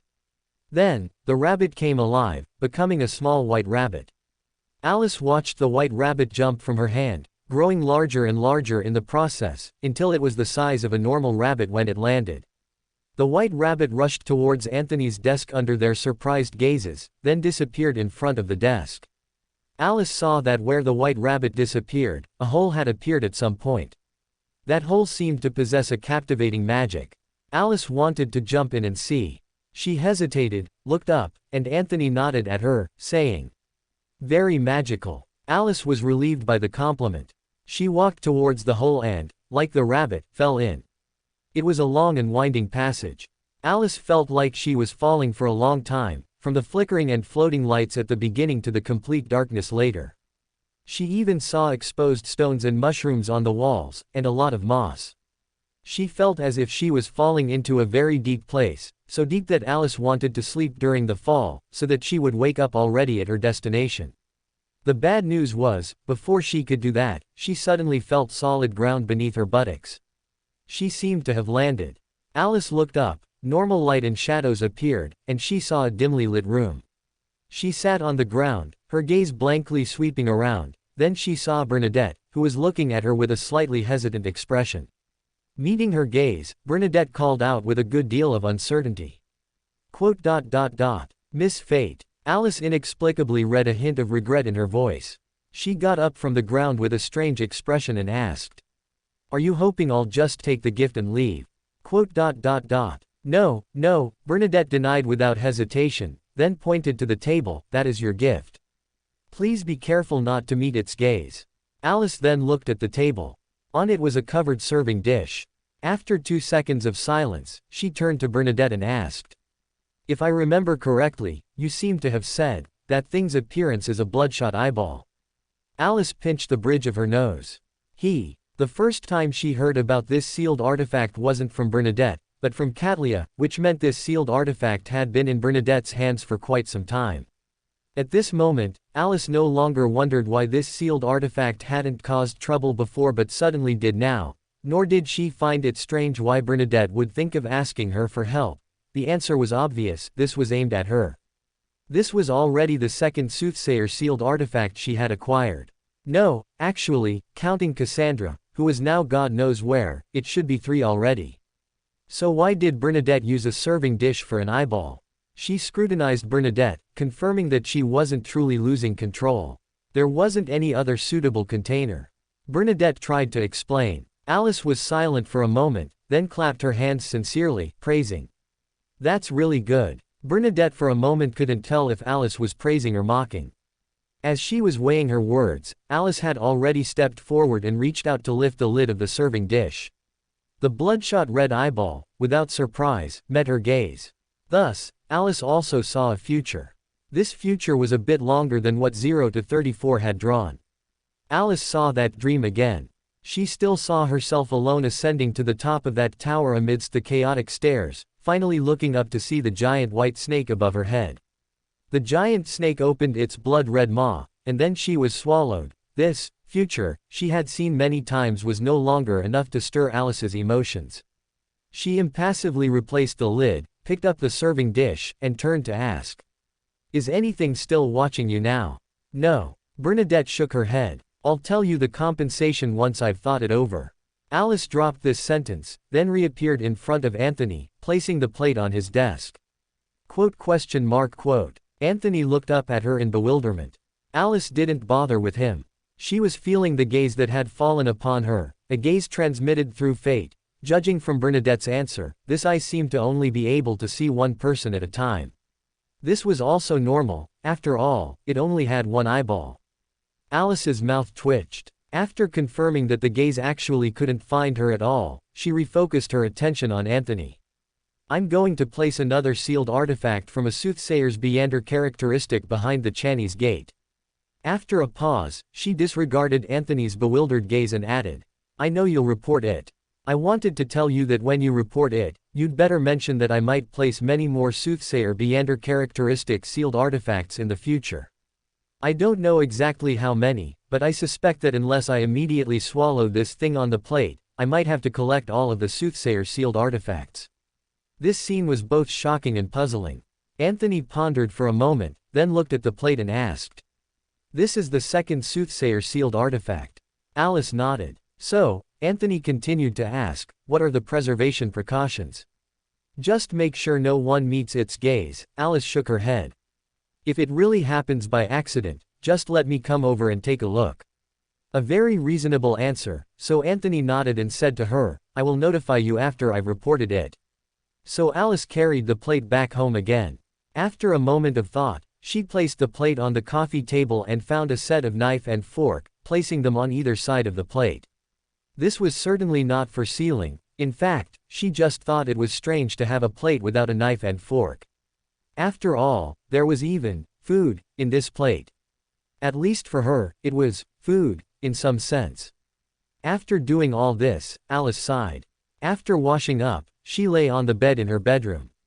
She closed her eyes, and less than 2 seconds later, she opened her eyes again and sat up. I didn't eat dinner. Alice shouted as she jumped out of bed, put on her clothes, and re-entered the living room.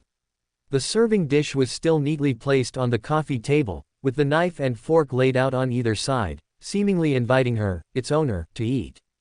Alice swallowed twice with difficulty, then fled the room without looking back, leaving the food to itself. End of chapter. Chapter 472. Chapter 50. Supplementary materials. The continuous urging finally gave Alice a rare sense of urgency. Despite ignoring the eye of the prophet, Alice did seriously consider her promotion. Before she could find an answer to that question, Alice successfully fell asleep. When the morning sun woke her, Alice felt a sense of bewilderment. It took her a while to realize it was the next morning. After breakfast, Alice continued to ponder the question she hadn't finished thinking about the previous night. Archbishop Anthony told her that the sequence 4 unshadowed of the Sun pathway could extract lower sequence Beander characteristic from higher sequences. Alice believed this was a manifestation of purification authority, and they most likely could also purify corruption.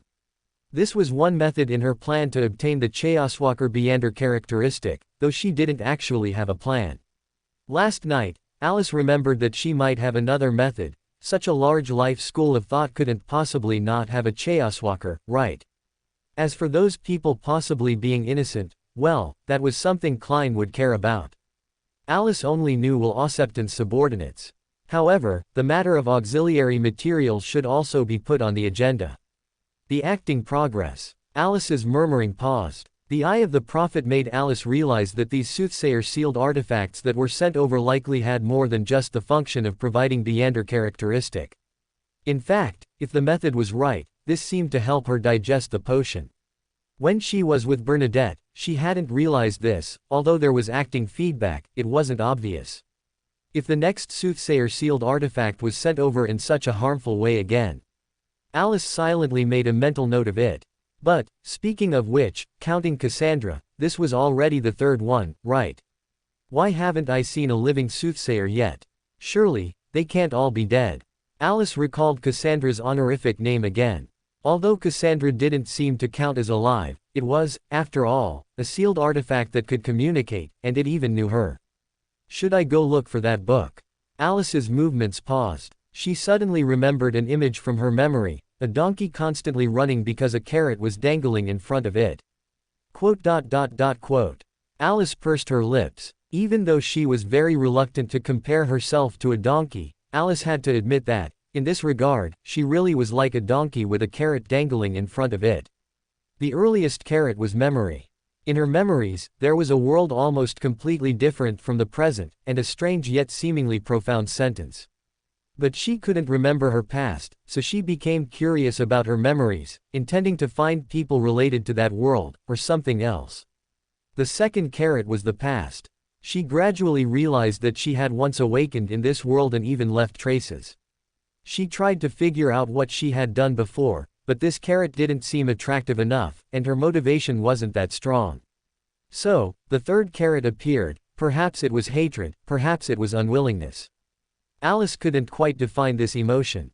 In short, she absolutely didn't want the key of light to win the gamble, even if she didn't know what the key of light was gambling on. No, what it was gambling on didn't matter at all. As long as the gamble was shattered, we could lose together, but I actually still wanted to win a little. Alice exhaled and returned to considering the auxiliary materials. After all, the main material was just killing a saint. Perhaps considering the style of Sequence 3, the auxiliary materials for Chayaswalker were not as easy to understand as before. Although there was only one type, Alice still hadn't figured out what it was. All fragments of a broken prophecy. You see, it's really hard to understand. Actually, combining it with the ritual, Alice felt like she could understand a little. You see, the prophecy broke, collect the fragments, and piece together a new one. This is very reasonable, isn't it? The principle is actually very clear. The problem is, how exactly do you collect something like this? It wasn't even as easy to understand as the soothsayer's auxiliary material, which was remarkably concise, river water of the river of fate. Although Alice still couldn't figure out how to obtain that. Alice sighed, not holding out much hope, and murmured softly. I really hope the auxiliary materials for other pathways are also this style. That way, I won't be the only one suffering, and I can laugh at Klein when he reaches Sequence 3. Although from the ritual, these are probably materials with a strong pathway style. Sigh, since killing a Beander can extract Beander characteristic, why can't we go a step further and directly take auxiliary materials from a Beander? In that case. Alice licked her lips, lowered her head, slowly extended her hands, and said to herself with a slight hesitation. Does human flesh taste good? She stared at her hands and forearms for more than 10 seconds. After that, Alice looked up and scanned her surroundings. Realizing that there was no one here except for the existence she couldn't see, She slowly raised her arm, opened her mouth, and bit down. The bite was merciless, and she quickly released her arm in pain, revealing teeth marks mixed with saliva. Hiss, that hurts. Alice gasped, blinked at the teeth marks on her arm, and everything returned to how it was before she bit down. Looking at her arm, which had returned to its smooth state, Alice softly comforted herself. Theoretically speaking, an angel is no longer human. After all, it's a complete mythical creature. Strictly speaking, my current race should actually be the snake of fate. If I want to try if human flesh tastes good, I should ask someone else, for example. Alice stroked her chin and immediately had a good idea. She closed her eyes, clasped her hands over her chest, and chanted in ancient Hermes. The fool who does not belong to this era. The mysterious ruler above the gray fog. The yellow and black king who holds good luck. Klein, can you let me take a bite? I want to know if human flesh tastes good. If it tastes good, I can. Wait, something seems wrong. Alice stopped her prayer. After a long while, she vaguely slapped her head and muttered to herself. That's right. I haven't confirmed whether a Beander's flesh and blood can be used as an auxiliary material to eat. This was the core of the problem. Alice shook her head, lowered it, and began to consider who to ask to confirm this question. First, Alice believed Klein definitely didn't know about this, otherwise, he would definitely talk to her about it in horror. This absolutely didn't fit Klein's worldview. The second face she remembered was the gently smiling Anthony. Besides often needing to follow procedures, this gentleman was full of patience with her, although from Klein's occasional exasperated expressions and Amon's gritted teeth attitude, Alice believed he was forced. Just like he was forced to work 24 hours a day. Oh no, he still needed to eat, so it shouldn't be 24 hours a day, and it's not certain that he doesn't need to sleep, he never explicitly said. However, a saint's need for food has actually decreased quite a bit. It's really fortunate I'm not a natural sleepless. Alice mumbled softly, drawing a scarlet moon symbol on her chest. However, asking Archbishop Anthony also seemed unfeasible. Alice knew very well that most people would react with horror to her question, unless, the Aurora Order. Alice blinked, remembering Ouroboros. But if I were to ask Ouroboros, if he really would answer, I wouldn't need to ask this. I could directly ask how to collect that auxiliary material. Alice mumbled to herself, I might as well ask Eamon. That actually seems like a good idea. Eamon definitely wouldn't show any horror or similar attitude about her intention to eat people. No, he would even encourage me, but I absolutely cannot ask him. Not to mention whether the answer from Amon's mouth is true or false. Even if it's true, Alice felt Eamon would still trick her. And Eamon would also try to trick information out of me. Really, why can't Eamon sit down and talk to me properly? Why does he have to trick me? Never mind, then he wouldn't be the embodiment of deception. Alice sighed, giving up on this unrealistic fantasy. She sighed rather sadly, then cheered up, because she remembered that there was actually another person whose name was linked with Amon's. Adam. She called out to the air, are you watching? Whether you were before or not, you definitely are now. I have a question to ask you, can a Beander's flesh and blood be used as an auxiliary material for a potion? The room was silent, and no one responded to her, just like every time before. Why don't you seem worried at all that I might actually go and try eating someone? Alice sat up straight, deciding to be a little shameless. Don't misunderstand, it wasn't to continue asking Adam. She just remembered someone who wouldn't mind even if she scared her. Yes, it was Bernadette, who had asked for her help just yesterday. The more she thought about it, the more she felt Bernadette was a suitable choice. As a demigod of the seer pathway, and with a father who had once become the knowledge emperor, Bernadette's knowledge and mysticism was beyond doubt. As for her image with Bernadette, did she even have an image left with Bernadette? Alice shook her head, muttering. I feel like it's even worse than my image in the Tarot Club. As of today, Alice had some understanding of her image within the Tarot Club. The members of the Tarot Club feared her more than they respected her. In the early days, it was entirely fear. At that time, in their impression, she was a mischievous evil god, though she indeed was. Alice did not deny this point, she had a clear self-awareness of it. Even now, Alice did not believe she could be classified into any lawful good alignment, but the members of the tarot club seemed to have changed their perception of her somewhat, mainly starting with son Derek. Little son. Alice sighed, again thinking of the tragic state of the City of Silver and the Moon City. Even to that extent, they would rather eat monster meat than try the corpses of their compatriots. Alice vaguely realized that the act of eating people itself probably carried some ominous implications. Although the memory of those 10-odd years of schooling might have been an illusory dream, that dream did bring her many things, such as the story of people exchanging children to eat in history textbooks. That was, humanity extinguished in the face of disaster. Alice cautiously abandoned the idea of trying to eat human flesh. She understood that this was far more dangerous for her than for others. The fact that she could naturally generate such a thought already spoke volumes. However, asking Bernadette was still necessary. Alice wrote down the inquiry letter in her study. At this moment, the thought of trying to eat someone was no longer in her mind. She merely intended to satisfy her curiosity. Regarding the choice of messenger, Alice unhesitatingly chose Bernadette's strange messenger.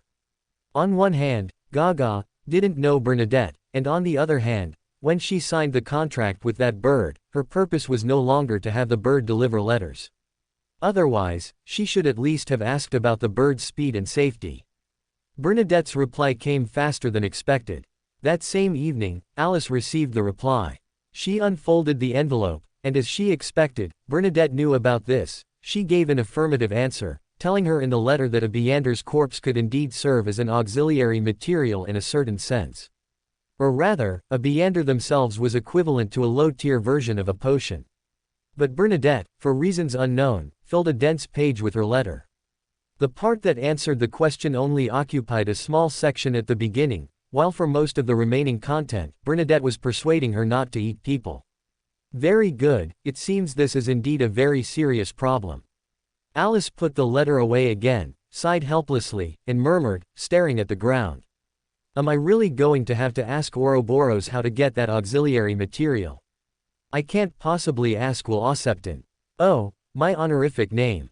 Alice, as if rising from her deathbed, suddenly remembered this matter that she and Mr. Fool had once again forgotten.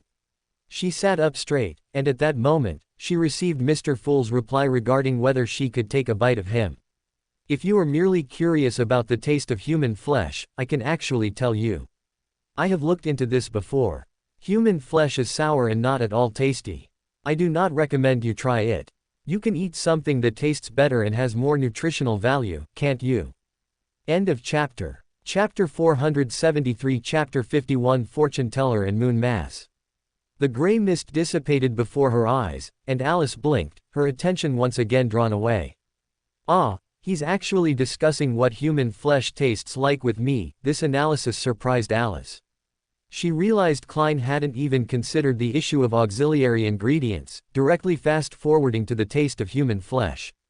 But it has to be said, his direction really wasn't wrong. If she could confirm something wasn't tasty, Alice truly had no interest in trying it. When Klein first saw Alice's question, he was startled. After attempting to persuade Alice in what he believed was an effective manner, Klein shook his head, hesitated for a moment, and then asked a question. Have you finished digesting your potion? Alice's answer to this question was, of course, no. When the gray mist dissipated again, she thought for a moment and then arrived above the gray fog. Klein hadn't left yet. After allowing Alice to enter, he turned to the approaching Alice and asked. What's wrong? Alice sat opposite him, leaned closer, and asked, does scrubbing toilets really help with acting? Klein looked at her expressionlessly. That look made Alice believe she had her answer. She retreated in disappointment and sighed. All right, it seems not. Klein denied. I did get some acting opportunities during my volunteer work, but if it's you, I have a better idea. Alice looked at him curiously. Klein recalled what he had encountered at the divination club. He looked at Alice, pondered for a moment, and then said to her. You know, you really look like a charlatan in that outfit. As long as I understand. Alice sat up straight, visibly excited. I can take another white cloth to cover my eyes, then hold a wooden stick with 2 white banners hanging from it. One will say, infallible prophecies, and the other, dispelling calamities. As she described it, the corresponding image appeared in Klein's mind. He subconsciously continued her words. Then you'll set up a stall under a flyover. Alice nodded vigorously. This plan was not without feasibility, mainly because she had a natural advantage in this matter. Even with a white cloth over her eyes, she could still understand the surrounding road conditions without worrying about bumping into obstacles. She was no longer the Alice who couldn't walk without her eyes when she first met Klein. This made Alice a little proud and a little sad. She thought of the captain from back then again and couldn't help but sigh silently. Klein's attention wasn't there, however. He was thinking about the potential consequences, which made his expression change slightly. After regaining his composure, he looked at Alice and advised.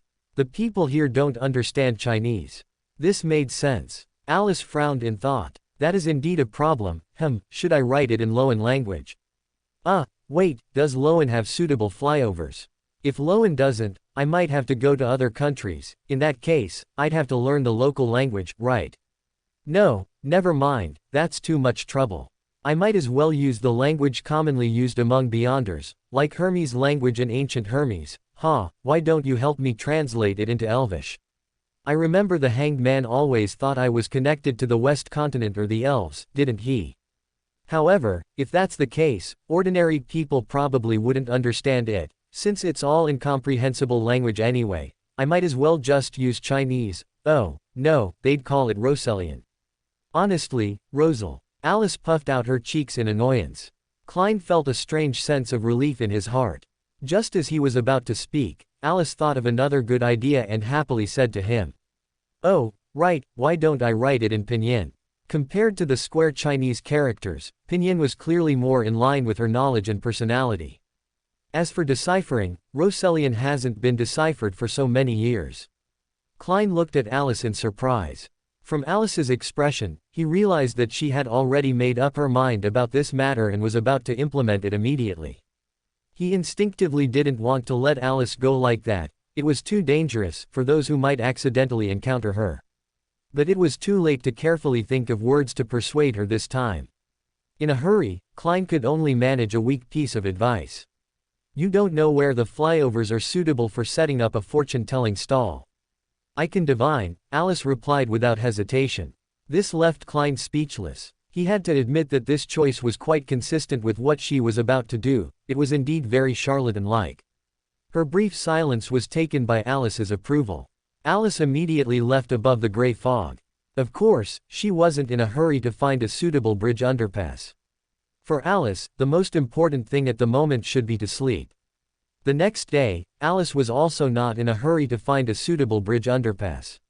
She hadn't forgotten that tonight, a moon mass at St. Samuel Cathedral was waiting for her to attend. However, some preparations could still be made. For example, she could find a shop to make the appropriate sticks with white banners hanging from them. As Alice tried to describe what she needed, she realized something. The characters on the white banners were actually written with a brush, and in Loan, in this other world, there were no brushes. Of course, she couldn't actually write with a brush anyway. This realization made Alice a little sad. At the last minute, she had to give up the step of imitating brush calligraphy and requested that the characters be embroidered onto the white cloth with black thread. Alice only did this one thing that day. After that, she idly waited until evening. Angels had no need for food. Eating on time was merely a ritual for Alice. To get a good seat in the cathedral in the evening, Alice skipped dinner that day and sat in the front row of the cathedral with a cup of sweet iced tea. Bishop Electra diligently performed his duties and didn't spare Alice a glance. This didn't disappoint Alice much. She sat in her seat, patiently waiting for the evening to arrive. The cathedral gradually filled with people. Alice saw Mr. Dantes with Richardson and waved without reservation. After a slight hesitation, Klein led Richardson over and sat beside her, greeting her with a smile. Good evening, Alice. The greeting was too polite, and Alice couldn't help but give him a strange look. Then she remembered that they were now strangers who had only met once, so she also nodded and said, Good evening. Afterward, both of them fell silent.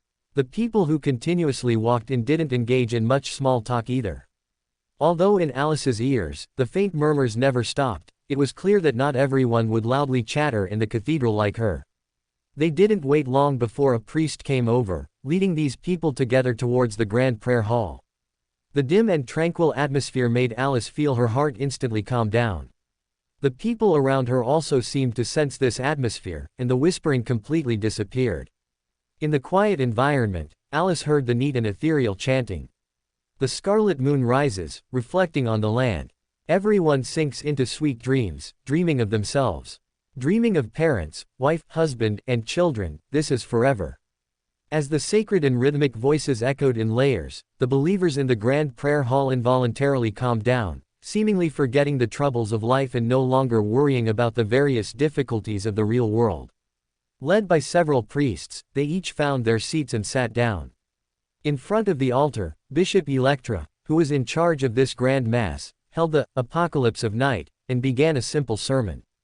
Alice listened for a few sentences and then impatiently shifted her attention, listening to the chanting as background noise again. So suitable as a lullaby, in the silent darkness, Alice closed her eyes. When she opened her eyes again, a priest was standing before her with clear water and bread. Alice had already opened her eyes before the priest, smiling as she took the clear water and bread from the priest's hand, quietly thanking her without anyone noticing she had been secretly sleeping. Alice lowered her head and began to eat. She bit into the bread with the clear water and found that the bread didn't taste very good, it was terribly dry. Without the clear water, she would probably choke, no wonder clear water was distributed. Alice looked up again. At that moment, candles lit up on the altar, like stars in the night, emitting comforting light and warmth against the backdrop of the darkness. Alice looked down at the bread and clear water in her hand and gave up on applauding. At this moment, Bishop Electra, accompanied by the priests and the entire choir, once again chanted in unison. We will look up at that night sky, and tenderly speak her name, Evernight Goddess. Besides, Evernight Goddess, there are no other words. May the Goddess, in the intervals of angels singing, gather them with sweet silence, and hold them in her gentle right hand. Goddess, if she hears, she will surely answer, and surely reveal a pure smile to the deceased. Come, rest, sleep, my children. So, the goddess ignores me, could it be because I'm not dead? Alice muttered in her heart, keenly perceiving that a subtle power seemed to spread with the singing, covering the spirit of those around her. Alice turned her head with a slight surprise. In the darkness, she opened her spirit vision. Everyone's spirit body was tinged with sadness, and Klein was no exception. In the flickering light of the candelabra, Alice saw them gradually shed tears. She silently shifted her gaze, secretly regretting that she didn't have a camera, otherwise, I would definitely photograph Klein crying and show it to him later. Just as she was thinking this, Klein suddenly stood up, and Alice was horrified to see him holding his wallet. She suddenly realized what Klein was about to do. She looked around and found that besides Klein, a few scattered people also started to move. Perhaps there were more than just them. Seeing more people who hadn't yet recovered from their sadness, Alice realized this. So, Alice had to grapple with this crucial question, should she donate money? In her distress, Alice looked back at Klein, preparing to see how much money he donated. Klein held his wallet, stood up, and entered the aisle, making his way to the altar. With Bishop Electra's kind and compassionate expression, he moved diagonally to the offering box. After tapping her chest 4 times clockwise, drawing the scarlet moon, Klein took a large wad of banknotes and stuffed them in. Alice couldn't see the exact amount, but from the thickness and the fleeting denominations, she judged that the money was definitely not small. Maybe I should donate some too. Alice hesitated. She half stood up, and Bishop Electra, whose attention was focused on the wealthy man who had just donated a large sum, immediately turned his attention to her. Alice and the bishop looked at each other across the crowd, recalling her last experience of donating to the night church. Should I go steal some from the storm church again? Her mouth twitched, and she seriously considered the possible consequences of doing so. Alice paused between the choices of being struck by the Lord of Storms or being locked in a small dark room by the goddess, realizing this might be a multiple-choice question. She decisively abandoned her plan to donate money, sitting calmly in place, watching one person after another stand up to donate. She was relieved to find that among those present, there was one other person who, like herself, did not go forward. Richardson. She looked at the valet with deep emotion, and her intense gaze drew Richardson's puzzled look back. Alice smiled kindly at him, and under Richardson's even more puzzled gaze, she quietly poked Klein with her spirituality. You must give your valet a raise when you get back. she earnestly instructed in the message she transmitted. Klein was utterly baffled by this request. He didn't respond, not even giving Alice a glance, focusing instead on chatting with Bishop Electra. Bishop Electra was very polite to the wealthy gentleman who had just donated a large sum. In a few words, he arranged the schedule for the sermon later. Seeing this, Alice shook her head and got up to leave. She, of course, knew that Klein couldn't possibly be going to listen to the bishop's sermon.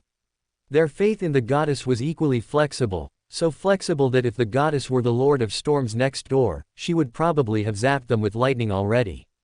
As for Klein's purpose in doing this, Alice was also well aware: to steal that notebook. They had discussed it. As for what the goddess thought about this, Alice looked back at the saint emblem of the night behind her, chuckled softly, and muttered to herself. Of course, with her eyes, it seems I can't really say, with her eyes, with her spirituality. But in any case, peeking is definitely not a problem. Alice nodded confidently and left the cathedral. End of chapter. Chapter 474. Chapter 52. Omen. Vilma opened her eyes in bed. After a sudden abdominal pain last time, she was sent to the hospital by servants for examination and confirmed to have signs of premature birth. After that, she returned home under the care of a preoccupied Alan. In the past few days, she hadn't encountered any accidents, but she couldn't sleep well at night. This was already the countless times she had woken up in the middle of the night recently. She subconsciously glanced at Alan, who was lying beside her. She exhaled, thought of her husband's exhausted appearance during this time, and then closed her eyes again, forcing herself to sleep. This was probably a mistake. Vilma noticed that her inexplicable anxiety was growing heavier in her heart. Not only did she show no signs of falling asleep, but her lower abdomen also started to ache faintly. She frowned. Amidst the cramping pain in her abdomen, she suddenly felt a warm, wet sensation beneath her. Vilma was startled and reached down to touch, indeed feeling liquid gushing out. Having given birth to 2 children before, Vilma was experienced in this matter. She quickly reached out and shook Alan beside her, shouting loudly. "Alan, wake up. I think I'm going into labor." This happened too suddenly, neither of them expected it. Alan, just waking up, was still a bit stunned. After understanding the situation, he quickly showed a panic unbefitting his experience. Vilma was somewhat puzzled, but the attacking pain left her no mood to care for more. This child seemed to be coming with more difficulty, and even the pain was worse than before. According to Vilma's experience, this shouldn't be the most painful time.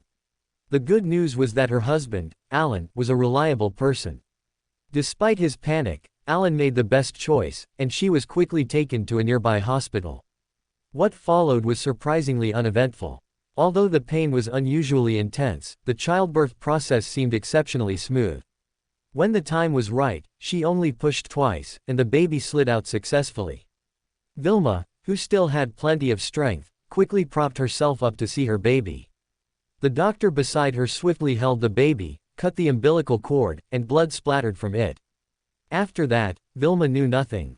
In her last memories, she only recalled indistinct murmuring in her ears and a headache that felt like her head was about to explode. After an unknown amount of time, a faint but urgent voice kept calling in her ear, "Vilma. Vilma. ... Who is it?" Vilma subconsciously tried to open her eyes and sit up. It was then that she realized the pain in her body had disappeared at some point. She couldn't feel any physical pain, nor could she feel her body. Her soul seemed to have left her body, drifting in an unknown space. Amidst a faint haze, a pair of blood-red, emotionless eyes suddenly appeared in her vision. She suddenly felt a sense of innate terror. Then, with a sensation of falling, Vilma regained awareness of her body. She opened her eyes, and above her was not a ceiling or anything else but Alan's anxious face. Vilma propped herself up to sit, and Alan quickly came to support her. It was then that Vilma felt a penetrating chill. She didn't know when she had broken into a sweat. The sweat soaked through her clothes and the sheets. She felt as if she had just been pulled out of water. The necessary equipment couldn't be made immediately, so during the waiting period, Alice became bored again. When people are bored, they always look for something to do. After thinking it over, Alice sighed, somewhat regretting that she hadn't asked for Ouroboros's contact information. She had already reported Will Osepton's matter to the night church. If she had Ouroboros's contact information, she could now report it to Ouroboros as well. That way, she could give Will Osepton a birth gift, and it would be a gift Will Osepton would never forget in his life. Or, should she ask Eamon? Alice reached up and stroked her chin. After all, these two might have shared a womb, so it's impossible they don't have each other's contact information. Of course, this was actually Alice's guess. She knew that sequence 1-inch snake of fate needed to stabilize its state through periodic restarts, and for Ouroboros, the most suitable restart target, probably, maybe, possibly, was his respected lord. Moreover, that one had given birth to 2 children himself in the past, so he certainly wouldn't care as much as Klein. Thinking of Mr. Fool, Alice shook her head and then remembered Counselor Matched, whom she had seen at Mr. Fool's house not long ago. She didn't have a very deep impression of that counselor and his wife. The only impression she had was from when they had turned into monocle-wearing mice. When she first saw them, Alice had thought about going to see them, but after a round of banter, she and Bishop Electra both forgot about it. By now, Alice remembered again. With a thought, she appeared next to Klein. Mr. Fool was in his study at the moment. She heard the butler, wearing white gloves, speaking to his employer, Dwayne Dantes. Mrs. Vahana's husband is a cloth merchant. He previously invested £1,000 in a partnership, but the other party ran off with the goods. She has already asked Counselor Matched and Mrs. Liana to urge the police department to solve the case as soon as possible. However, in such matters, the police department cannot guarantee that they will definitely find the target. The familiar name made Alice's heart stir. She glanced at the butler, deciding to appear later and ask Klein where the family she was looking for lived, and first listened to what they were talking about. Klein picked up the black, round-bellied fountain pen on the desk and rubbed it, saying, "For Mrs. Vahana's family, £1,000 is not a small sum. It's not a small sum for me either." Alice gave the wealthy gentleman a wistful look. The newly rich Dwayne Dantes inexplicably felt a bit cold. He couldn't help but reach out and tighten his coat.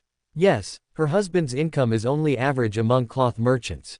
For him, £1,000 is a considerable investment, Walter said tactfully. So rich. Alice licked her lips, becoming curious about Mrs. Vahana. "It is for me too." Klein sighed and smiled. "I've just arrived in Backland and am not very familiar with the police department." Walter immediately responded, "Sir, when I served Viscount Conrad, I knew several members of the Backland Senior Police Officers Association." Alice realized that Klein intended to help. "He's quite a nice person." "Oh, no, is he trying to break into social circles this way?" She curiously turned her head, secretly observing Klein, and saw him smiling and shaking his head, saying, "Not needed for now. In this regard, Mrs. Vahana has too many people she can ask for help. Whether it's Counselor Matched or someone else, they all have enough ability to make the civilized market take this case seriously." Alice raised an eyebrow. Klein paused, then said seemingly casually, "I have seen the bottom of this society and know their rules of survival. Sometimes, the police may not be as effective as gang members or bounty hunters. Walter, go to the police department and get the relevant information. Then, go to the famous bars in the Backland Bridge area and East Borough to post a bounty mission. Whether the corresponding criminal is found or the batch of cloth is recovered, I will give a reward of £200. Haha, I just hope those scammers are still in Backland." Alice listened intently, nodding and learning, until she heard the amount of £200, at which point her eyes widened. "He never thought about giving me money." She glared fiercely at Klein. Klein looked suspiciously at the study window and tightened his coat again. £200 bounty. Walter repeated the amount, couldn't help but glance at his employer, and happened to see his action. After a moment of silence, he waved for Richardson to go get clothes. "Sir, even though it's early summer now, you should still pay attention to keeping warm," he admonished. Klein put down his hand upon hearing this, nodded and said, "Alas, my body is not as good as it used to be." Alice looked at Klein and then at Walter with slight hesitation, remaining silent. Walter did not continue the topic, but simply responded seriously, "I will go and post the bounty mission shortly. I'll give you this money directly." Klein slowly stood up and took out his wallet. Alice stared intently at Klein's hand, watching him pull out a thick stack of cash from his wallet. After a comparison, she realized that the money Mr. Fool donated at the moon mass last night might have been even more than this. He's so rich now. Walter took the thick stack of cash and asked with a hint of inquiry. Should we tell Mrs. Vahana? Klein smiled. No need.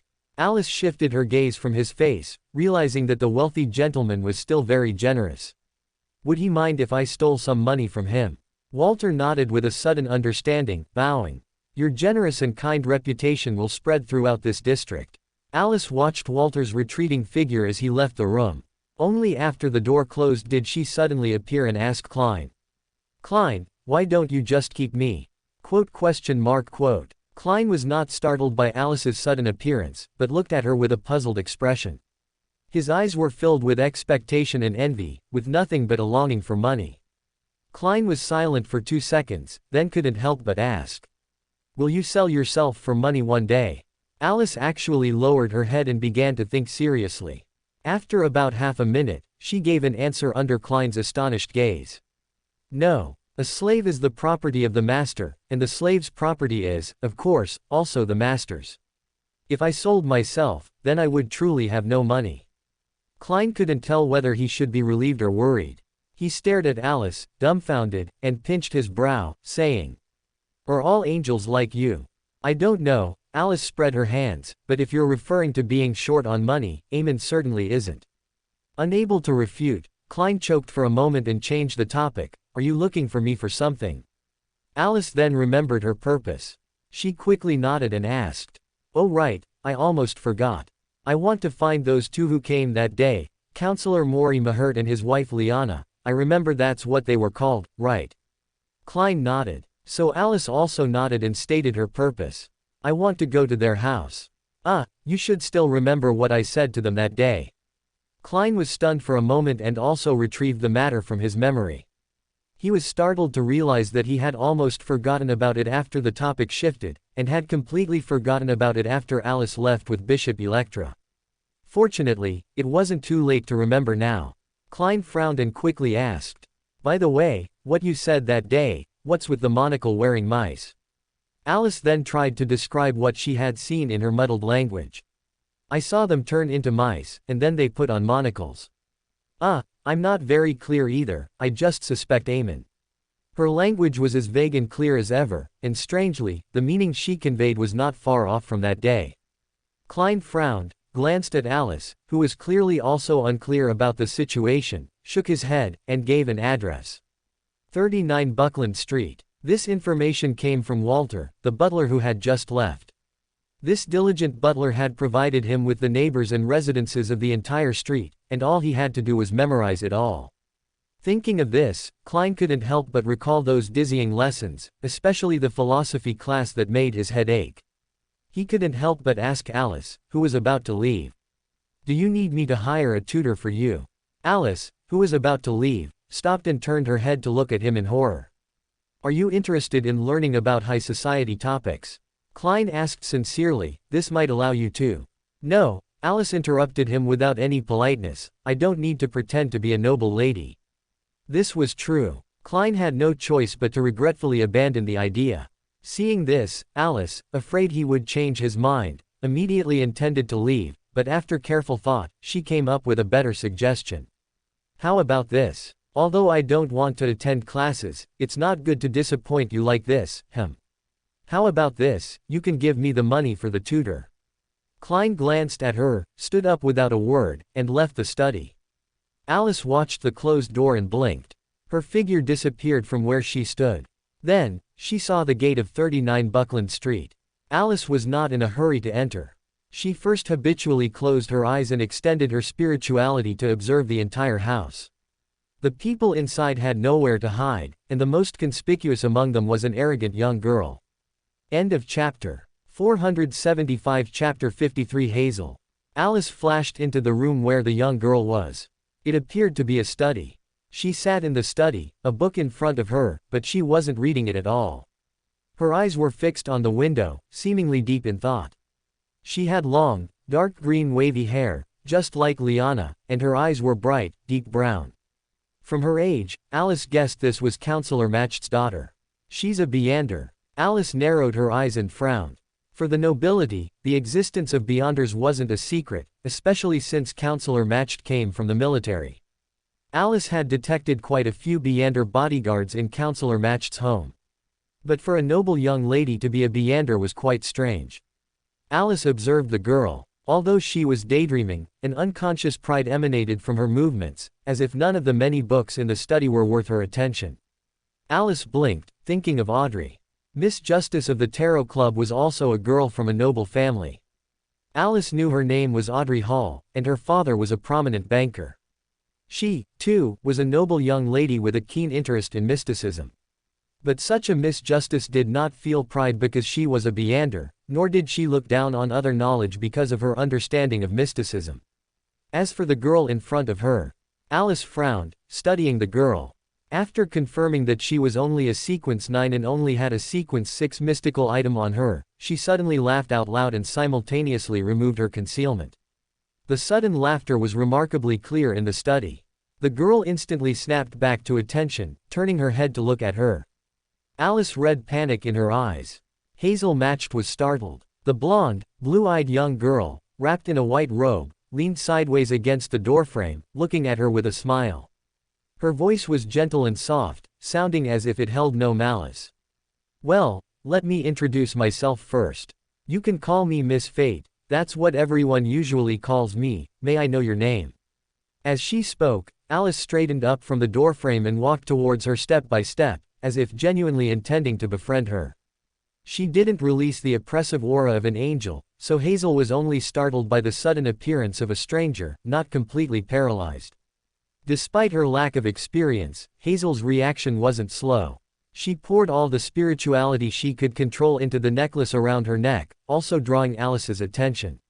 The necklace was strung with 7 translucent emerald stones, equally spaced, surrounded by tiny diamonds, and a faint glow flowed along the chain.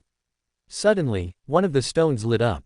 Amidst the emerald light, Alice detected a power, as if trying to steal something from her.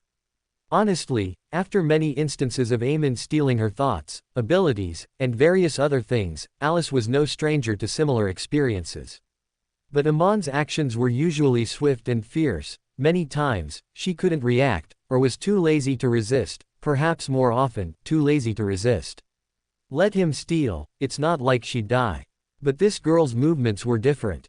Because they were so slow and gentle, Alice's sensation was particularly clear, like a months-old infant struggling with all its might to pull an adult. Alice realized this girl couldn't even grasp her clothes or fingers, she could only feel her soft, nail-less palm. She was too weak, and the item on her was also weak.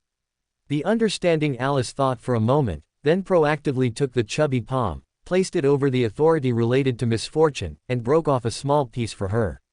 But Alice forgot that an infant's hands and arms are powerless. Although that bit of authority held no weight for her, Hazel actually lacked the ability to grasp authority, and the item on her couldn't contain it either. So, that heavy weight crushed the container, falling onto its owner. Everything spiraled out of control.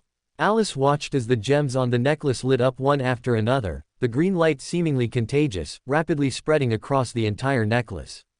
Next, Hazel showed an expression of extreme pain. Alice saw flesh buds constantly sprouting on her face and body. Those flesh buds seemed to be subtly wriggling, looking like worms trying to burrow out of her body. Oh no, something's happened. Realizing this, Alice quickly put away her playful mood. The phantom of a snake coiled around the room. When the snake's head bit its tail, everything returned to how it was just after Alice had finished speaking. Hazel didn't notice the phantom snake. She only felt the soul-tearing pain of her spirituality being depleted. Then, everything returned to normal. Hazel stared blankly at the blonde girl standing before her, looking down. What had just happened felt like a dream, only the girl's voice spoke of reality. "Oh dear, I didn't know doing that would have such serious consequences. You're not mad at me, and you won't tell anyone, right?" Hazel didn't speak. She just looked at the girl. Those blue eyes were beautiful and pure, without a hint of apology, only pure curiosity. As if struck by that purity, Hazel was speechless for a moment, which made Alice anxious. She leaned closer to Hazel, frowning slightly as she asked, "You're unwilling to keep a secret. Perhaps I should answer her question first." A vague thought flickered through Hazel's mind. Just as she was about to follow that thought and answer, she saw Alice lower her eyes and murmur to herself. Perhaps I should erase your memory. Absurd. Hazel's eyes widened in astonishment.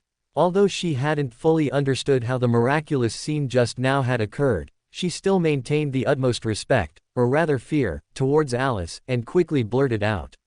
I won't say anything. Excellent. Alice happily lifted her head, and after looking around, she sat on the desk amidst Hazel's bewildered gaze.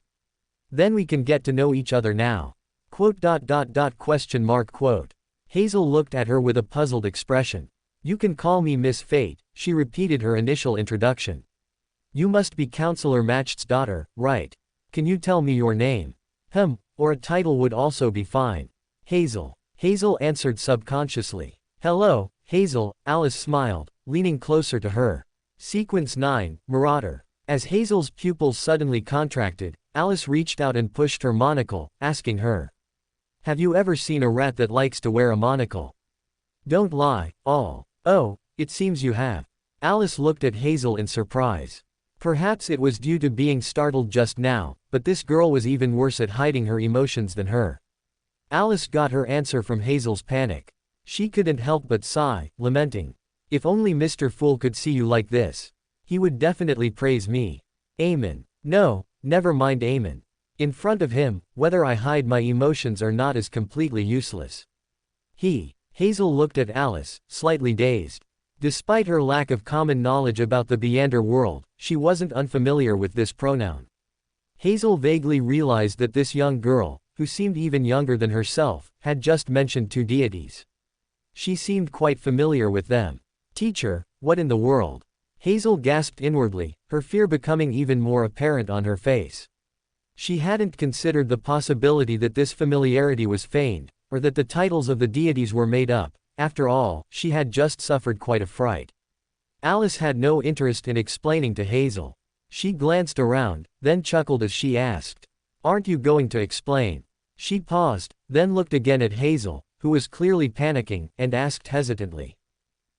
If you need it, perhaps the Church of the Night could make you feel safer. Oh, if you go to the church, you might even get a soothing, which would calm you down. It was only then that Hazel felt a faint sense of security and a clear sense of reality.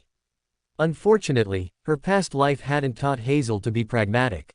She looked at Alice, not answering the previous question, but instead asked somewhat impolitely. Who are you? Why did you suddenly appear in my study? Why are you asking about my teacher? Teacher. Alice looked at Hazel in surprise. You call Amen, teacher.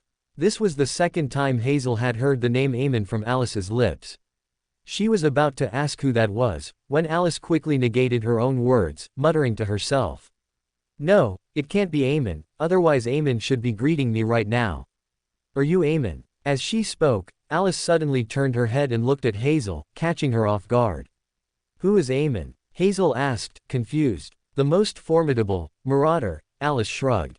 So, is your teacher a rat who loves to wear a monocle? Hazel finally realized that she had just let something slip. Her eyes widened, and just as she was about to speak, Alice reached out and patted her shoulder, reassuringly. Don't worry, I'm not interested in your teacher, as long as you're not actually calling Amen, teacher. Oh, wait, looking at it this way, you might really end up calling Amen, teacher, in the future. Alice looked at Hazel with pity, finding that she was genuinely worried about her so-called teacher, and couldn't help but laugh out loud again. What exactly are you worried about? She looked at Hazel in utter confusion. Are you worried about your teacher's safety? You should know, even if you don't say anything, with you in front of me, I can easily find your teacher's location. Amidst Hazel's escalating panic, Alice casually added to her previous statement. If I want to, I can not only know where your teacher is and who he is, but I can also know what you two have said and done. When you stand before me, your fate is laid bare to me. Although the future direction is not yet set, the past cannot be hidden from my eyes. She looked down at Hazel. Hazel tilted her head back slightly, meeting those blue eyes, and clearly saw her own reflection within them. But she doesn't take me seriously at all. Hazel thought with a touch of sadness. She finally understood Alice's attitude. All of this seemed like a novel game. The young girl in front of her was a game player. She respected the game's rules, not intending to violently break the game, but she didn't treat her, the playmate, as anything important. If Hazel had ever encountered modern games, she might have found a more suitable word to describe herself, a quest NPC. But Hazel didn't know any of this, nor did she know how people typically treated quest NPCs. This pampered young lady, upon realizing Alice's inherent pride, angrily decided to cause some trouble for Miss Fate. In that case, she said, glaring, since you're so amazing, then go find him yourself. Alice didn't speak. Her lips curved slightly downwards, and her eyes were half closed, so her smile vanished, replaced by cold anger. Her spirituality screamed a warning. Hazel instinctively felt this meant danger. She realized she might have angered this mysterious Miss Fate, and the fear that had subsided now surged back. This expression pleased Alice. She suddenly laughed, leaned close to Hazel, and unceremoniously lifted Hazel's chin, saying thoughtfully, "If I killed you now, the goddess and Mr. Fool. I don't know if the goddess would get angry with me over such a thing, but Mr. Fool definitely would. He really dislikes me doing things like that. However, giving you a small lesson should be fine." Amidst Hazel's uneasy and confused expression, Alice tilted her head, leaving behind a vague misfortune, and said in a soft voice, "Normally, this wouldn't affect you. However, in the future, you'll probably encounter something very, very bad. Let me think, you might get caught up in some high-sequence conflict, as a tool within it. You probably won't die, but it's not certain. In any case, you'd better be careful. Oh. It won't be too long, just in the next month or two, alright, bye-bye." Alice released her hand, her body straightened again, and her figure vanished from where she stood, before Hazel could even react. Hazel sat there, stunned. A few seconds later, the girl's figure reappeared in the same spot. She heard the blonde girl apologize to her in a cheerful tone. "Oh dear, I'm sorry, I forgot to remove the barrier for you. Alright, now others can enter this room." Saying this, she vanished again. Hazel continued to stare at the spot, and after confirming that no one else would appear, she hesitated briefly, then her gaze fell on the book placed on the desk as a decoration. She picked up the book and began to read. End of chapter. For more thrilling fanfiction stories like this, check out my channel Fanfic Audiobook. Dive into epic adventures, mysterious realms, and legendary journeys brought to life through immersive storytelling. Don't forget to like, share, and subscribe for more amazing audiobooks.